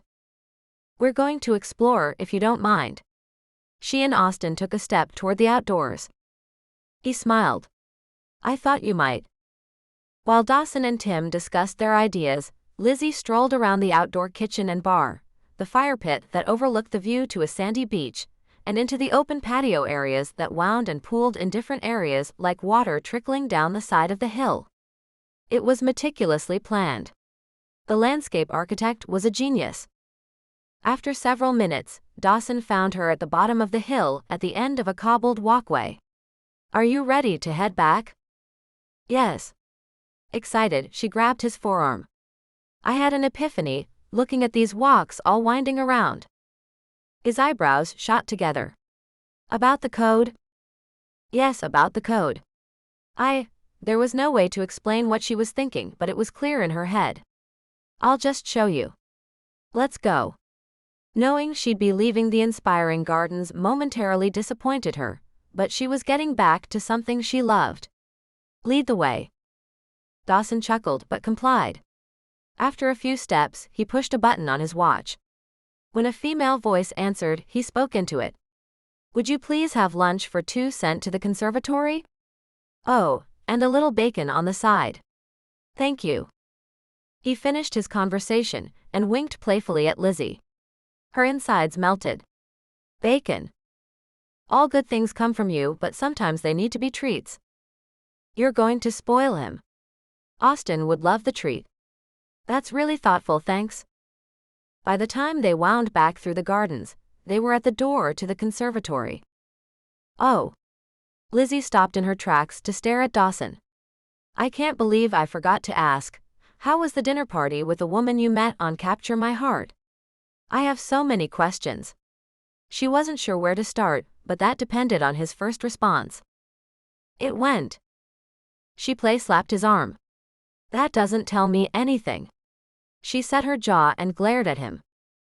He laughed and opened the door. Come inside. We'll sit down, and I'll tell you about how awful it was. Surely he was exaggerating. Awful. In what way? They sat in the closest couch, turned toward each other like good friends sharing an intense conversation. Let's see. What pertains to the app? He rubbed the stubble on his chin and cheeks. I'm at a loss as to why the app matched us at all. We need to look at that algorithm, because she was probably my opposite in every way. Lizzie cringed. So, she was a fish out of water at the dinner party? Dawson shook his head vigorously. Well, my opposite in every other way. He sighed. She fit in perfectly with everyone there. She was comfortable, refined, great at small talk with strangers, and she even knew one of the other guests from school. As his list grew, so did the mounting number of Lizzie's insecurities. She would have been the fish out of water there. Then what wasn't right? Lizzie was confused. Sounds like she was perfect. His hand dropped into his lap with a thud. On paper, yes. But we have none of the same hobbies. I don't think the woman even owns a pair of tennis shoes, and from the conversations we had, she's not inclined to try anything that requires them. I'm sorry. That's too bad. An unexpected crosswinds of emotions hit Lizzie. On one hand, she was disappointed the algorithm hadn't worked, but that was probably her own fault since she tweaked his profile. On the other hand, she was relieved this Caroline hadn't been his type, especially when she was everything Lizzie was not. Did she look like her photo? What kind of photo was chosen for you? You might have been able to tell from that. Come to think of it, you're right. Maybe I should have guessed. I saw the yacht she was on and focused on the fact that she liked the water, but, he screwed up his face, looking as if he were trying to recall the image. I am remembering an evening gown. He lifted his hands in a what do you know gesture. Who knew I needed to pay attention to the details? Well. Lizzie wanted to tell him but gave a half shrug instead. Which reminds me, we need to upload your ski pictures, and maybe if you take a look at your hobbies and interests page. Dawson stood from the couch and put out his hand to her. She placed her palm in his and allowed him to pull her up. Her heartbeat quickened at his touch. It just felt so right. And so wrong. Because she was working to get him to invest in her product, she couldn't blur that line between professionalism and a romantic relationship. As much as she was drawn to him, she needed to fight back. She couldn't have him thinking she was manipulating him. You're suggesting I try the app again? Dawson's voice broadcast his shock. If he wouldn't, would that be the end of the trial? Dawson didn't seem to be giving up. He'd invited her over to work on the coding even after the disastrous date. Lizzie clasped her hands together so she wouldn't show her nervousness. That's up to you. His face started to relax, and the tension ratcheted up in her chest. But I'd really like it if you tried one more time. The last fail was on me. Could she admit this? Guilt rose inside her. You weren't getting any response, and I figured it was because there wasn't enough information. So I Lizzie forced herself to look him in the eye, those gorgeous green eyes like a summertime forest. I added details to your profile that apparently weren't accurate. I didn't know you well then. She waited, holding her breath for his response. And now? She felt confusion pull on her features as she tried to remember her own words. And now what? What do you know about me now? I know enough to know I don't know enough. Figure that one out. When he didn't respond, she continued. I wouldn't mind your help getting the profile to reflect the hobbies you'd like to match, and then, if you'll give it one more chance. She would get on her knees and beg him. Fine. Let's go. He held out his hand again, and this time she hesitated before allowing him to lead her across the room and back to their computers. Chapter 14. Hey, big brother. Georgiana came up behind Dawson and gave him a squeeze on his shoulder before taking the bar stool next to him. Thanks for letting me crash this weekend. Are you kidding? I love having you here. He really did. It was a few days after Lizzie's visit, and the house had felt too large and too quiet. Dawson tipped his chin to the cook, who'd shot a glance his way. He'd had her hold off on putting away breakfast long past the time he'd finished his fruit and yogurt after his morning jog. Even though it had been a light meal, he still felt sick to his stomach and wished he'd gone with a slice of toast instead. When had he gotten so out of shape that his morning jogs left him nauseated? Must have been all those hours spent in office chairs and airplane seats. The cook brought out what had been stored in the fridge and slipped a clean plate in front of Georgiana. I can whip up anything you like: eggs, waffle, French toast. Does anything sound good? Georgiana dished some cantaloupe onto her plate. I guess that depends what we've got planned today, brother. Dawson eyed her with curiosity. As a college freshman, she wasn't around much, but every once in a while she'd pop by. Some weekends they spent together had them doing everything, going all day long until they collapsed dead tired at the end of it. And other weekends when they did nothing, lounging around the property, binging on entire seasons worth of television shows, never leaving the media room's leather couches. I was thinking about meeting with someone over lunch. He wanted to spend time with his sister, but he also wanted to see Lizzie. Why not do both? Actually, you might like to meet her. We're considering investing in her dating app, and I'd love a... He didn't want to think about how his little sister was in the target market, but by being so, she might be an asset. Another perspective on it. He gave her a questioning look. What do you think? Love to, Georgiana agreed. She turned back to the cook. Maybe just one scrambled egg if you don't mind. Despite growing up having a cook, Georgiana was always so polite, so concerned about everyone's feelings and time, including those they employed. She was a good example to him. He pulled out his phone and held it up. Mind if I set up the lunch meeting? Then I'm all yours for the rest of the morning. Have at it. Georgiana had her screen open as well, scanning the news headlines. Who said Gen Z were self-absorbed and didn't care what was going on in the world? How do you feel about Ballard? Dawson texted Lizzie, only feeling slightly bad that he was contacting her on the weekend. Come to think about it, she might have had plans. He waited, absently tapping his first two fingers on the island's breakfast bar. Georgiana shot him a look and he ceased the nervous habit. Her response didn't take long. As in the neighborhood? Love it. Why? Typical Lizzie, always positive. I wanted to give you a report on the app. Which was true. Sort of. He quickly followed that up with another text. I'd like you to meet my sister. Your sister? Before he could respond, she sent another message. And thought of Ballard? Seems random, like you threw a dart at a map of Seattle. Nope. Not random. Dawson had a plan which required him to remain cryptic about his motives. Sure. Any particular place? Ballard's a little big to play Marco Polo and expect to find you, but I'm game if you are. He sent back a laughing emoji. Wouldn't Austin be able to sniff me out? I haven't taught him that trick yet. Can we pick you up at noon? Are you okay with Austin riding in your car? Oh? He hadn't thought about that. Dog nails and leather seats didn't sound like a good combination. He hesitated, his thumbs over his keyboard. He pictured Lizzie, her beautiful skin, her graceful hand brushing back long hair from her face, her infectious smile. He didn't want to do anything that would take away that smile. It was only a car after all. Of course. She sent back an okay. Looking forward to it. A review of Dawson's second dud of a date could easily have been summed up for Lizzie in a 1 to 2 minute phone call, but he really did want Lizzie and Georgiana to meet. With Lizzie's light, joyful personality, Dawson was sure the two would adore each other. After Dawson and Lizzie had updated his profile, it hadn't taken 2 days for the new and improved up-to-date as honest as possible without revealing his true identity profile of Dawson Williams to match with a Katie Gardner. The photo sent to him showed her whitewater rafting on a sunny day. An emergency department nurse at Seattle's busiest hospital, Katie's Capture My Heart bio described her go-to meal as kiwi fruit and blackberries, and her life goal was to visit every Major League Baseball stadium in the country. While Dawson wasn't specifically a baseball fan, even he had to admit it didn't sound like a terrible match. Except it had been. The question now was if he should come out and tell Lizzie it didn't work. If he did, should he dismiss the rest of the trial period between Fitzwilliam Industries and Capture My Heart? He didn't want to do that, if only for purely personal reasons. He didn't want to lose the excuse to see Lizzie and arrange Saturday lunch dates like this. Or maybe he should get business out of the picture so he could concentrate on trying to date her.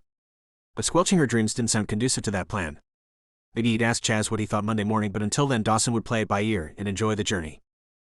Before they even found a parking spot in the Ballard neighborhood of Seattle, no easy feat in itself, Lizzie and Georgiana were chatting away like old friends, and Dawson didn't have to do anything but drive and smile. He found parking a couple of blocks from the restaurant, but none of them seemed to mind the walk even in the March mist. I love this part of Seattle. Lizzie's eyes were wide, her excitement evident.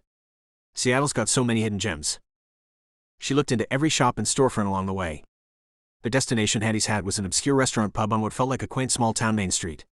White lights threaded through the budding trees, small mom-and-pop shops lined the street, and couples strolled arm in arm. Ballard was charming. I've lived in Seattle my whole life and have never been down here, Dawson admitted. Who knew something like this existed? How did you find it then? Lizzie raised her hands in question with Austin's leash looped around her wrist. It was as if she forgot he was there, and Dawson finally was feeling the same way. I'll look at that record store. Lizzie pointed at a little shop across the street with floor-to-ceiling shelves crammed full of albums and history. Vintage vinyl. Georgiana crooned. We should stop there after lunch. It would be groovy. Dawson chuckled at her choice of words but chose to answer Lizzie's question. Believe it or not, I got the idea from Capture My Heart. Lizzie quirked an eyebrow at him, but Georgiana understandably was the one who was most confused. The app Lizzie developed, he explained to Georgiana, has a feature where it suggests places for dates according to the couple's shared interests. A couple of days ago, I matched with a woman named Katie. She and I went out last night. Trying not to make it obvious, Dawson sneaked a look at Lizzie. At his admission, she'd stiffened her shoulders but otherwise didn't react. One of the venue suggestions was this restaurant where we're going. So we're going where you went last night for your date? Lizzie stepped slowed. Actually, no. When I saw this, I decided to save it for another time. Because it seemed like someplace Lizzie would like. I took her to another of the suggestions. Lizzie nodded, clamping her lips together. This was the first time since he'd picked her up that she was silent and not smiling. And how was the date? Georgiana prodded. Meh. Dawson cringed. Lizzie caught his reaction and her eyes locked with his for a brief moment. They reached the door to Hattie's Hat, which he opened and held for them. The interior was much darker than the outside, and it took a moment for his eyes to adjust.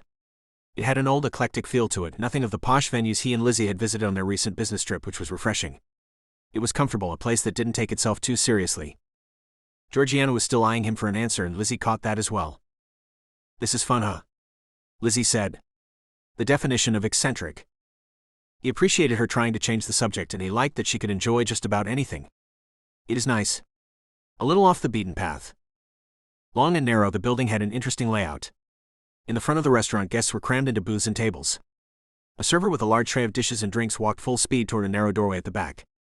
For a moment he was convinced she couldn't make it through and braced himself for the crash of glass that was sure to follow, but miraculously she passed through without incident. Sit anywhere you like, she said as she breezed by. One of the bigger booths would be great with the dog. She pointed with her head, obviously nonplussed by seeing a service animal. That was a nice twist. Once they were seated and had ordered, conversation picked up where it had left off. You were saying about your date? Georgiana prompted. He knew his sister wouldn't have given up. He watched as Lizzie traced an illustration on the menu with her finger. She wasn't going to save him this time. Right, Dawson responded, and Lizzie looked up. He caught her eye in silence for a moment before she looked down again. From the app, it looked like Katie Gardner and I should have been a pretty good match. The algorithm seemed to work well, he assured Lizzie. The image of her was outdoorsy. We had plenty to talk about. They'd had an all-right time together. Except that he couldn't get Lizzie Beckett off his mind. Around every bend he saw something he thought Lizzie would like. Every conversation reminded him of one he and Lizzie had shared. Katie was fine, but she wasn't the one Dawson had wanted to be with. And yet you don't sound like it was all that successful, Lizzie observed. Why not? At his hesitation, Georgiana jumped in. No spark.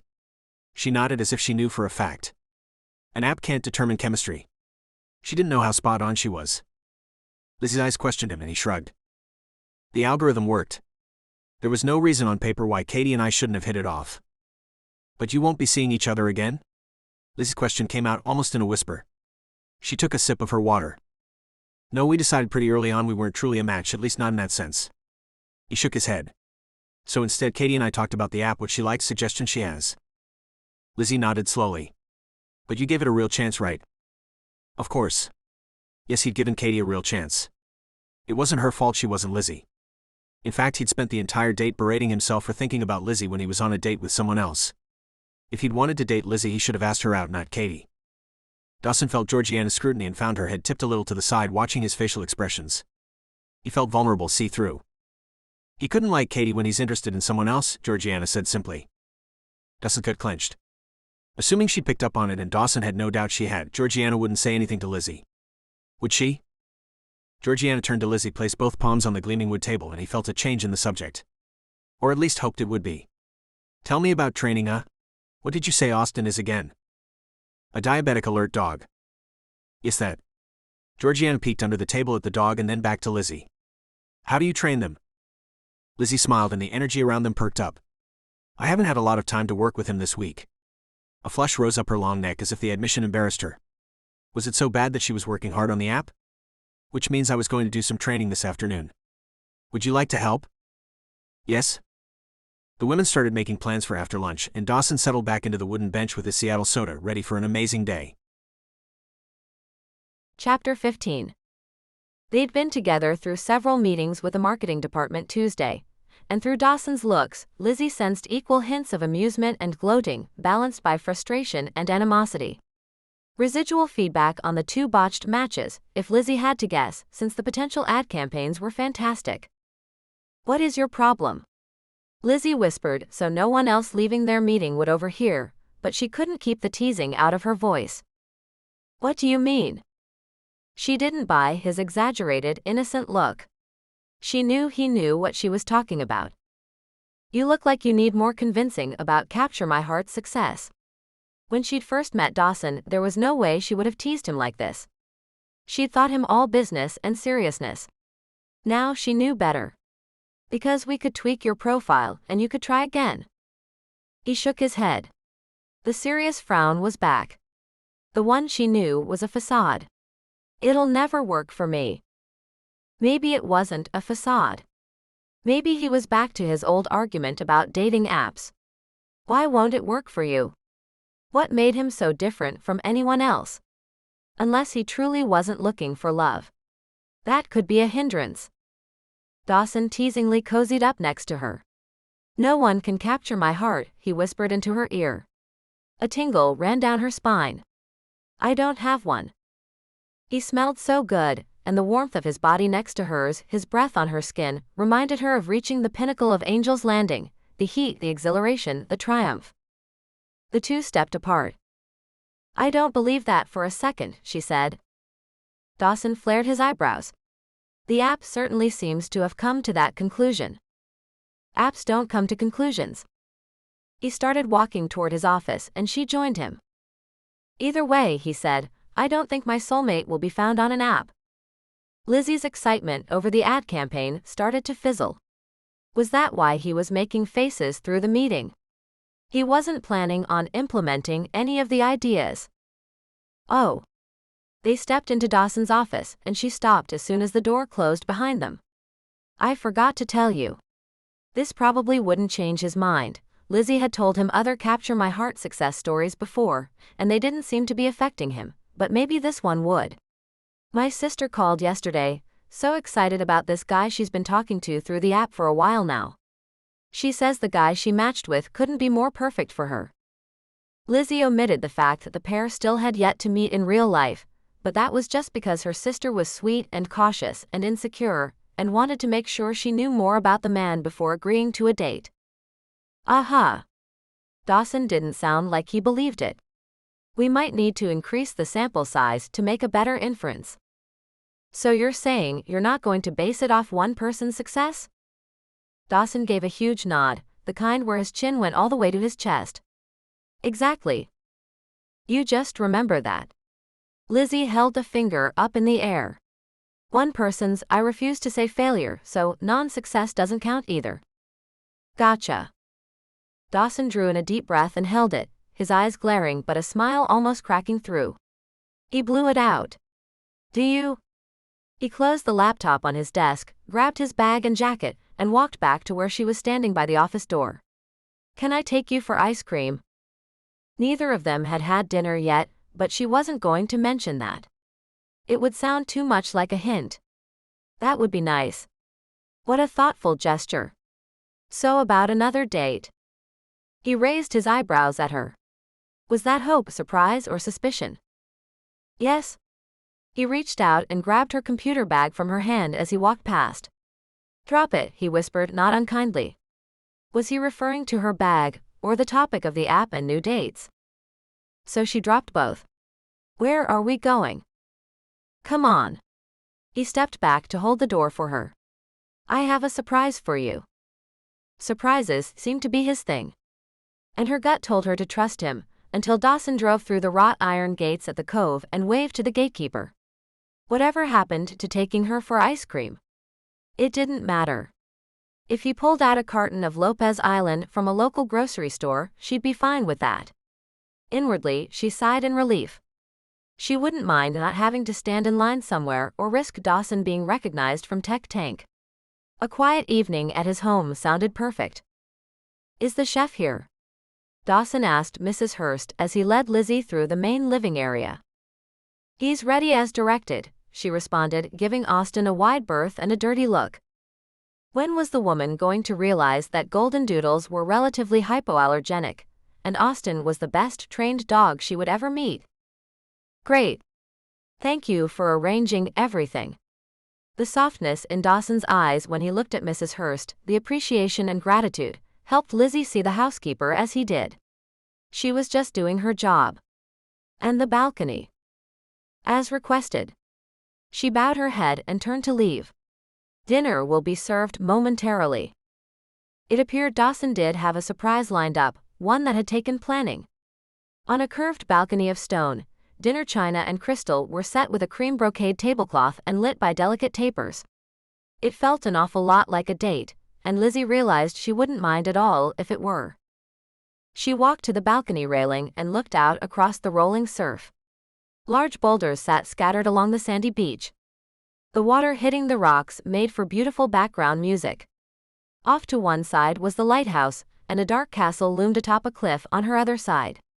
Between the two, dusk was settling into twilight, and stars began to blink through the clouds. A chef dressed in a white double-breasted jacket and matching pants stepped onto the balcony, and out of respect, Dawson and Lizzie took their seats. Tonight's meal, he said in a delightful heavy accent, will feature tom yum goong and pad hemapan. He bowed slightly and turned on his heel to retreat to the kitchen. A couple of servers hurried out with the food. As everyone emptied the balcony, and she was left alone with Dawson, Lizzie took a tentative sip of the soup loaded with fresh shrimp. Her mouth warmed with the spice, its deliciousness trickling down the back of her throat. Is that your cook? Dawson too had taken a bite, his face awash with delight. No. It's my cook's night off. I was craving Thai food, and since this chef has such a great reputation, I had him flown in for a taste. Lizzie didn't even know what to say about that bit of information. It was excessive. She took another bite, which flared on her tongue like a 4th of July sparkler. Amazing. Do you like it? Dawson leaned forward, watching her reaction as if gauging her happiness so he would know how to rate his own. Did he worry she wouldn't like this? Had he done this for her? It was humbling. She'd never felt so pampered in her life. The whole evening this view of the food. It's exquisite. A look of relief passed over his features, and the hardness of his jaw relaxed. Tell me how you got into coding, he prompted. The rest of the meal was spent sharing nerdy stories Lizzie had never talked about on a date before. Appreciative she was with someone who so completely got her. Ha! Lizzie breathed out and fanned her open mouth. She'd polished off most of her meal but wasn't sure her tongue or her tummy could take any more.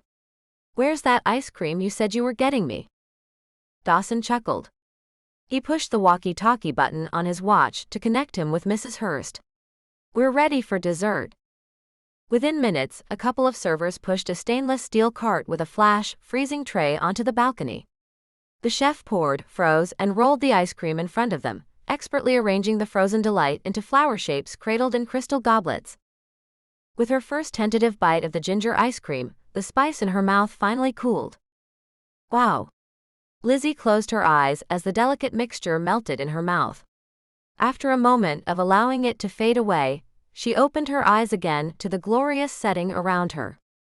That was amazing. She settled her spoon on the saucer alongside her ice cream dish. She would eat it all, but she would have to pace herself. "If this is what I would have to look forward to, you can surprise me anytime." Someday, some woman was going to be very lucky to snag Dawson Fitzwilliam. "Do you always eat like this?" He leaned back from the table and patted his stomach. "Are you kidding me? That would be dangerous." "Ah, you don't need to worry. You've got co-op." He laughed. "You know way too much about my life. That too could be dangerous." "Dangerous how?" she scoffed. The dropping evening temperatures in combination with the ice cream caused her to shiver, and goosebumps erupted on her skin. Dawson jumped up from his chair and removed his suit coat. Draping it around her shoulders, he said, "You have no idea how close you are to getting exactly what you want from me." "And that's dangerous to you or to me?" The thought made her ridiculously happy.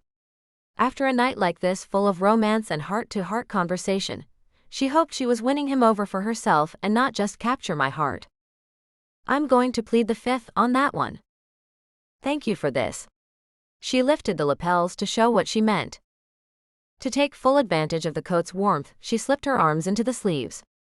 As she pulled it closed across her chest, her eye caught on unique stitching on the inside left pocket right over her heart. "What is that?" She turned so she captured the faint light coming through the window behind her. "Is that your signature?" "Maybe."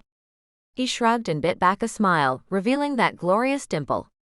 Obviously it was, but he wasn't going to admit it. "You need your name sewn into your clothes?"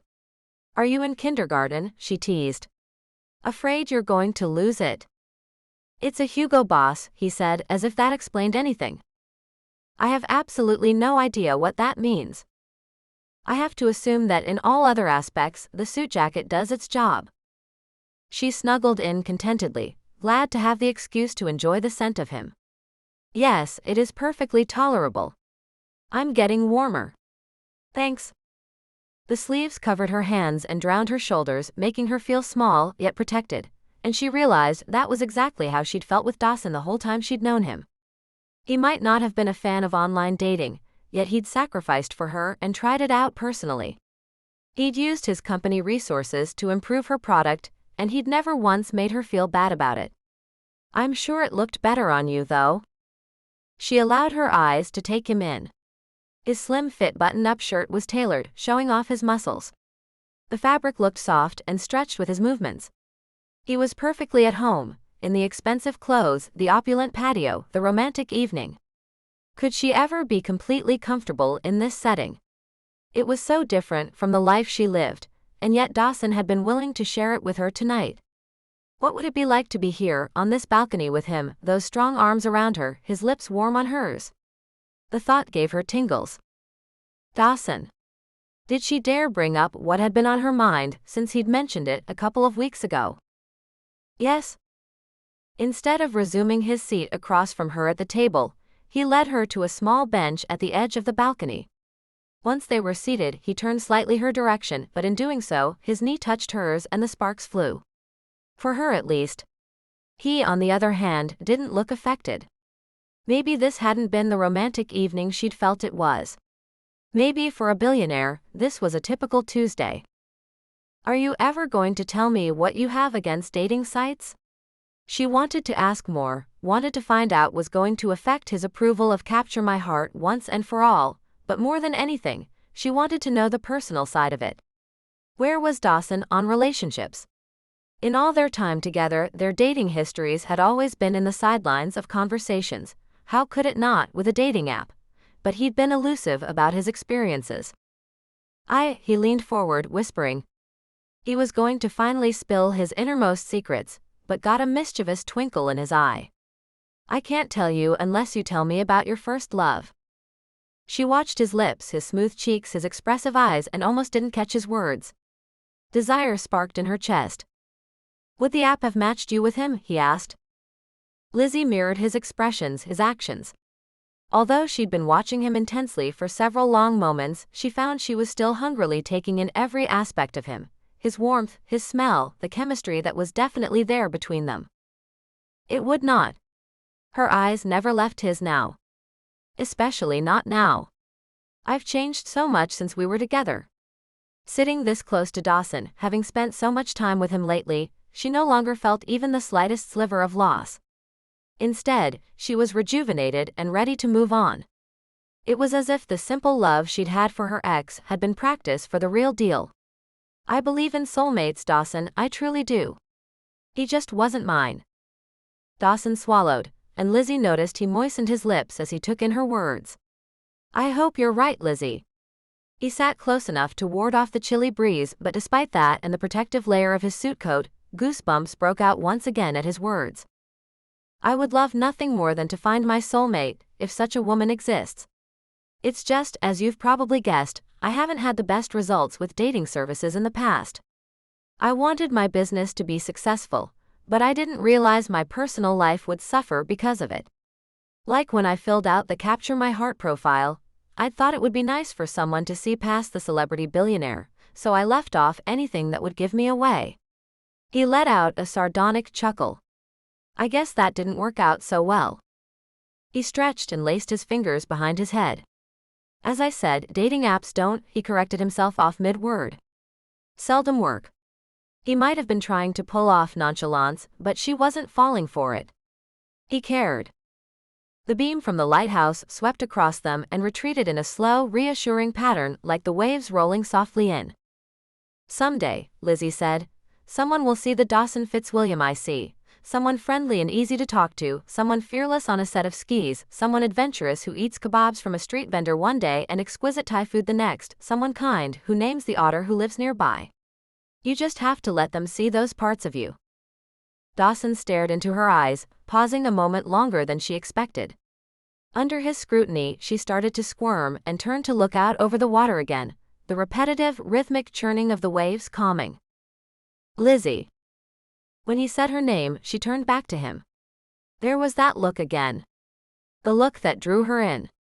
It was as if he was seeing her for the very first time, studying her like she was art, a work of exceptional beauty.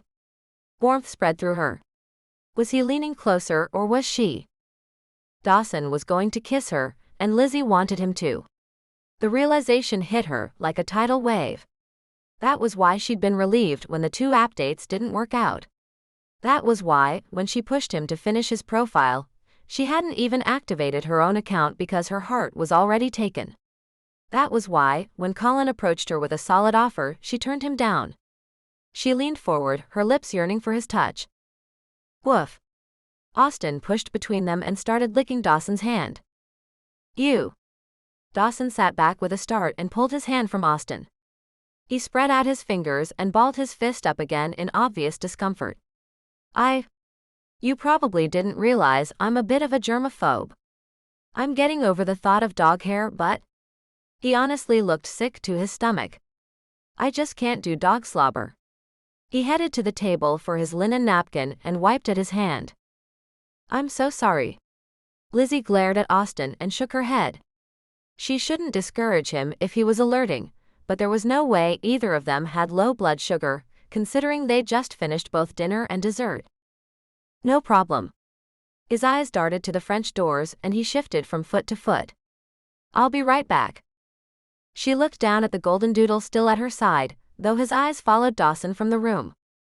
Austin. His head swiveled to face her. She wanted him to test her breath as she spoke. What do you think, Austin? She waited to see if he would alert her. He did not. Strange. It might be Dawson. This blood sugar change is normal. She continued to talk to the dog as if he understood English. She wanted him to know the difference between low, normal, and high blood sugars. We just ate dinner. Of course it will go up a little. She sighed, disappointed as she thought about the kiss that had almost happened. Would the chance present itself again, or was Dawson relieved to have been interrupted? It certainly wasn't businesslike, and Dawson Fitzwilliam was the epitome of professional. When he returned from washing his hands a few minutes later, the moment was gone. "I'd better get you home," he said. "We've got work in the morning." Perhaps it was wishful thinking, but Lizzie entertained herself the entire ride home and falling asleep in her bed that night by analyzing Dawson's every word, every movement, every attention. She'd felt a new intensity there, maybe even a spark of interest. The possibility of romance with Dawson warmed her through, and she sighed in anticipation. What would the next day bring? Unable to turn off her brain, Lizzie listened to the even cadence of Austen's breath, heavy with sleep. She would follow his example and take things as they came. Chapter 16. The next day at the office, Dawson had difficulty concentrating. He should have just kissed Lizzie the night before, and then today he'd have been fine. He'd been about to kiss her until that dog got in the way. Before last night he'd been getting used to the dog's presence, maybe even developing a soft spot for him like a cavity of kindness. But his latest opinion was that the dog was more of a hindrance than a help. Dawson had no idea how Lizzie lived with that thing 24/7. It had taken him time to see for himself the dog wasn't shedding in his house, and even if he did, Miss Hurst's maid staff would keep up. But the hand-licking. It didn't make sense. He knew that sometimes he was better able to temper his reactions and hold back his disgust, but last night he'd been taken completely by surprise and it had ruined what would have been a great moment. And then there was Chaz walking around Fitzwilliam Towers today, looking happier than when he'd fallen in love the first time in college. Chaz came into Dawson's office and closed the door. Without a word, he stuck his head into the adjoining library, and finding Dawson alone, he parked himself in the chair across from his desk. "What was that all about?" Chaz demanded. "Was this a friend discussion or a personal assistance inquiry?" "What do you mean?" "Oh, I don't know. Everything." Chaz leaned forward, looking Dawson over. "Let's start with how distracted you've been all day. Thinking about a woman? Did you have a second date with Katie Gardner?" Dawson scoffed. "Hardly." He pushed back from his desk and put his feet up on the corner of the mahogany, happy to have a moment for a best friend's talk. "The app doesn't work." "Just because it hasn't worked for you doesn't mean it doesn't work." Chaz wiggled his phone out of his pocket and opened the Capture My Heart app. "Did I show you pictures of the woman I matched with? She is the most beautiful creature." Dawson held back a chuckle. Instead of laughing at the lovesick sentimental words, Dawson should be happy for his friend. "No, you haven't." He took the phone and glanced at pictures of a petite blonde woman with a heart-shaped face and blue eyes. "She's pretty." He passed the phone back. Chaz blew a raspberry. "That doesn't do her justice." "Is this the same woman you mentioned a couple of weeks ago?" Dawson vaguely remembered Chaz going on about someone a while back. "Same one," Chaz said with a goofy grin on his face. "And she gets more intriguing every day." Dawson could relate to the feeling. "How many dates have you been on?" "What? Oh, dates?" Chaz stared at his screen. "None yet. I mean, I keep asking her out and she's pretty busy. We haven't had the chance to connect yet." But he swiped across the screen a few times. "She's witty and sweet and knows everything about plants and flowers. We're going to the Arboretum sometime this week if it ever stops raining." Another couple of seconds passed. "Wait." Chaz lifted his eyes from the screen. Something had just occurred to him. "Her name is Jane Beckett. Do you think she's Lizzie's sister? I could ask next time she's here, maybe find out why Jane keeps putting me off." "Jane. That did sound familiar. Let me get this straight, you want to ask her sister if this woman likes you?" Any excuse to talk to Lizzie sounded like a good idea, until Dawson pictured how that conversation would go. No matter which of them asked, it could get uncomfortable if Jane wasn't interested in Chaz. "Why do I get the feeling we're back in middle school?" Chaz shifted in his seat. He placed the phone face down on his thigh, his grin gone. "You're probably right. Think about it, man. If she keeps putting you off, do you think she's that interested?" At least that was how Dawson would feel. It hurt to think he was interfering with Lizzie's sister, but Chaz was his best friend. Dawson couldn't let the guy waste his time on someone who was stringing him along. "It sounds to me like you've given her plenty of chances. You need to cut her loose and quit wasting your time on her." "Yeah, you're right," Chaz said. He held a faraway look for a moment, but Dawson felt exactly when Chaz snapped back to the present. "Hey, so legal needs to know if you're ready to proceed with the contract on Capture My Heart." Changing the subject. Dawson let him. "You know," Chaz said, "the way you ran that meeting just now, no one would suspect you don't believe in the project." There was a new sadness to his eyes. Dawson felt bad about that, but it was for Chaz's own good. Just looking at projections, what we can do with the product, how a new launch might affect it. Aha. Chaz nodded. And it has nothing to do with you and Lizzie. Dawson was dangerously close to sporting his own goofy grin. I don't know what's going on between me and Lizzie. There's something. Even I can see that. Then why does she keep pushing me to go out with other women? Dawson straightened some manila folders on his desk. She wants your approval on the app. Odd way to get it, Dawson observed. I would think so. They wrapped up their business and Chaz left to attend to other duties while Dawson tried to get his head back into the game. He still had the rest of a busy day ahead of him. There was a full afternoon's worth of meetings that had nothing to do with Capture My Heart, as well as filming another episode of Tech Tank. Just his luck, he probably wouldn't even get the chance to see Lizzie again until next week. He had to come up with some excuse to see her again, and soon. Chapter 17. Lizzie was completely asleep, lost in the comfort of her own bed when her phone buzzed. Had she forgotten to engage the Do Not Disturb feature? She clenched her eyes shut, but when it kept ringing, she rolled over to catch it. Dawson. She scrambled to answer before it went to voicemail. Good. The salutation was a croak. She cleared her throat and tried to finish. Morning. Good guess. He yawned. That is traditionally how they classify this hour of the day, he said with a chuckle. Lizzie lay back on her pillows and blinked at the ceiling. She loved the sound of his voice. Hearing it was the perfect way to wake up. What's your day like? He asked. Are you up for an adventure? Adventure? Absolutely. She climbed out of bed and peeked through the wooden blinds. The sun was barely straining through the morning fog. She straightened bed covers while they talked. I love that you don't even ask if it's business or pleasure.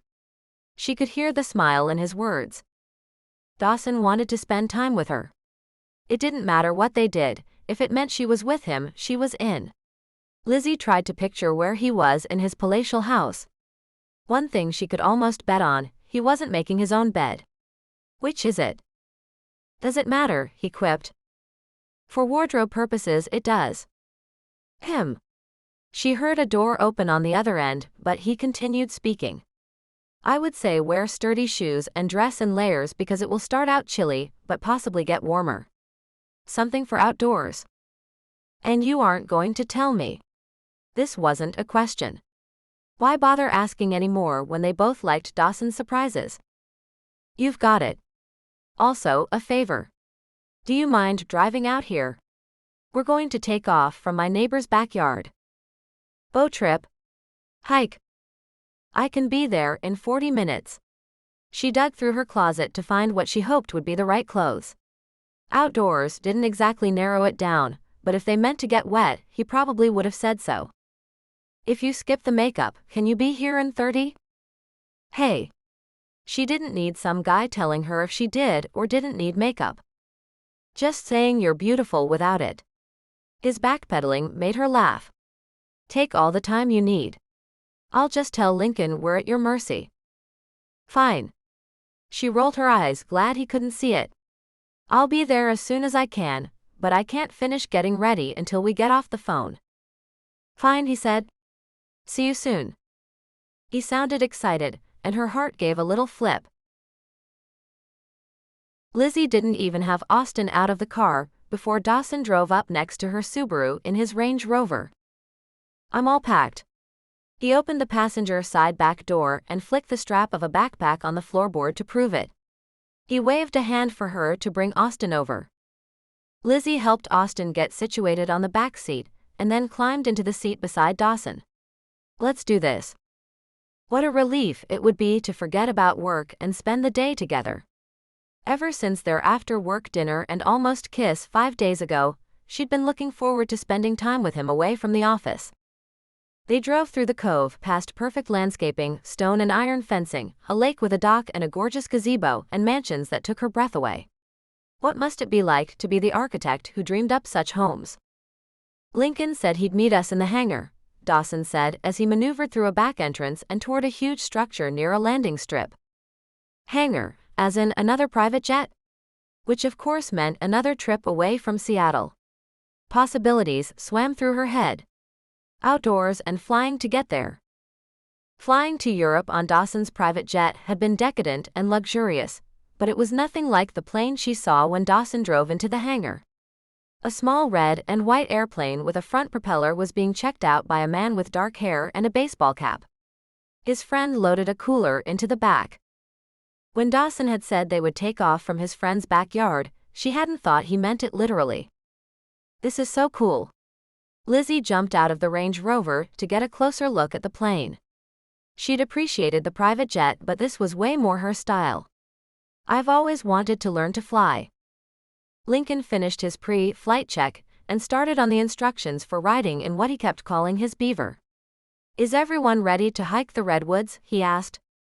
Apparently in response to Lizzie's reaction to the plane, Lincoln's best friend Emmett offered to give up the co-pilot's seat. Lizzie snagged it without giving Dawson a second glance. "I guess I see where I rank," Dawson teased as she climbed into the front seat and snugged on her headphones. "Sorry." But Lizzie wasn't. She threw a big cheesy grin his direction. "You can have it on the way back." Dawson gave Austin a wary look, which was reciprocated when the engine started. Whether Austin didn't like the noise or he was anxious to be separated from his handler didn't matter. He'd be fine while she enjoyed a front row seat to a scenic flight down the coast. By the time they landed at a small airstrip near Redwood National Park, Lizzie was embarrassed to realize she'd never stopped asking questions the entire flight. Someday, she'd really need to take flying lessons. "Thanks for teaching me, Lincoln." He had to be ready to escape to peace and quiet and wide, open spaces. Dawson, however, had fallen asleep for a big chunk of the flight, which had Lizzie chuckling to herself. If he hadn't woken her up so early. "My pleasure." Lincoln pushed switches and levers and made sure everything was shut off. "I ought to give you a chance at the wheel on the way home." Was he serious? She could only hope. With a pang of disappointment, she realized it wouldn't happen. Except that it'll be Dawson's turn up front. They deplaned onto a small tarmac in the middle of nowhere. "Thanks for inviting us along, Lincoln." Dawson gathered their gear and handed Austin's leash to Lizzie. "I haven't hiked Redwood in a while." While Dawson said this with a full, cheery voice and didn't shy away from helping Emmett with the cooler, something wasn't quite right with him. Trying not to be obvious, Lizzie observed him, taking in everything. For one thing, he walked more slowly than normal. He was also rather pale, with a subtle darkness shadowing under his eyes, but that could be nothing more than needing another hour of sleep. Was he bothered by something? She didn't know him well enough yet to catch his cues. Lincoln steered them toward a jeep that sat nearby, and the whole drive to the trailhead, Lizzie sat in the back seat next to Dawson, trying to figure it out. "You've been to Redwood before? When's the last time you came?" A faraway look in his eye and a half-smile made her match his.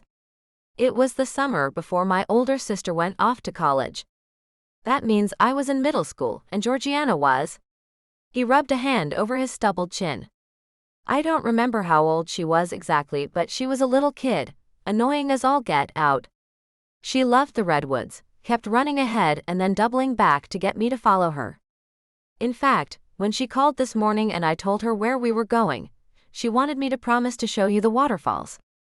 "That sounds wonderful. I can't wait." Lizzie shifted in her seat so she could see out the front windshield a little better. At least he didn't seem upset by anything.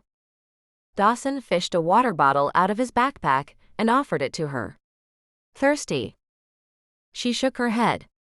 "Not yet. But thanks." He flipped the top and took a long drink as they pulled up at the trailhead. Time to explore. With Dawson's slower pace, it didn't take long before Lincoln and Emmett were far ahead, leaving Dawson, Lizzie, and Austin alone on the trail. "Are you okay?" Lizzie asked. He was breathing harder than he should be, given his previous endurance on the ski slopes. "If you're not feeling well, we can slow down a little." She'd had a bit of a struggle herself since Austin kept bumping into her, at times almost making her stop on the trail. Monday morning, she would call Mariah and pick her brain about what was going on with him. Until then, Lizzie had to endure his confusing signals. How had things gone so wrong with his training? She was afraid he was going to cause her to trip and sprain an ankle. "Nothing a little water won't fix." Dawson stopped and pulled out his water bottle again.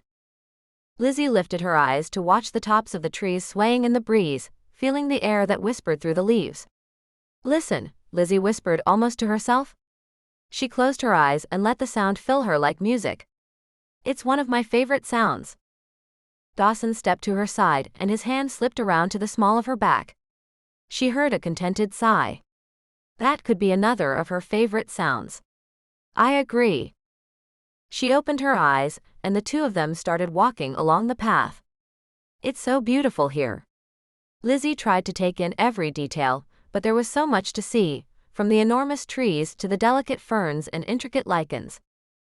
"Have you been here before?" he asked. "First time." She grinned. There were so many places in the world she wanted to see. Hopefully, someday she'd get the chance. "How many national parks have you visited?" "Quite a few," Dawson admitted, though most of them are worth a second experience. "I think my favorite so far is Arches in southern Utah." "Have you been there?" "My grandparents lived nearby, so we went a couple of times." While the conversation was a nice diversion from her constant struggle with Austin, her arm was getting tired. What did the dog want? Her best guess was a little freedom, and she couldn't blame him. She also couldn't unleash him on a public trail. "I haven't been there yet." Dawson stumbled over a tree root and then turned to help her over it. "I'll need to visit that one. My family often went somewhere along the Pacific coast when we had a free weekend." That surprised her. She'd pictured him vacationing in the Caribbean or Europe, even as a kid. "Is that where you developed a love for lighthouses?" The dimple popped again with his huge smile. "You put that together, did you?"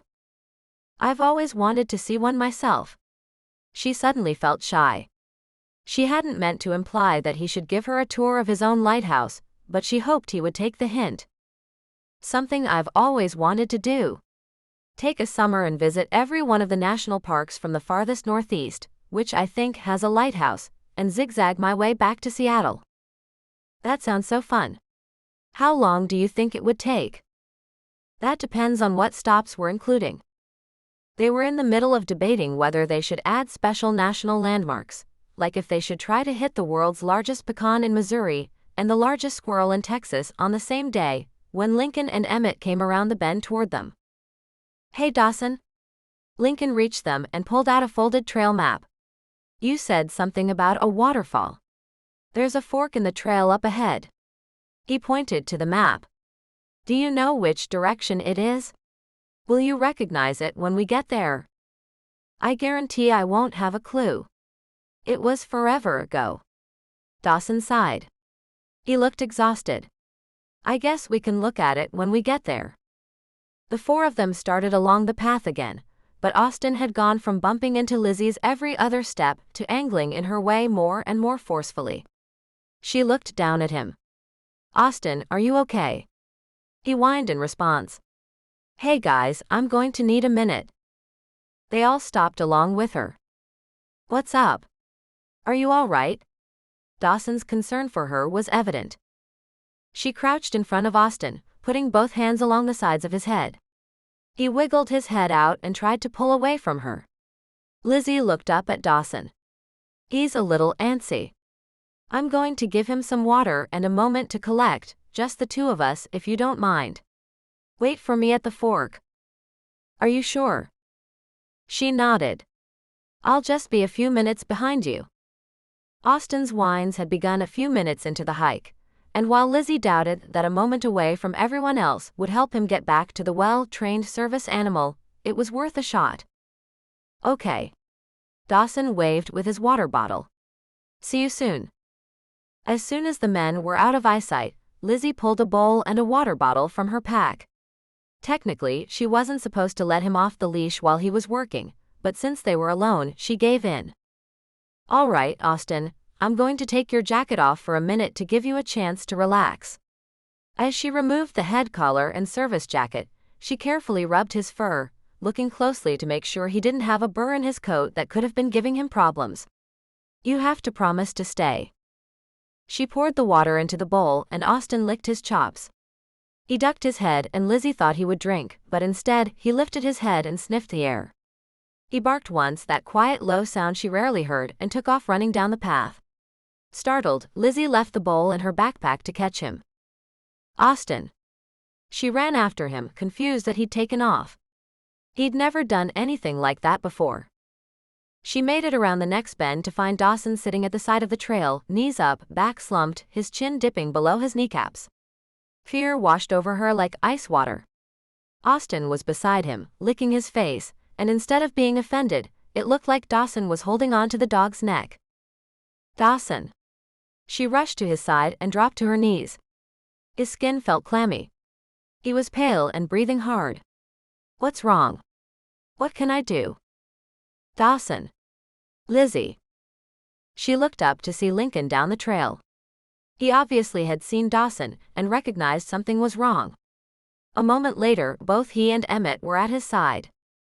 It's no big deal. Dawson laid his cheek on Austin's shoulder. No big deal? Dawson, hugging a dog, leaning his head against him, was certainly a big deal. I got dizzy there for a second. I think I have a touch of the flu. Despite his shallow breathing, one side of his lips moved up fractionally in a weak smile. Sorry for the scare. His breath smelled different, almost sweet. Maybe I'd feel better if I ate something. With it close to lunchtime, it was possible he was having low blood sugar, especially if Austin was alerting. Lizzie found an energy bar in his backpack and ripped open the packaging. After folding down the wrapper, she handed it to Dawson. You know, Emmett said, I think I'm ready to call it a day. Emmett did a passable job of sounding tired, and although Dawson probably didn't buy it for a second, she sure didn't. Maybe Dawson would appreciate the out. Lizzie's eyes didn't leave Dawson's face. Even as he chewed slowly, he didn't seem to be bouncing back as she'd expected. His lips were cracked and he chewed as if he had cottonmouth. She popped the top of his water bottle and handed it to him. I think you're right, Emmett. It's time we get back to Seattle. Lincoln's attempt at nonchalance and humor lightened the mood for a moment, but then he got serious. Unless you want us to find you a doctor here. He looked at Dawson for a reaction. Dawson shook his head emphatically and swallowed another sip of water. I'll be fine. Really? Lizzie picked up his wrist and felt for a pulse. It was quick but strong and he looked slightly better, more stable and coherent. The question isn't if you need to see a doctor. It's when. The way Austin nudged Dawson and then nudged her, she was sure he was telling her something, and while her one guess didn't make a lot of sense, Austin seemed to think it was. Could adults develop type 1 diabetes? It's nothing, he insisted. I'm feeling kind of silly here, guys. He got to his feet and brushed off the seat of his pants. He didn't look bad. Lizzie threw Lincoln and Emmett a silent question with her eyes. If it'll make you feel better, Dawson said, I'll call my doctor when we get back to the trailhead and get his opinion if it can wait or not. Lizzie sucked in a breath, the fragrance of the rich soil and damp leaves calming her. She nodded her acquiescence, and the other two men agreed. Emmett shouldered Dawson's pack, and the party started the slow walk back to the jeep. Instead of returning to Lizzie's side, Austin stuck to Dawson's left as if a service jacket and leash kept him there. Okay. Lizzie stayed close to Dawson's other side, and she noticed Emmett and Lincoln drop in behind them. They had a long walk before they even made it back to the car, and then a short ride to the plane. Keeping an eye on how he fared over the remainder of the hike would determine if they would fly home first or locate the closest podunk clinic. Though he was obviously sick, it didn't feel like an emergency situation. But you have to promise to be honest with us about how you're feeling. She held his gaze until he agreed. I'm doing better. Honestly. They made it back to the trailhead without further incident, Dawson actually walking faster than he had on the way out. I think I'm good to head straight to Seattle, he said when they were back within cell range. I don't think I need to call my doctor. Nope. We're not letting you renege on our deal. Lizzie placed a hand on her hip, staring him down until he took out his phone and made the call. Briefly, he told his doctor his symptoms and answered a few questions. We'll be lifting off in a few minutes. There was a pause. Sure, meet me at the house in a few hours. Thank you, Dr. Lee. Mollified, the group flew back to Seattle, this time with Lizzie beside Dawson in the back seat and Austin at his feet. Chapter 18. By the time they landed at Lincoln's private airstrip back in the Cove, Dawson wasn't feeling all that much different than he had for weeks, thirsty, a little sick to his stomach, and tired. As he'd said, no big deal. Unfortunately, they'd all made so much fuss over him, he wouldn't be able to get out of having Dr. Lee check him. That was fine. Whatever helped Lizzie quit worrying about him. He stepped from the plane ready to drive home, but his driver stood waiting next to the Range Rover, hand held out for the keys. "This is ridiculous, Davis," Dawson growled as he handed them over. He opened the back door and Austin jumped in, followed by Lizzie. "I could have driven us back." Davis fidgeted with his sunglasses. "I'm sorry, sir, but Mr. Hurst insisted." "Fine." Dawson settled into his seat. When they pulled up at the house, he helped Lizzie from the car and Austin followed, Dawson's new little shadow. Lizzie hadn't put his service jacket or leash back on, and yet the dog never left Dawson's side.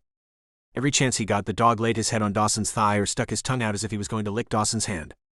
Thankfully, the dog often stopped short and gave him a head nod instead. Mr. Hurst threw the front door open and Mrs. Hurst rushed out. "Mr. Fitzwilliam, are you okay?" She grabbed his hands and dragged him into the house. It was a good thing he was feeling better, or he would have stumbled. "We've been so worried." Once inside the foyer, she stood back, assessing him as his own mother would have done had she known what was going on. Whatever Mrs. Hurst saw, probably that he was standing smiling and acting exactly as he had all week, seemed enough to calm her nerves. The deep crease he had just noticed between her eyebrows lessened. "Dr. Lee is in the drawing room." She led them at a quick pace to the waiting doctor, a woman with short cropped white hair, huge dangly earrings, and piercing blue eyes. A quick finger stick per the doctor's hunch, and seconds later Dr. Lee turned to look at Mrs. Hurst, who stood cracking her knuckles as she watched the process. Almost as soon as the look was thrown her way, Mrs. Hurst stopped and put her hands behind her back. Dr. Lee looked pointedly at the small crowd around Dawson. "Perhaps for your privacy we should go into another room to speak," she suggested. If there was an answer already, Dawson couldn't handle the suspense. He didn't want to wait even the few minutes it would take to walk down the hall. "Does that mean you have a diagnosis then?" "A probable diagnosis." She stowed the meter back inside her bag. "And a course of treatment." Dawson took in each of the concerned faces around him and felt their support. He couldn't say this about most of his employees, but Mr. and Mrs. Hurst had become like family the last few years they'd worked for him, and Lizzie and Austin had gotten him through the day. They all deserved the explanation. Assured that they would stay for his emotional support, Dawson shook his head slightly. "They're my safety net. I can't leave them." His eyes locked on Lizzie and she reached a hand out to him. He grasped at his lifeline and interlaced their fingers. "It's diabetes, isn't it?" Lizzie's tone of defeat couldn't have been more pronounced had it been her own diagnosis. Dr. Lee hesitated, and Dawson gave his permission with a nod. "It appears so," Dr. Lee confirmed to Dawson. "With your symptoms, age, and body type, I'm going to assume it is type 1 or insulin dependent. We'll need to have blood drawn for tests and get you started on treatment. Normally I would suggest a hospital." Dawson heard wiggle room. That meant it couldn't be that serious, right? "Could I possibly be treated here? Maybe hire a nurse to monitor everything and keep you updated?" Dr. Lee breathed in deeply and exhaled. "I think that would be fine." Dawson started to smile. "Assuming the rest of your examination shows you to be in no danger." Dr. Lee motioned for Dawson to sit and pulled out a blood pressure cuff. Before she placed the stethoscope in her ears, her white eyebrows shot together and she pointed a crooked finger at Dawson. "You will promise to follow my orders and be 100% compliant. Do I have your word?" It had been years since Dawson had been scolded like a naughty child, and he hadn't even done anything wrong. The emotional weight of the diagnosis started to sink in. Of course he would comply if it would keep him alive. His heartbeat quickened with worry. Lizzie sat down next to Dawson on the small couch. The warmth of her thigh next to his was a great comfort. "I'm here for you," she whispered, and then because Austin squeezed himself between them, she added, "and so is Austin." Both were more reassurance than he'd expected. He was trying so hard not to be freaked out by this. What did he know of diabetes? Nothing really. Except... Wait? Do you mean juvenile diabetes? He placed emphasis on the word to remind everyone he was far from being considered a child. Type 1 can be diagnosed in adults as well, though it is rare. Dawson felt as if he were submerged in a Seattle fog. He was used to being in control. Before encountering anything new, he researched relentlessly. He had to know every last detail so he could fix any problem that came his way. Until now. No matter his position or wealth, nothing could keep this from affecting every part of his life, though he was going to try. He could do this, right? This was a manageable disease. Millions of people lived with it. Little kids lived with it. "You have my word." Dawson dropped a hand to Austin's fuzzy head, accepting the comfort the animal offered. Austin pushed his nose into Dawson's hand and reassurance flowed through him, calming his racing heart. "I'm pretty sure this diabetic alert dog has been trying to tell me for weeks." The doctor gave Austin a surprised look and then smiled up at Lizzie before speaking to Dawson. "It looks like you have great support. Dr. Lee put the stethoscope in her ears and pumped the blood pressure cuff. We'll send educators, nurses, a chaplain if you want one, and you'll be surprised how soon taking care of this will become second nature. We'll get you on insulin and you'll be feeling better in no time. The day had been a long one and gone in a vastly different direction than Dawson had planned or could even have anticipated. What was supposed to be a fun day with Lizzie and one he'd hoped would take their relationship to the next level had gone completely sideways. He hadn't been feeling well on and off for a while now, but he'd never strung the symptoms together. Each had been individually explainable. Difficulty seeing? He went to the eye doctor and got a new contact lens prescription. Tired and a little sick to his stomach? A touch of a virus or overwork? Thirsty? Drinking more water never hurt anyone. If things had persisted, eventually he would have made himself a doctor's appointment, but he'd been busy. Instead of focusing on what wasn't right when presented with an opportunity to fly to Redwoods National Park with Lizzie, he'd pushed all that from his mind and tried to enjoy the day. Until all of his symptoms became insistent enough that he couldn't ignore them anymore. The day hadn't been a complete bust, though. The good news was that he'd gotten to hold Lizzie's hand, but he couldn't be sure if it was sympathy and moral support or more than that. At a soft knock on the door, Austin raised his head from Dawson's foot. Dawson couldn't believe how used to the dog's presence he'd become in such a short time. "How are you feeling?" Lizzie asked, hesitating at the doorway. "Better now that the insulin is starting to do its job. It's amazing what a difference it can make so soon." She stood still, hovering at the threshold, and he waved her in with a chuckle. "Come in. I promise I'm not contagious." Her neck flushed, but she stepped into the sitting room adjacent to his bedroom. "I thought I'd check in one more time before I go home." Automatically, Dawson glanced out the window. It was pitch black. After Dr. Lee finished her evaluation, she ordered a nurse to come out to start an IV to treat the dehydration and do the blood draws for more definitive tests. When the nurse was ready to teach him how to give himself shots, Lizzie stepped out to give them privacy. He was relieved to see that she hadn't left without saying goodbye. With the hand not attached to the IV pole, Dawson patted the seat on the couch next to him. "Thank you so much for being with me through all of this. Did Mrs. Hurst get you something to eat?" Lizzie bobbed her head, a lock of shorter hair escaping the ribbon that had held her long tresses back during their hike. "She's taken very good care of me." Austin got up and went to Lizzie, nuzzling her hands with his nose. She rubbed the sides of his face. "Has Austin been taking good care of you?" She asked Dawson the question, but then dropped her face to the dog, whispering what a good boy he was. "He has. Austin wasn't bad company after all." She stood, the leash held loosely in her hand. "Come on, Austin, time to go home." His big brown eyes looked up at Lizzie and then turned to Dawson as if communicating with him. Was the dog worried about him? Saying thanks for the day? Cussing Dawson out for not giving him bacon? Instead of following her step toward the door, Austin turned away from Lizzie so his body was facing Dawson's. "I think he wants to stay." Dawson was as surprised as Lizzie seemed to be. "Austin, come," Lizzie tried again.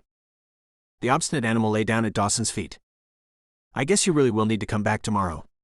Dawson was enjoying Austin's act of mutiny. Lizzie raised her hands into the air. "Are you sure?" Dawson crossed an ankle over his other knee. "Do you think it's possible Austin has known this whole time?" He was in no hurry for Lizzie to leave. She gave a half shrug and sat back down, draping the leash softly over Austin's back. "Obviously I didn't catch on until now, but yes." Austin put a paw on her. "What do you think, Austin?" "What is it?" He turned to Dawson and pawed lightly at his leg. Dawson asked him what he thinks. Dawson felt silly asking this particular question of a dog, but complied, curious what would happen. He leaned down, remembering that Lizzie had once explained the dog checked by the scent of the breath. "What do you think, Austin?" He repeated her question. "What is it?" This time Austin pawed him again. Dawson looked to Lizzie for help. He didn't speak service dog. "That's his alert that your blood sugar is coming down. It's a good alert." She pointed to the zipper pocket on Austin's service jacket. "There's a bag of kibble in there. Take out 2 bits and feed them to him one at a time and tell him that's a good alert." Dawson did so, placing the bits of food on the floor in front of the dog. "But my blood sugar has been high, not low." Which is why we've been having trouble knowing what he was communicating. He wasn't giving the low blood sugar alert, and I hadn't started training him to alert for highs yet. It's kind of cool that he picked up on them naturally. So now we need to start training him how to alert you when it's high. Some way other than licking my hands? Just thinking about it made him shudder. He reached to the table next to him for a pump of hand sanitizer. Lizzie watched him rub it into his hands. "It would probably be better for both of you. All the hand sanitizer you use couldn't be good for him." She gave Dawson a smile. "Some of the scent he picks up is from your breath, but I think some comes from perspiration as well. He smells it on your hands." "That makes sense."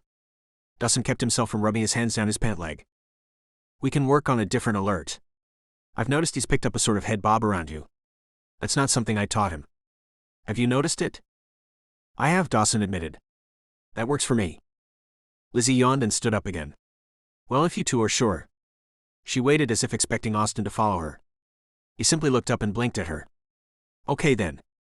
If you get tired of him, let me know and I'll come pick him up. She rubbed her thumb against her left forefinger as if she was missing holding the leash. It would probably be hard for her to get used to an empty hand after however many months she'd been training him. Would Dawson ever get used to having a dog as a constant companion? Would he want to? It was too early to consider adopting a diabetic alert dog with all the other lifestyle changes imposed upon him that day, but for now Dawson was content to have the emotional support at his feet. Strangely, having Austin there aware of what was going on inside his body made Dawson feel a little less alone. Chapter 19. For Lizzie, it had been a slow and lonely couple of days since Dawson's diagnosis, made even longer when she saw Austin's empty bed and full food dish. With Dawson out of the office, she'd had no reason to go into Fitzwilliam Towers, and he'd been feeling so sick, she hadn't pressed to visit. She'd been about to get out of the house, maybe venture out for dinner, when she heard a soft knock at the door. This not having a dog to alert her when someone was coming was a surprising side effect of no longer having Austin at her side. A glance through the peephole, and Lizzie threw her door open wide. Jane. Having her sister with her was a great excuse to go to What's for Dinner in Ballard, where you made your own meal with fresh ingredients. It would be fun to spend some quality time cooking with Jane. Lizzie. Jane sniffled, and Lizzie immediately stopped thinking about food. With the puffy eyes, Lizzie was pretty sure it wasn't a cold Jane was suffering from. Come in. Lizzie wrapped her arms around her sister for a moment before familial protectiveness caught up with her. Who is he, and what did he do? She would kill him. Jane wiped her eyes and gave a sardonic chuckle. Together, they walked in and sat down. What makes you assume it's a man? Lizzie offered Jane a box of tissues. What happened? She searched her sister's face. Already Jane's nose was growing red as she blew her nose, and Lizzie could see the frown she attempted to hide. Things were going so well with Chaz and I. Wait. Did you say Chaz? Surely there was more than one in Seattle, but Lizzie had only ever met one in her life, and he worked for Dawson Fitzwilliam. He's the one I told you about from Capture My Heart. Chaz Bingham. Jane gave Lizzie a confused look. Do you know him? Ah. It was him, Dawson's personal assistant. Under any other circumstances, Lizzie would be thrilled that Chaz was trying out her app, but not if it meant he was breaking her sister's heart. She didn't want to answer Jane's question yet, but guaranteed, Lizzie would have words with a man next time she went into Fitzwilliam Towers. Lizzie jumped up and started pacing. What happened with Chaz? Everything was going so great. Jane sniffled again. Yes, I remember. You two were messaging back and forth, right? Did you finally have a date? Had Jane even met Chaz in real life? Not yet. I was. Jane dropped her head into her hands. I wanted to get to know him first, make sure we liked each other, make sure I trusted him. Lizzie dropped to the couch next to Jane and rubbed her back. A rush of guilt ran through her, but it wasn't her fault. She hadn't created the app to make people miserable, but it was a risk the user took. Dating always was.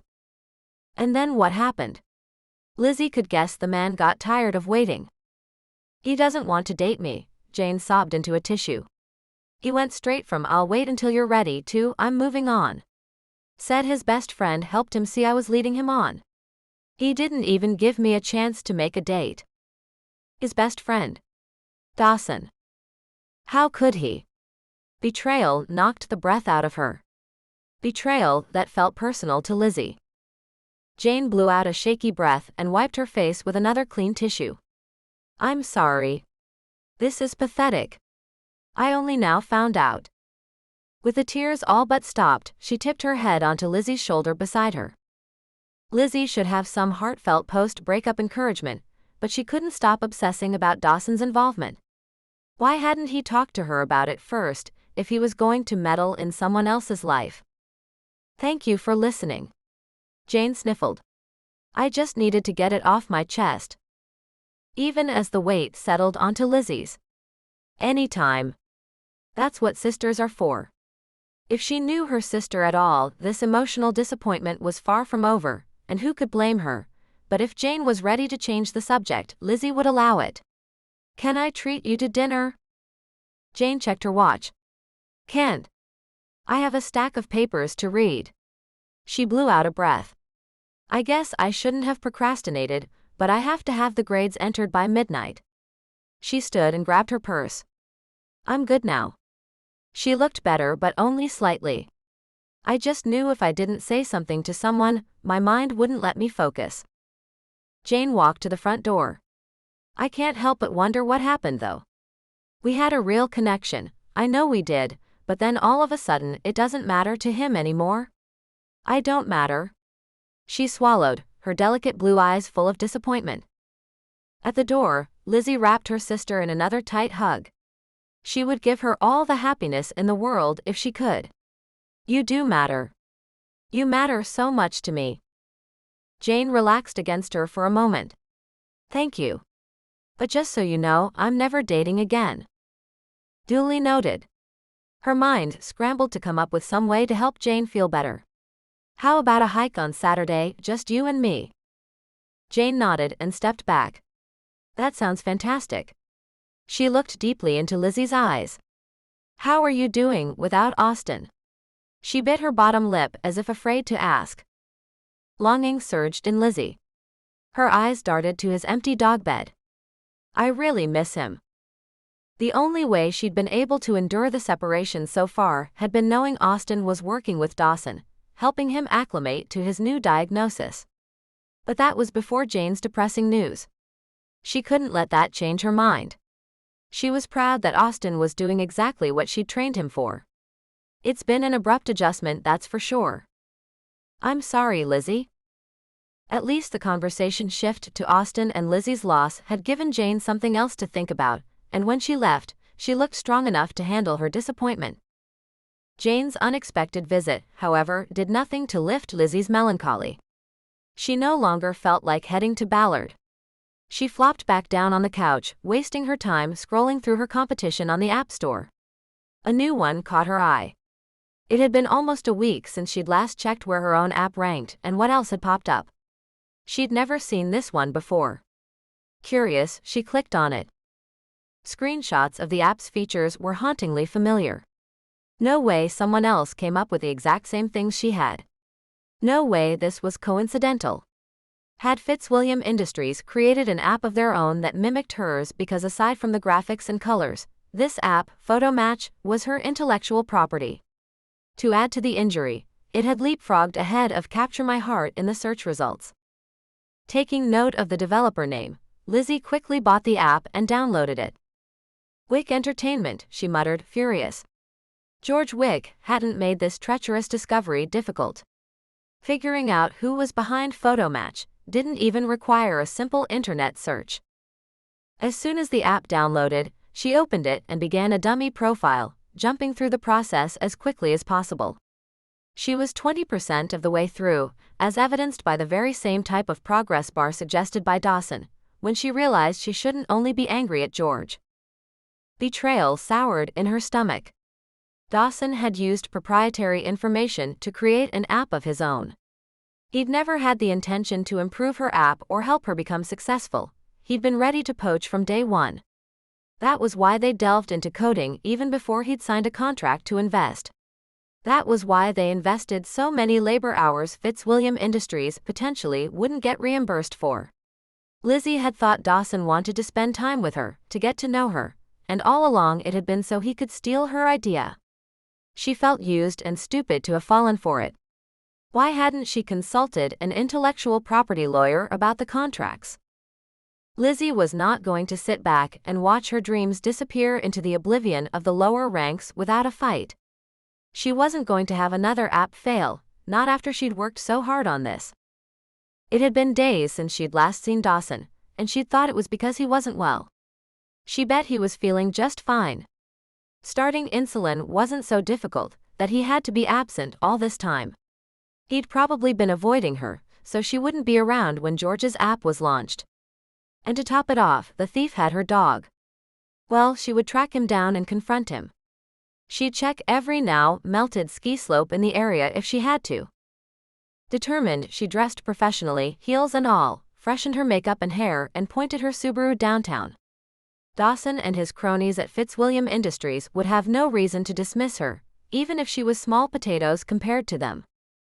She started with Fitzwilliam Towers and even made it as far as Chaz's receptionist, who claimed Mr. Fitzwilliam hadn't been in the building all week and they were closing for the day. With no other choice, Lizzie left, but that didn't mean she would give up trying to find Dawson.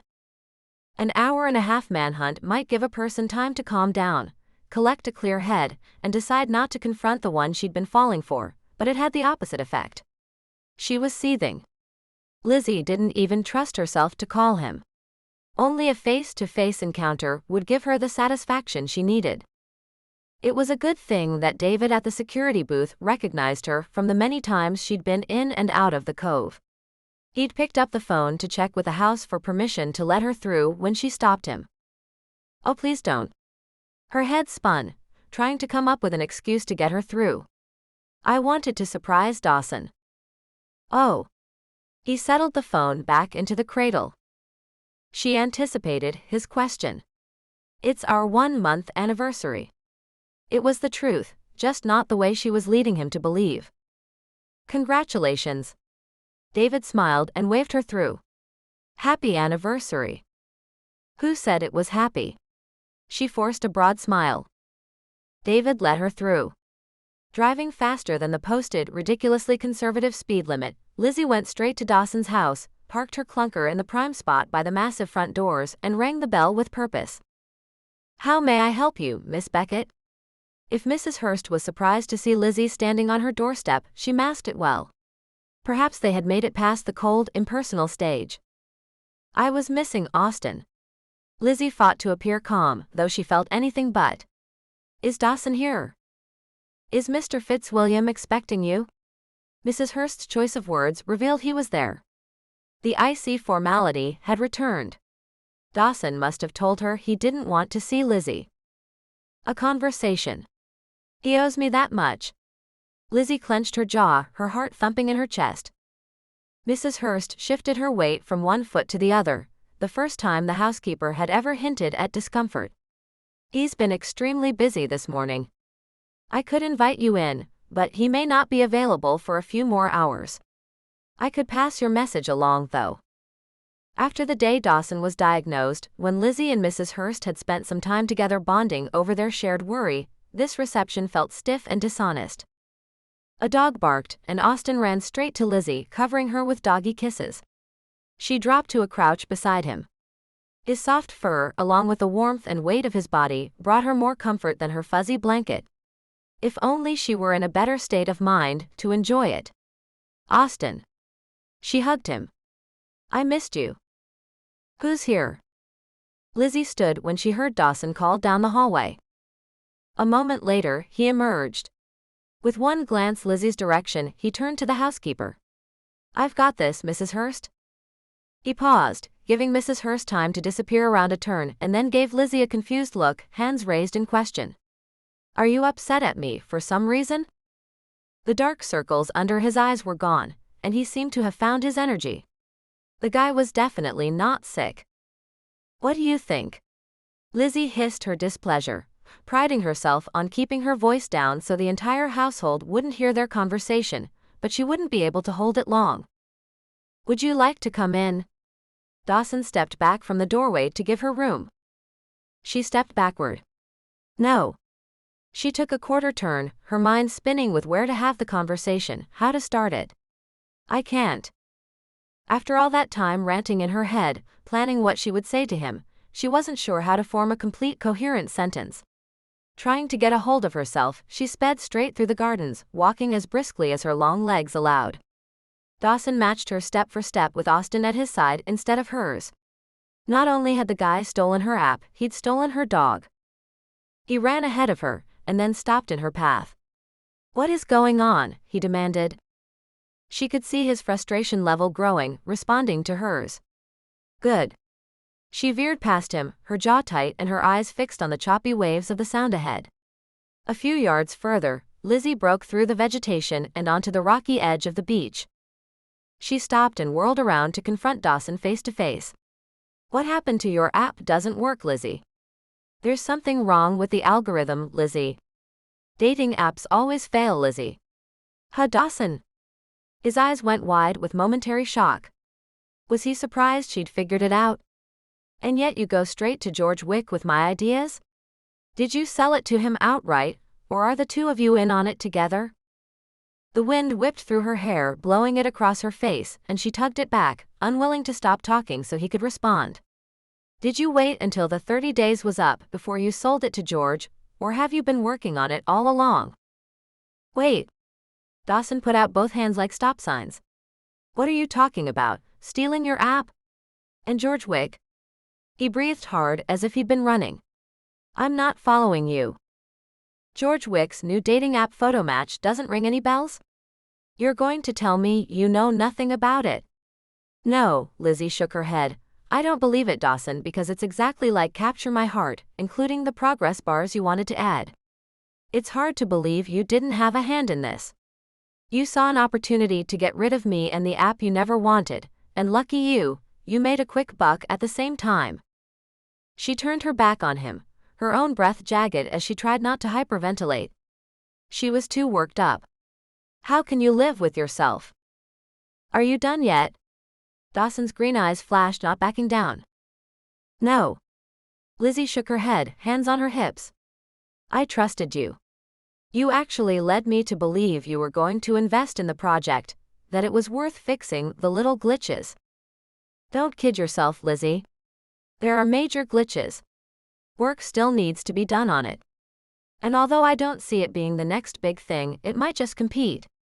His bluntness stung. If you felt that way, why weren't you professional enough to tell me? Why? So you could take it to another investor. His square jaw was tight. Well, yes. But would she have? She'd been falling in love with Dawson Fitzwilliam, and he was double-crossing her the whole time. I didn't tell you because I didn't want to lose you, Lizzie. Maybe I didn't think the app worked, but I was willing to invest my time, energy, and resources, against my better judgment, because I care about you and what's important to you. Fitzwilliam Industries can survive an app that may or may not ever make any money. That's not an issue. I was willing to put that aside so I could work with you. Every day I have gone into work excited to see you, to champion your cause. He raked a hand through his hair. I went on 2 terrible dates when the only person I wanted to go out with was you. I did it because you asked me to. Don't you see? Everything I've done has been for you, Lizzie. I love you. He dropped his hands to his sides, defeated.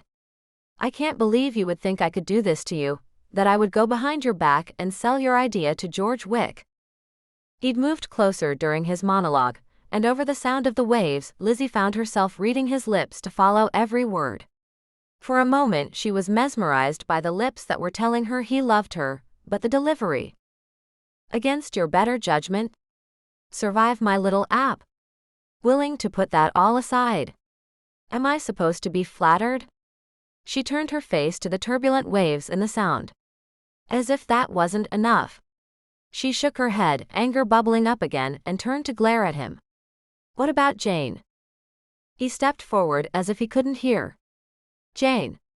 They were inches apart, his eyes boring into her, leaning so close she could hear his breaths. You're the one who convinced Chaz to break things off with my sister. She was sure of it. Just when she was finally willing to risk a relationship with someone. Was she not good enough for your personal assistant? Dawson looked at her as if she were crazy. She didn't care about him. She was stringing him along, playing with his feelings. Loyalty burst through Lizzie's fury. How can you say that? You don't know Jane. She's shy and doesn't go on dates unless she feels 100% comfortable. He threw his hands up into the air. For all I know, it could have been one of your dating app ploys so you could show me a success story. He paused, never breaking eye contact. I stand by that decision. He's my best friend. I know what he needs, and it's not someone messing with his feelings. Lizzie couldn't do this conversation anymore. Her mind rocked with emotions, phrases and words ebbing and flowing like riptides and eddies in the water. She turned away from Dawson, their conversation over, and walked toward Austin. She should take him with her. He was her dog, and Dawson had already taken too much from her. Except she couldn't. Working with a diabetic was exactly what she'd trained Austin to do. Decision made, Lizzie stopped, closer to the dog than to Dawson. "Austin, come," she called. The dog loped toward her, fuzzy ears flopping with his bouncy gait. She crouched to receive him, tears already leaking from her eyes. She hoped Dawson Fitzwilliam would take better care of her dog than he had of her. "Goodbye, Austin." She lay her cheek on this neck for a moment, then two, and stood, walking rigidly toward her car, afraid her heart would break open completely before she made it through the wrought iron gate. Chapter 20. Dawson's heart followed Lizzie down the beach. Her hands were balled into fists at her sides and her posture was stick straight. Righteous indignation dripped from her, but he could understand. If he thought he'd been betrayed the way she had, he'd be furious too. And then she'd said goodbye to Austin and his heart broke for her. The two of them had just had a huge argument. This could be the last time he saw her. And yet she was the kind of person to allow him the comfort of a service animal she'd trained because she knew he needed the dog more. He sighed. He could run after her, try to explain, let her see she didn't have all the facts. But the way he'd bungled his side of the conversation so far, he needed to do something other than talk. He needed to prove to her his feelings, his intentions, his character. Lizzie stood and motioned for Austin to return to him. He watched her in profile. She never lifted her eyes to his, but Austin obeyed and returned to Dawson's side. And then she left. Not once as she wound her way through the gardens toward her car did she look back. A cold, suffocating loneliness rolled in like fog off the Puget Sound, and he dropped his hand to Austin's furry head for comfort. Was the dog as devastated by her exit as he was? Dawson would just have to have the patience to show her. And the first step? Catching George Wick once and for all. Recently, hints of the rogue's less than honorable business acquisitions had been brought to Dawson's attention, but without proof he'd been considering how to get the scoundrel removed from Tech Tank. With a little luck now he could do just that and save Capture My Heart at the same time. He jogged to his private patio with Austin by his side and entered through the back door. The valet must have finished packing Dawson's suitcase because the room was empty. In passing, Dawson wondered what clothes he would find when he arrived in Dubai for the upcoming technology convention, since Lizzie had interrupted his instructions, but he didn't have it in him to care just then. As he walked down the hallway to his office, Dawson pulled out his cell and pushed his number one favorite. Chaz. Dawson couldn't hold back the intensity he felt. Skipping over small talk, he jumped right in. "We've got him." "Who?" "George Wick. He stole Lizzie's app idea and the fool launched his own that's way too similar. I knew something was up when he met with Lizzie." Chaz sounded as if he'd predicted the next big stock. "What can I say? You've got good instincts. Like about his connection with Jane. That was a conversation they would have on their trip, but it had to wait. We need to look into it. Do you want me to get in contact with our lawyers and have them do it?" Dawson cringed thinking about it. "I think it's better if we don't make this a Fitzwilliam Industries issue. I've got another attorney in mind." "Sounds good. Let me know if there's something you need me to do." Dawson hated that he hadn't been able to spare Lizzie the pain George had inflicted, but he would find a way to fix it. "We're still meeting at the airport in an hour, right?" Chaz said, reminding Dawson he was still on the phone. "Yes." Dawson checked his watch. "I have a few details I need to take care of. See you then." He disconnected the call and gathered the last of his things. On top of everything else the staff would have put together, Mrs. Hurst would have packed his insulin and testing supplies, as well as all Austin would need for the next week, but Dawson needed to double-check for his own peace of mind. This taking care of diabetes had taken over his life, but was well worth it. He couldn't believe how much better he felt so quickly. Still, the monitoring, the balancing insulin to carbohydrates, especially with the unpredictability of exercise and stress, had been quite the adjustment. Dawson wasn't sure how he would have done it without Austin by his side. He grabbed Austin's service jacket from his desk and then knelt in front of the dog to dress him. It was a good thing he'd watched Lizzie with Austin over the past month, or he never would have known how to utilize the dog's skills. As soon as he returned from the trip, he'd need to make a sizable donation to the organization that sponsored Austin, sign a contract with them, or whatever it would take to ensure he could keep working with the service animal. Maybe even take a few classes to make sure Dawson understood everything Austin was telling him. But either way, with Austin at his side, Dawson felt comfort that he'd be fine on his first trip as a diabetic. "Great keynote, boss." Chaz pushed Dawson's glucometer toward him as soon as he sat down on the couch in the green room. "The International Technology Conference loves Dawson Fitzwilliam, and who wouldn't when you rock it like that?" Dawson winced at the word choice. Who wouldn't love him? Apparently Lizzie. She'd walked away after he confessed his love to her. Granted, he hadn't said it well, but still he'd said it. And she hadn't said it back. The day had been busy with classes and demonstrations, networking and schmoozing, and finally ended with his keynote address to finish off the big first day of the convention. It was late and Chaz was right. Dawson needed to check his blood sugar to make sure he didn't need more insulin after the meal they'd been served. Austin settled unconcerned at Dawson's feet, which told him all he needed to know about his blood sugar, but he checked it just to make sure. With the way his body had betrayed him over the past few months, he didn't feel he could trust himself. The meter gave a normal reading, and Dawson closed the case and slid it back to Chaz. He should have trusted Austin. The nose really does know, Lizzie was fond of saying. You just have to learn to trust the dog was right. So Chaz? Dawson leaned into the back of the couch for a moment, the satisfaction of a well-received keynote filling him with relief. I figured something out this week. Oh yeah? What's that? Chaz tossed a stress relief ball from one hand to the other. Austin's eyes watched it go but didn't make a move to intercept it. That I'm not always right. Chaz caught the ball and stared eyes wide open at Dawson. Let me get out my phone to record that. He held up his phone, though Dawson knew he hadn't pushed any buttons. What did you say? Dawson breathed out a laugh. Amazing, right? He held up his hands and tipped his chin to Chaz, telling him to toss him the ball. I suppose now you want to know what I was wrong about. That would be the natural next step in the conversation. Chaz tossed him the ball. Remember when I said Jane was leading you on? Dawson had Chaz's full attention, and it showed with strange pauses in their game of catch. Yes? And remember you asked if Jane was Lizzie's sister? Chaz nodded. Dawson blew out a breath. Yeah, I should have just talked to her first like you suggested. You know, there's a reason you shouldn't take dating advice from me. You got a point there. They both knew Dawson didn't have a great track record when it came to understanding women, keeping them happy, or knowing what to say. And? Chaz prompted. So for some unknown reason, Jane is apparently interested in you. In fact, Lizzie was about to kill me when she found out I had something to do with you breaking things off. Chaz got a faraway look for a half second before focusing on the ball again. Do me a solid? Dawson asked. He had no right, of course, but this was his way of apologizing, of trying to make things right for Chaz and Jane, and for Lizzie as well. Yeah? Chaz grunted. Ask her out one more time? Chaz caught the ball and held onto it with one hand and rubbed his chin with the other, pretending to think about it. No. No? That one surprised Dawson. I'm not doing it for you. From Chaz's tone, Dawson knew he was teasing. But you'll do it for her. Do you mean Lizzie? Chaz shook his head. I'm not that self-sacrificing. If you got yourself in a pickle, you'll have to get yourself out. But I will do it for Jane.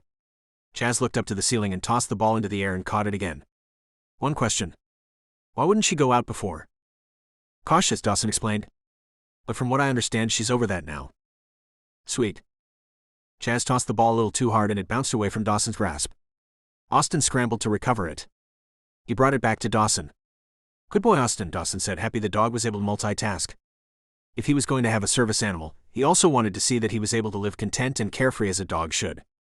He took the ball from the dog's mouth, wiped the slobber on his pants, and tossed it back to Chaz. He could wash his hands later. Being at a technology convention surrounded by the latest gizmos and the greatest ideas in the field only brought Lizzie and her app to mind every other second. The unique parts of the app, the personality tests, the location suggestions, and integrated discounts that monetized it proved she was going somewhere. Dawson would be lucky to have her on board.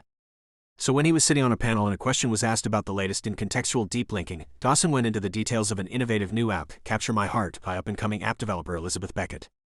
Maybe he didn't believe in dating apps, but Lizzie had done some innovative work. As soon as the panel was over, Dawson texted Chaz across the room. Have legal send Lizzie an offer. I'd like to bring her on as one of our new idea people. Chaz gave Dawson a head nod. Will do. Dawson missed being with Lizzie. He missed her laugh, the way she stroked Austin's chin when she spoke to him, her boundless enthusiasm for all things outdoors. He couldn't think of anyone with a stronger spirit. She never gave up. She took her idea and did everything she could to make it work, including having the courage to risk tech tank humiliation on national television. She was constantly thinking of others, training a diabetic alert dog to help families sleep better at night, and the loyalty she showed in standing up to him for her sister. Lizzie Beckett was the kind of person he wanted to become. He sent Chaz one more text while he was thinking about it. I also have an idea for a double date if I can get Lizzie to accept. He crossed his fingers that somehow, some way he would be able to make it up to her and maybe, just maybe, capture her heart. Chapter 21. The day Lizzie walked away from Dawson, she was sure her app was dead. Have a funeral for it, Capture My Heart was toast. Right away, she started spending her time brainstorming new ideas to pour her heart and soul into, because with George's app out there and Fitzwilliam Industries off the table, any previous success Capture My Heart had before Tech Tank would do just that, tank. Except, inexplicably, a few days later, the app went viral. Did I tell you that Capture My Heart has quadrupled in sales since yesterday? Lizzie could skip up the trail to Crater Lake despite the steep slope and switchbacks among the evergreens. Only about 1,000,000 times, Jane complained, a little out of breath, several paces behind her sister. And could you slow down a bit? I'm not used to all this hiking. Lizzie made it to the top of the snow-tipped mountain and looked over the edge. The sharp cliffs of the extinct volcano hid the jewel of the mountain. Crater Lake circled a tiny wooded island, a diamond set against the velvety blue of the water surrounding it. Dawson would have loved this hike. A pang of regret hit her. How long would it be before she quit thinking of things in terms of Dawson? Lizzie waited for Jane to catch up and get her first glimpse of the sight below. Worth every mile we drove and every step we took, am I right? I mean, who needs men? Just you and me and the most beautiful view I've ever seen. Exactly. What are men compared to rocks and mountains? Except Lizzie couldn't push her heart to agree. She should have known better than to go for a hike days after her argument with Dawson on the beach. Why had she turned him down? He'd never been all that good with words, but his eyes told her he was genuine. Those eyes, emerald like the trees around her. Selfie. Jane threw her arm around Lizzie and twisted her so their backs were to the lake. For a moment, Lizzie feared they'd tumble in. Jane lifted her phone to line up the picture. A notification from Capture My Heart popped up over their image. That's weird. I haven't uploaded it yet. Jane. Lizzie couldn't believe she had to explain. I think you might have gotten a message instead. That was some pretty good cell coverage to get service here. Oh. Jane checked the message and then turned panicked eyes to Lizzie. It's from Chaz. What do I do? How about Reddit? Lizzie was almost as excited as Jane. She watched, breathless, until her sister's worried face turned to a puddle of mushy sweetness, a sight even better than the scenery. He's out of the country right now, but he wants to go out as soon as he gets back in a couple of days, Jane explained as she read. What does he say about breaking it off before? For Jane's sake, Lizzie would remain skeptical. Someone had to protect her fragile heart. He said his friend misunderstood the situation. Jane's eyebrows knitted together. How much had Chaz explained? How much had Dawson told him? About that. Did you know that Chaz works for Dawson? After Chaz had broken things off, Lizzie hadn't wanted to upset Jane anymore by bringing it up, but now that Jane and Chaz might be getting together, Jane needed to know. Yes. He explained it all. Lizzie caught a glance of Jane's screen. It really was a long message. And Jane paused a fraction of a second. Chaz says you need to check your email because Fitzwilliam Industries endorsed your app at the International Tech Convention in Dubai, and now they want to get a different kind of partnership ironed out as soon as possible. Jane finished reading and dropped her hand to look Lizzie in the eye. Also, Chaz and I both think you need to give Dawson a shot. Lizzie sighed, half in relief over the pending partnership with Fitzwilliam Industries and half out of longing for what she'd had with Dawson. I don't even know if he's interested anymore. She hoped she hadn't messed things up irreparably. He is. Jane took a few steps along the trail that ringed the top of the mountain. Like that was going to end the discussion. Because he's perfect for you. As soon as Jane voiced it, Lizzie knew the statement was true. Dawson was the right one for her. A tingle of goosebumps broke out across Lizzie's arms, reminding her of that night on his balcony. She should have just kissed him. Well, she'd make sure not to let an opportunity like that pass by again. As soon as she got home, Lizzie checked her email. The offer from Fitzwilliam Industries was a generous one. Not only did it include Capture My Heart, but they also offered her a new position in app development. The only question that remained was if Dawson had forgiven her. None of the communication had come directly from him. Sure, his signature was on the offer letter, but the email address wasn't his. But it had to mean good things if Dawson was risking running into her at Fitzwilliam Towers, right? The spark of hope that flared in her chest began to grow. A couple of days later, Lizzie left the coding department of Fitzwilliam Towers after a grueling 9 hours of work. She and Todd, the VP assigned to her project, had gone over every line and keystroke for the last time. The countdown to the rebranding and re-release of Capture My Heart was days away. Sales from the tech convention were still up, but they were going to make sure it continued to rise. It had been an exhausting and exhilarating day. To see her baby, her passion for the past several years, about to go international, made Lizzie's heart swell with pride and gratitude. She turned the corner in her Subaru to discover Jane's car in front of her house. Her sister hadn't mentioned that she might come over, but it was a nice surprise. Jane and Chaz had gone out for the first time the night before, so she'd probably come to give a face-to-face update on the Chaz and Jane story. "Hey." Lizzie greeted Jane with a hug. "Why didn't you just go inside?" The spring sunshine was comfortingly warm for about a minute, but if Jane had been waiting long. "How much do you trust me?" Jane asked, walking Lizzie up the front steps. Lizzie scoffed. "You know I do." She selected her house key and was about to unlock the deadbolt when Jane laid a hand on her forearm to stop her.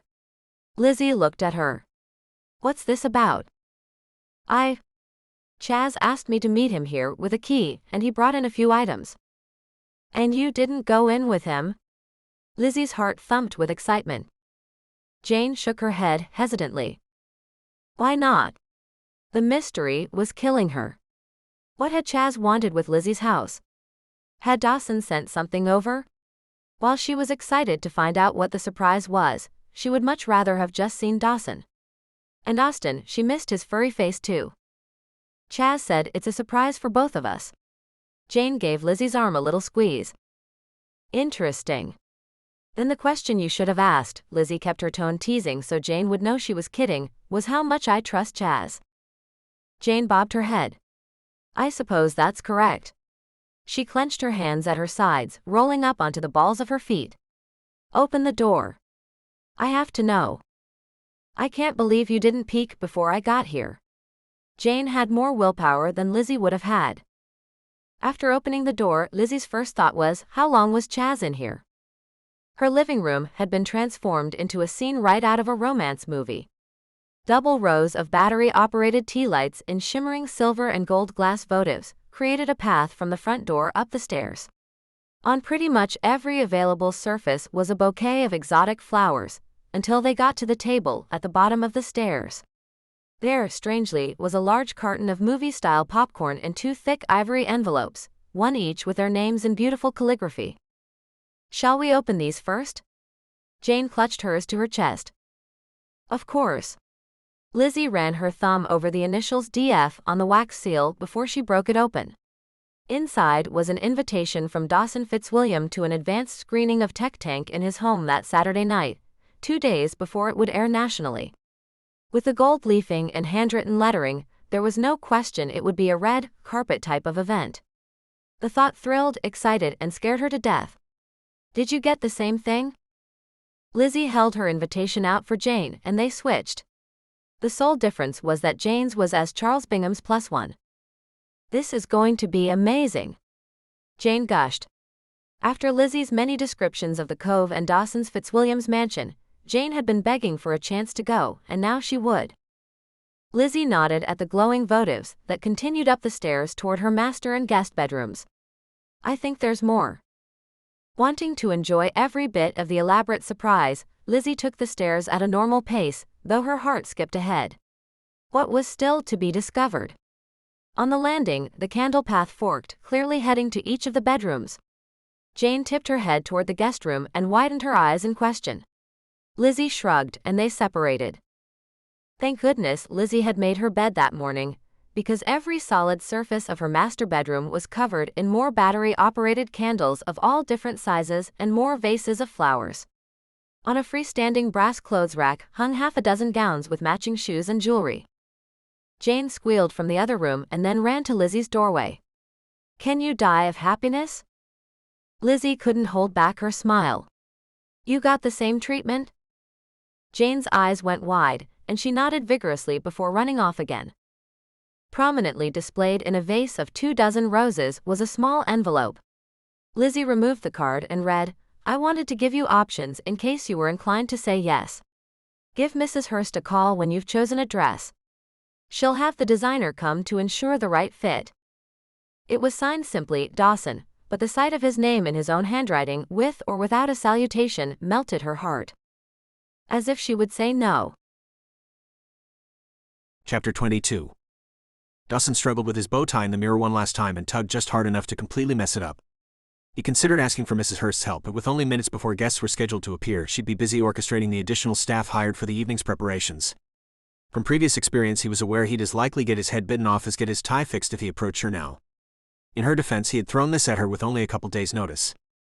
He'd been half asleep on the flight home from Dubai and the technology convention when he explained his idea for the double date to Chaz. I was thinking that since I have access to Tech Tank episodes before they air, maybe we could have Lizzie and Jane come to the house to watch it. What do you think? Of course Chaz agreed, as Dawson had expected. After Chaz had reconnected with Jane, he'd been upbeat and easygoing about everything, from what the convention served for dinner to the time and date of their return trip. Sounds fun, he said.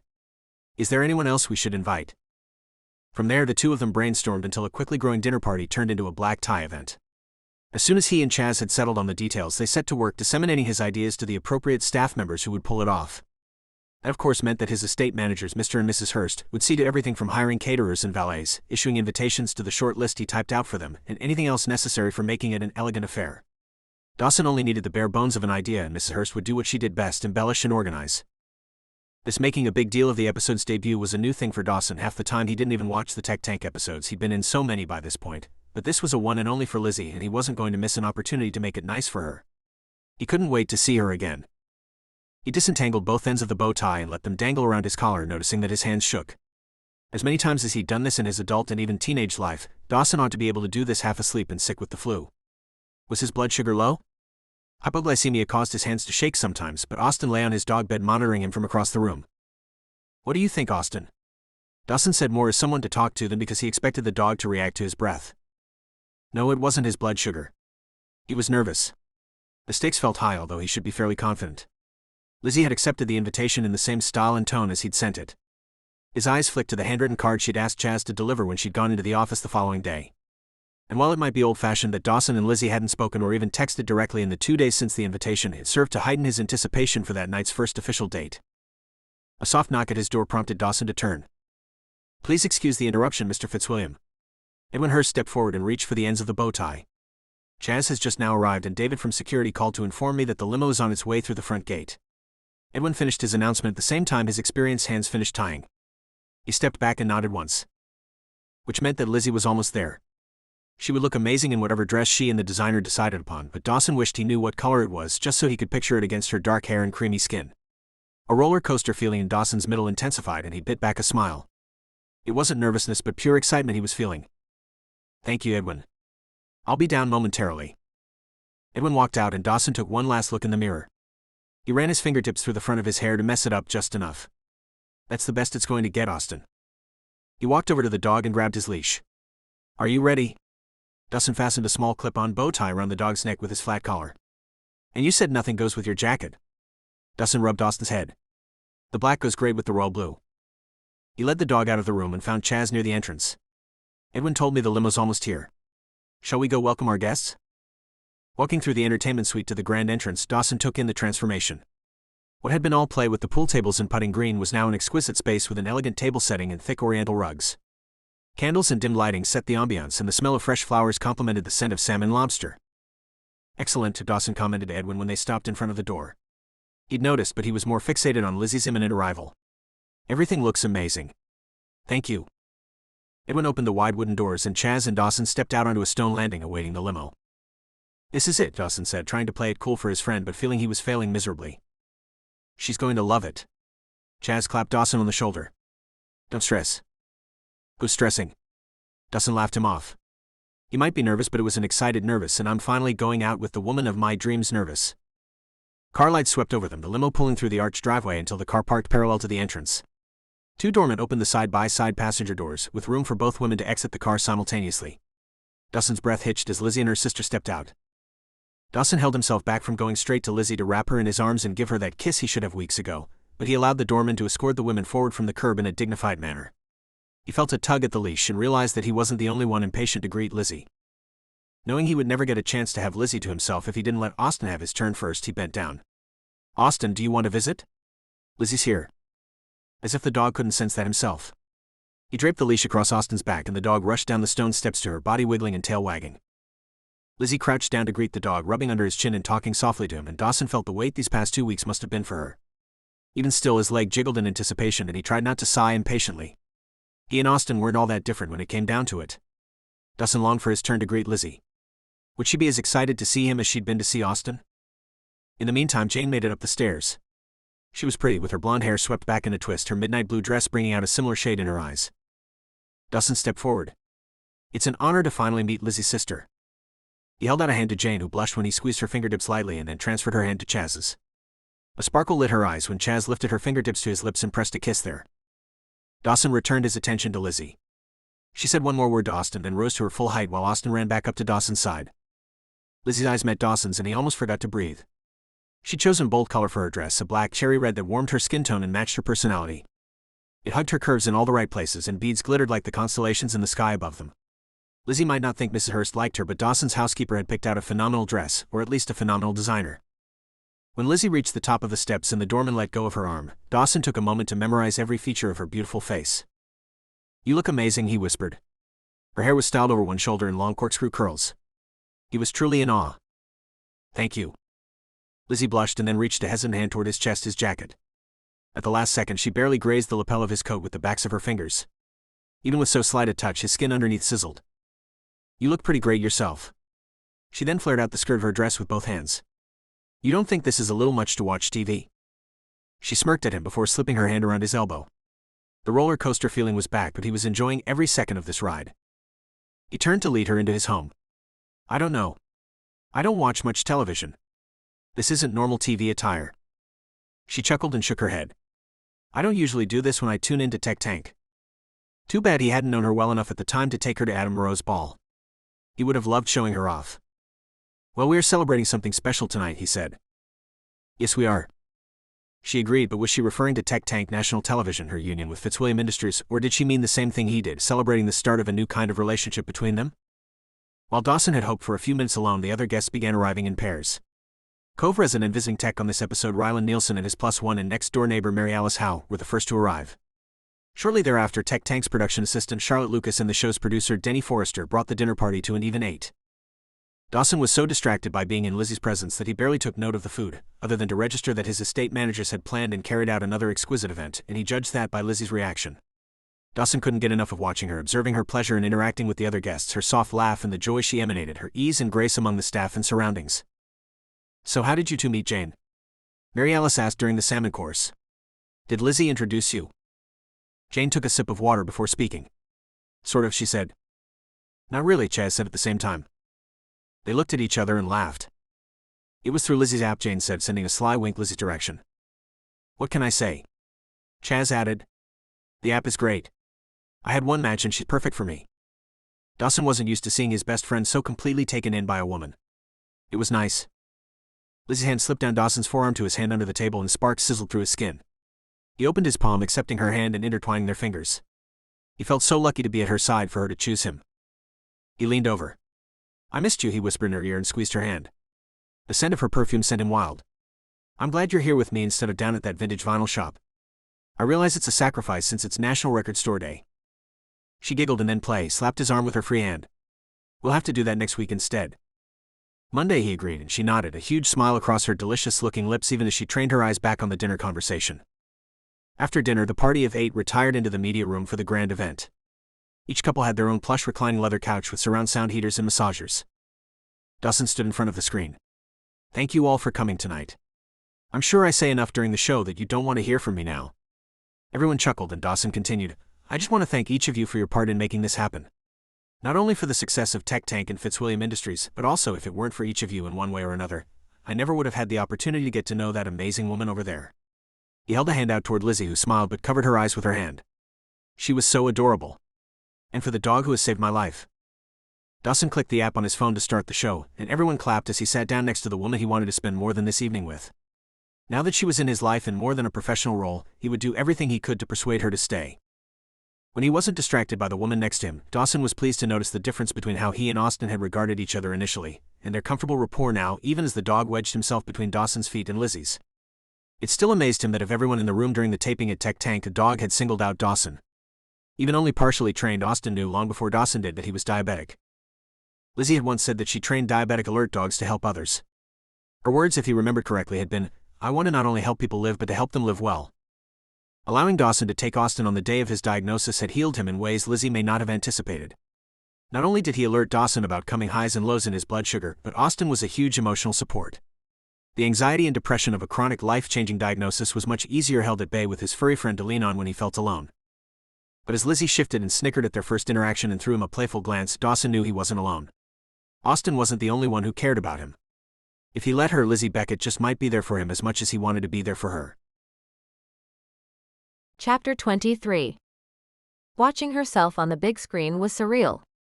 Before the invitation, Lizzie hadn't even been sure she would watch the episode, knowing it would be unnerving seeing herself from an outsider's perspective.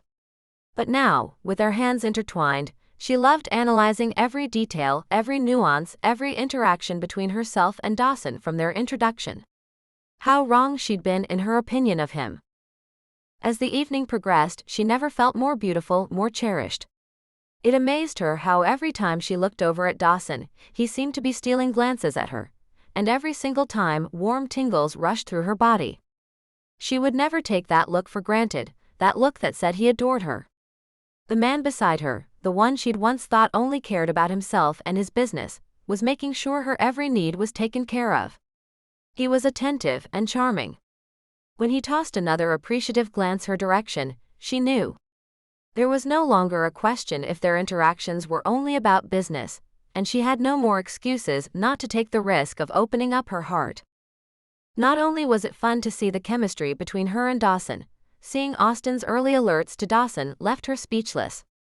At the time she'd been convinced that Austin was confused, but now his numerous alerts made perfect sense. The dog she'd thought was failing was a superstar in his field. Just thinking about it brought tears to her eyes. Lizzie dropped a hand to Austin's head and he snuggled into her. She hadn't informed the organization she'd been training Austin for that she'd found a match, or that Austin found his own, but she was sure when they saw this episode of Tech Tank and she explained they should understand why Austin needed to be placed with Dawson permanently. They fit each other perfectly. Applause and the slow brightening of the lights brought Lizzie back to the here and now.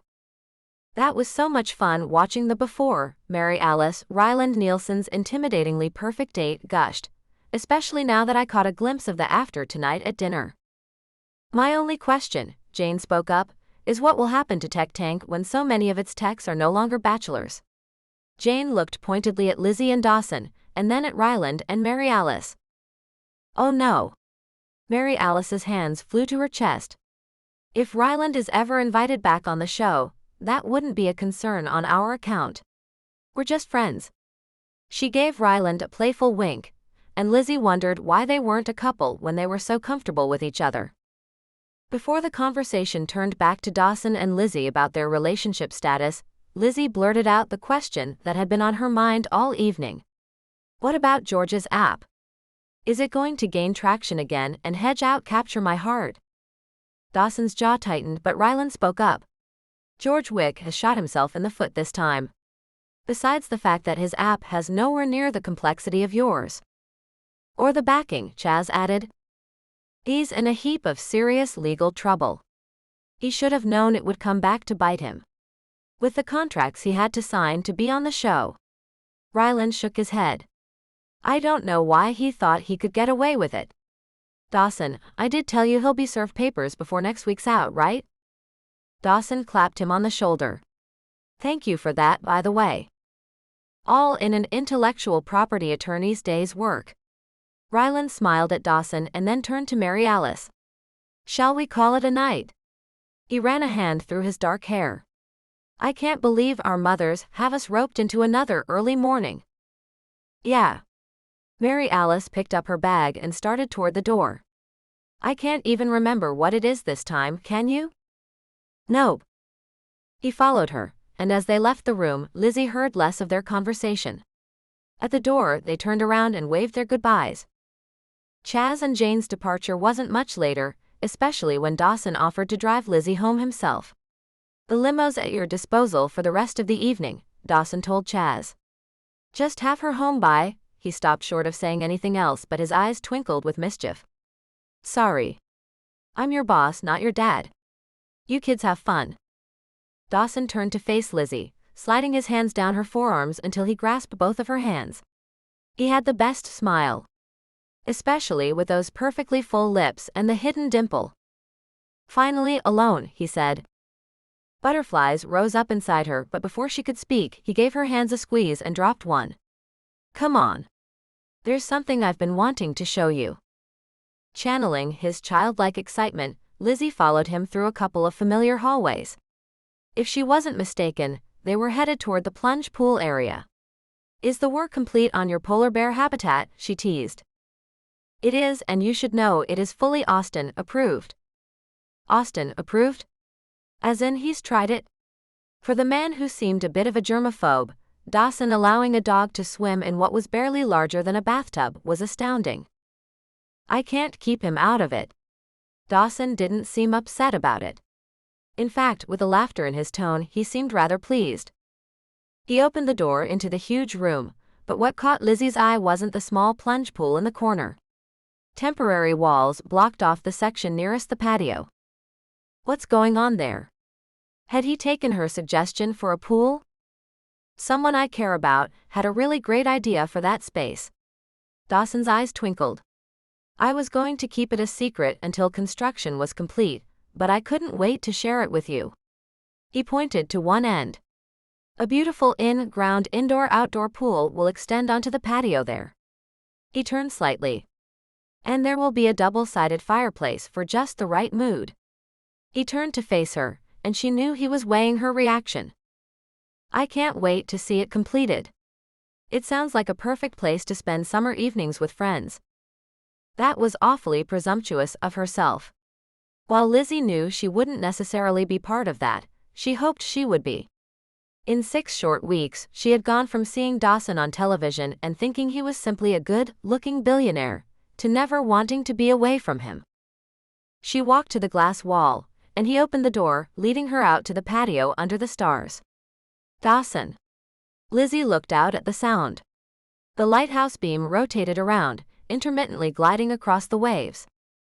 Standing behind her, Dawson ran his hands up and down her arms, warming her skin in the cool spring air. Yes? The word was a whisper, a breath she could feel more than hear. She swallowed, unsure if she wanted to bring it up, but she had to know where they stood. I wanted to ask you about something you said to me on the beach that day. Should she remind him that he'd said he loved her? Surely he remembered that. He would know what she was talking about. If you still feel at all about me as you did that day out on the beach. She winced, wishing she'd started this conversation when she could gauge his reaction through his expressions. As it was, his hands had stopped their soft up and down motion. Instead, he applied slight pressure to her upper arms. Lizzie gulped. If I messed it up completely, and you no longer care about me as you did before that day, just tell me. One word from you will silence me forever, but if you still. As he slowly turned her, she stopped talking, stopped breathing. If I still love you. He gazed into her eyes, and he was all she saw. More than ever. He reached out, his fingertips brushing her jawline as he slipped his hand past her ear and into her hair. She closed her eyes, feeling every micro-touch, every breath, every heartbeat. His lips hovered over hers, and she longed to close the gap, to claim the kiss he seemed to be offering, but she also loved the anticipation. He slowly pressed his lips to hers, awakening every cell in her body through his soft and gentle touch. Lizzie, he whispered on her lips and then kissed her with more pressure, more passion. After a few delicious moments, Dawson pulled back, his eyes searching hers, and she saw the reflection of the lights from the house in his emerald greens. You have no idea how long I've been wanting to do that. Dawson traced his thumb along her lower lip and then kissed her gently one more time. You have no idea how long I've wanted you to. Dawson leaned in again. She responded to Dawson's kiss, matched it with all of her own emotion and desire. Here was a man she could spend forever with. A man who saw her strengths and weaknesses and still wanted to be with her, a man she knew equally well. No longer was he some celebrity, some nebulous idea of what she thought a tech billionaire was like, he was Dawson. Her Dawson. He had truly captured her heart. 24. Epilogue 8 months later. Several couples swirled about the room, a spinning kaleidoscope of jewel tones and black tuxedos. It was nice to see Dawson's friends and Cove neighbors enjoying the string quartet that played in the corner. Around the fireplace, guests sipped from long-stemmed glasses and sparkled under the evergreen boughs and white lights, diamond jewelry reflecting the flames that warmed the room.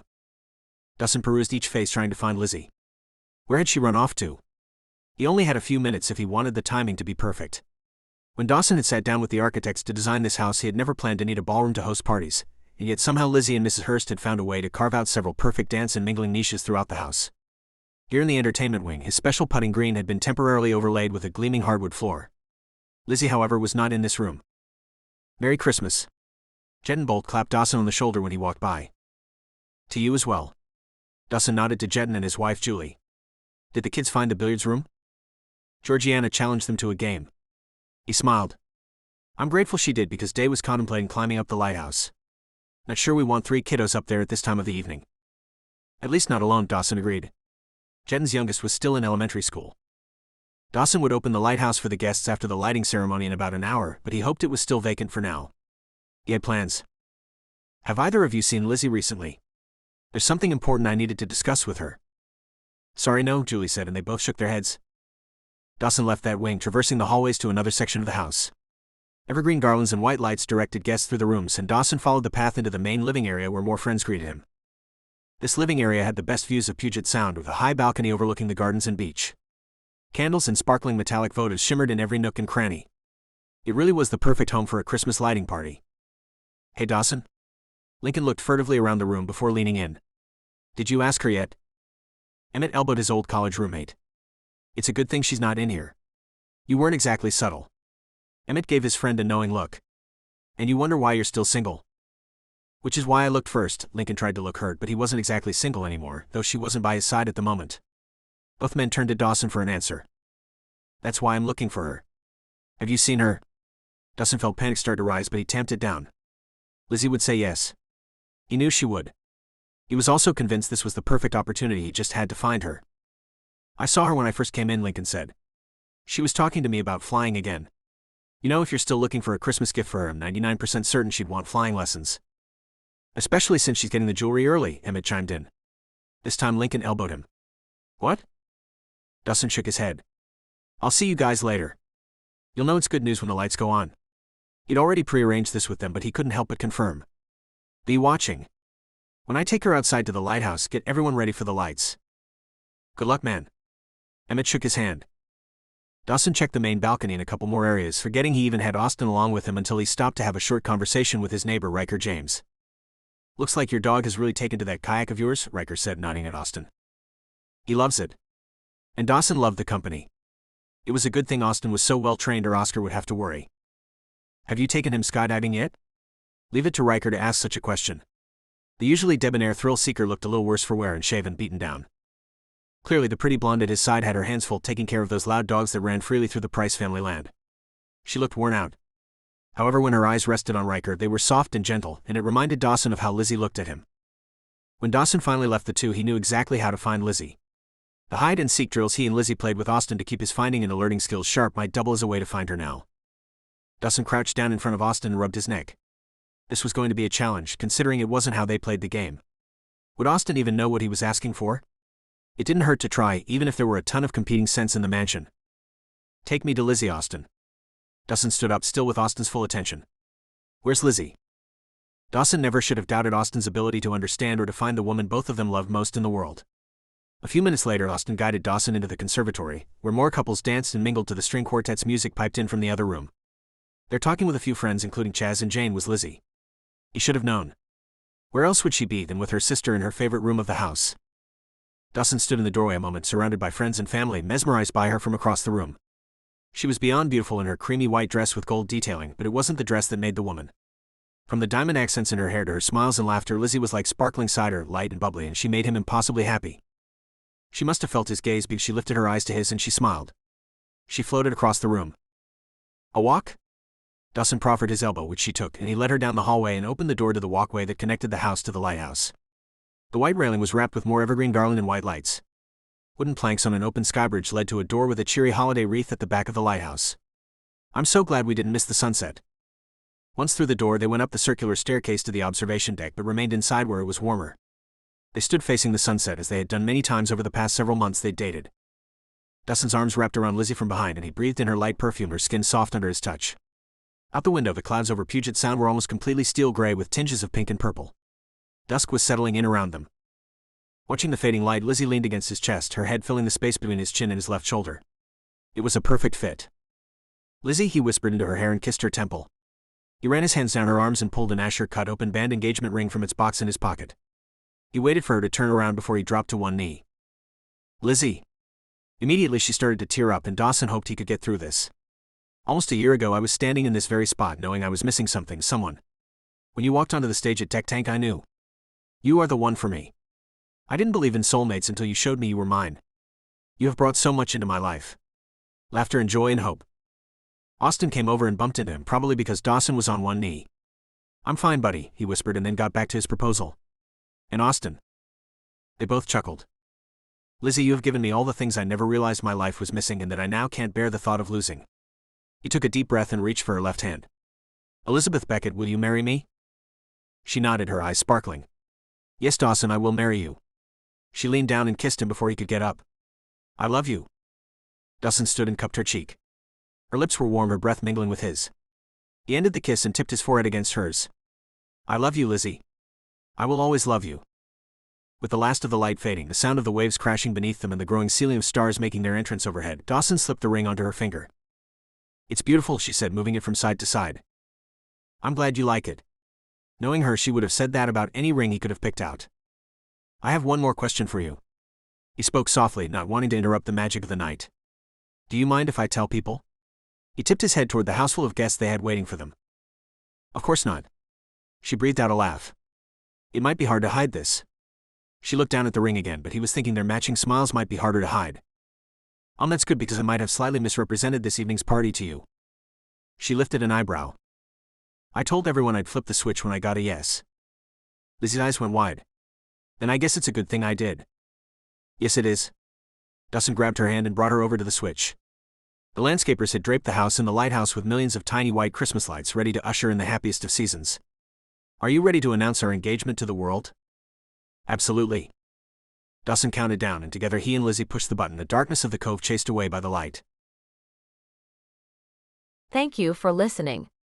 We hope you enjoyed her app, A Match and the Billionaire by Maria Hoagland, copyright 2019, production copyright by Red Leaves Press, an imprint of Sisters Inc. Publishing, 2023. This book is also available in ebook and paperback.